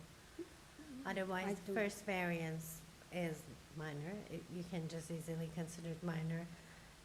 But because it just completely affect the neighbor on the east side, and they had a concern, so therefore I think it will impact there. Yeah, I find that it is quite an impact, although maybe if it's in another neighborhood when houses are very close, it's not going to affect maybe you cast the shadow anyway. But currently they have the garage really way into the backyard, and there's a driveway. And that's my take. But so, Mr. Wilkins, you have any thought? Well, yeah, I think I'm in the same, sort of have the same balancing act as Philip, because the height of the garage is is, you know, it's not extending the whole wall of the house up at that kind of setback, so it is, and the shadow studies do show not that much additional impact. And I did a look around the house on of the neighbors, and there are a lot of windows. So when I think about it, it's more it's impact on view mostly. It changes things up, but what is the view right now is more another wall of the house.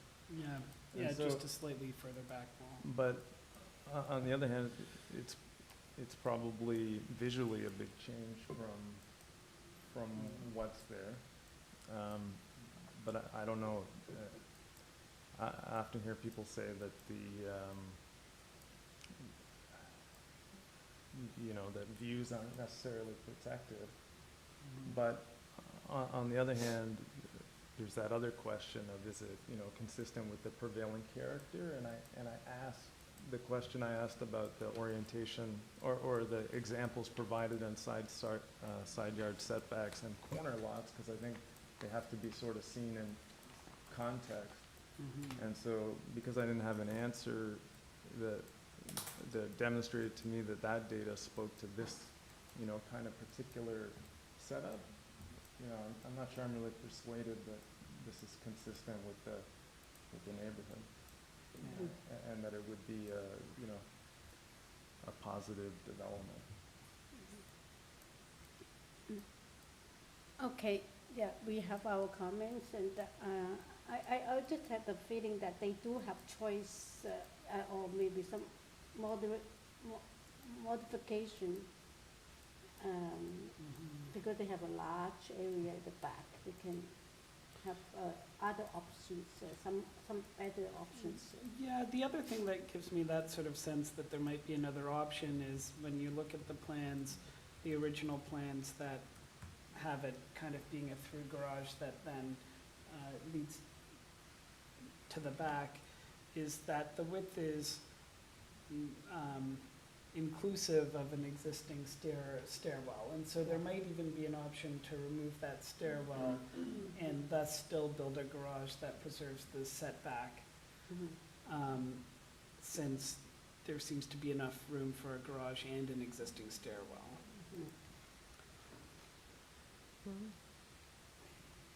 So, okay, we have all given a lot of thoughts, so do we have a motion? Sure, I'll move to approve variance 1 and refuse variance 2. Subjected to a forestry? Yes, subject to the forestry condition, which might only apply to variance 2, but I think I'll still put it in there just to be safe. Can I just give you a comment? If you refuse variance 2, they will have to redesign the thing, right? Because it's not going to be wide enough for a garage. They either have to relocate the garage so that they have a proper width for a garage, or they cannot build, I mean. They'll have to redesign the garage. By refusing variance 2, it's essentially refusing the garage, but variance 1 is about something completely different. It's the rear, it's the second story platform. That's still good, so they will have to. They are like completely separate variances. Yeah, I got it, yeah, so they have to, we've configured the garage, yeah, respecting the setback. Yeah, but then we're letting them do what it was that they wanted to do with the platform. Okay, those, you clear with the motion, right? Mr. Wilkins will second that, and to approve variance 1, refuse variance 2. So all in favor for that motion? Subject to the forestry. Oh, we do have a forestry condition? Okay. 2. We have 2, oh, okay. And now all in favor of that, did we vote? All in favor of that motion, refusing variance 2. Okay, thank you for coming, approve, yeah. Partial.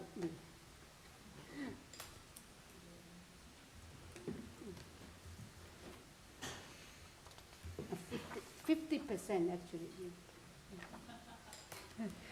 Okay, number 32 is 49 Salisbury Avenue. This is to alter the existing 2.5-story semi-detached dwelling by constructing a west side one-story addition and with a new basement area below, and a west side 3-story elevator addition. Also, the existing west side deck will be demolished. The site is a heritage designation. And we have received a survey, site plan, floor plans, and elevations, 5 photographs of a property, and cover letter from the agent, and decision affecting the property, tree protection plan.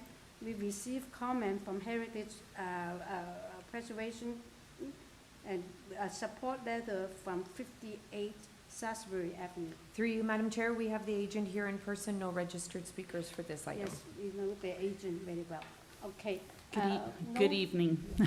So do we, this way said, do we need a presentation? There's no opposition? Okay, you can tell us your name and address then. Oh, thank you. Yeah. I forgot that part. I did it in reverse order. Sorry. It's Monica Kuhn. I'm the architect and agent for the owner. Yes. So we don't need a presentation. Maybe we have questions. Yeah, I do have a question about the heritage condition, that you're aware of that, and that there's yes. no issues with Oh, no. complying with that condition. As far as I know, they have no issue with what we're doing because you can't see it from the street, and as per usual, they will review during the permit process just to make sure that that's the case. So, no issue. Okay. So, any other questions? So we are ready to take it into committee. Do you want to address anything you want to say to us about Maybe it? what's the floor space index right now? So in the letter that I sent, which we sent to the neighbors, is that me? The house is already at 1.25 at the moment, and we're going to 1.33, and the addition is only 117 square feet or 10.9 square meters. So it's really tiny, but the lot is small too, so that's why. So you still need to have a heritage review and permit, right? Or no? As always, yes, we're in a heritage district, so. You always have to. So Yeah. that is, we do not need to put that as condition. You have to go through that. Through you, Madam Chair, there is a condition that you can There's a condition. impose. Okay. Yeah, Okay. it's their All right. standard condition. The standard condition, okay. That's not clear. Okay, Ms. West. Just if there's no other question, I'm ready to put forward a motion. No question? Okay, this is very straightforward, and I would like to put forward a motion to approve this application, subject to Heritage staff report. Okay. Anyone second? Mr. Goss, second.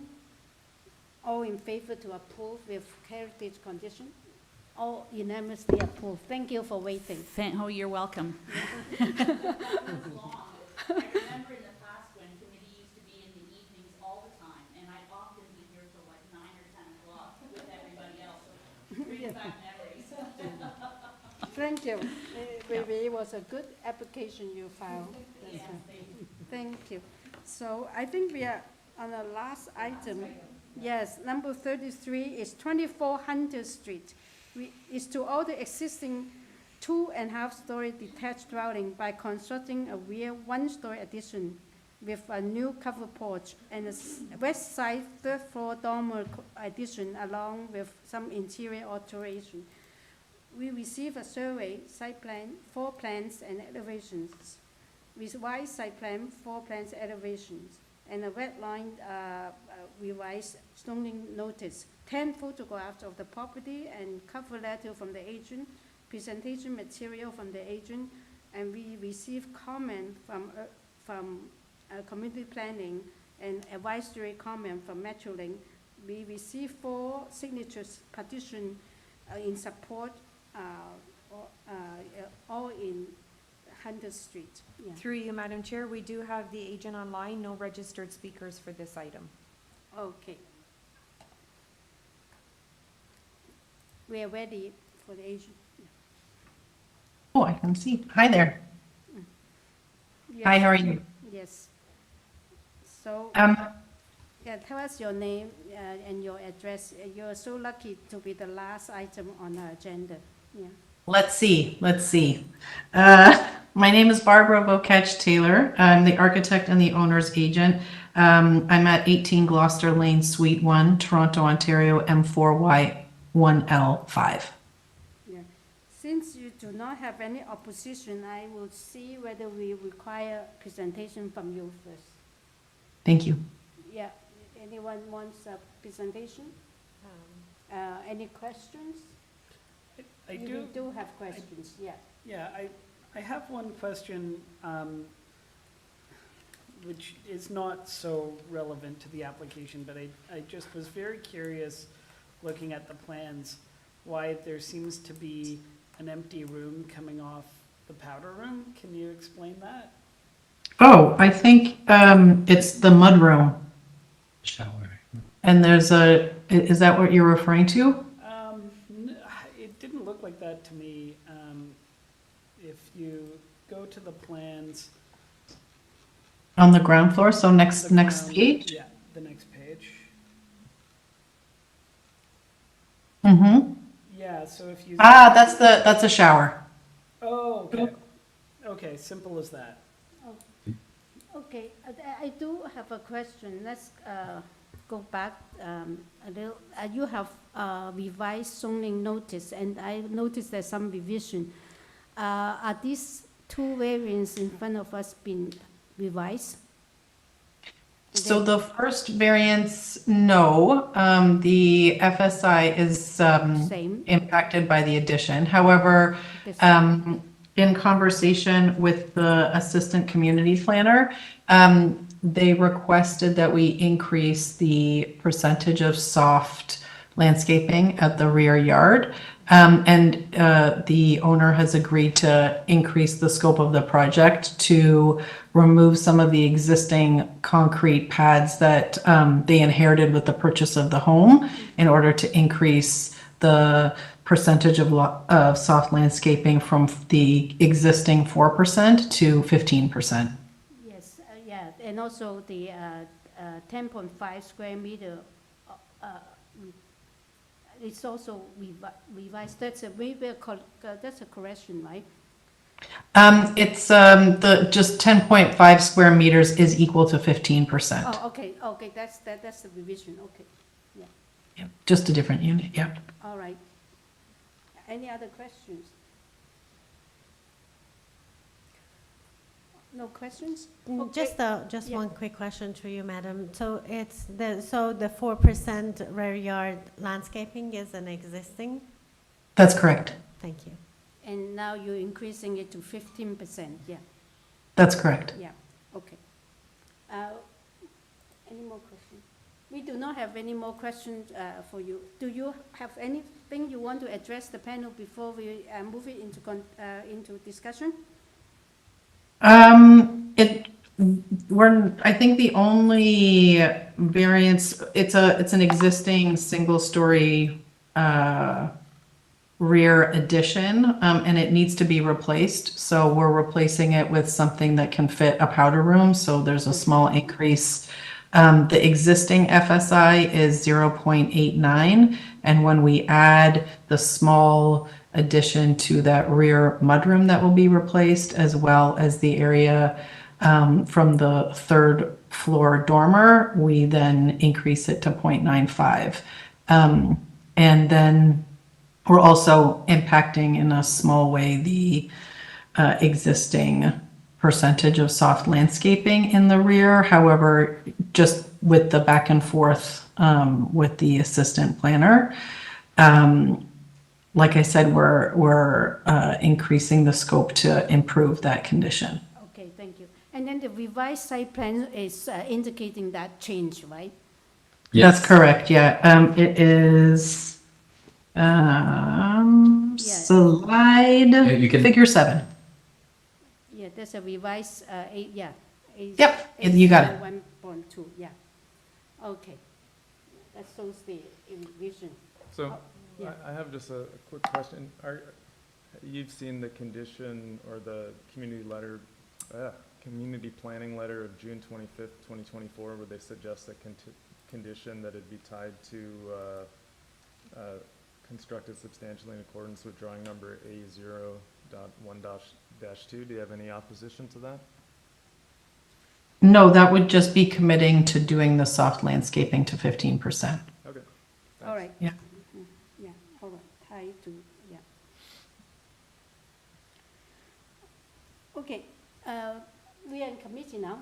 We don't have any more questions, right? Or No. we do have questions? No, I'll just move straight to a motion. These are very small variances. They're even improving the soft landscaping. The application, to me, is very clearly minor and meets the 4 tests. Therefore, I move to approve it, subject to the planning condition. And also it's amended agenda, yeah, And as amended. yes. And Metrolinx warning. And Sorry? Sorry for interrupting you. not at If, through you, Madam Chair, just a friendly amendment, that Metrolinx have a warning clause? Oh, no, it's just an advisory. advisory. Oh, it's an It's not a advisory. warning. Sorry, I withdraw that. So, no, it's good, we do reminder. So we do, yeah, have a motion on, yeah, Mr. Wilkins seconds. All in favor for that approval amended agenda? All in favor is approved Yes. unanimously with condition and amended agenda. And now it's 7:39, we adjourn today's hearing. Thank you very much, everybody. Yeah, thank you. Thank you. Good night. 7:39.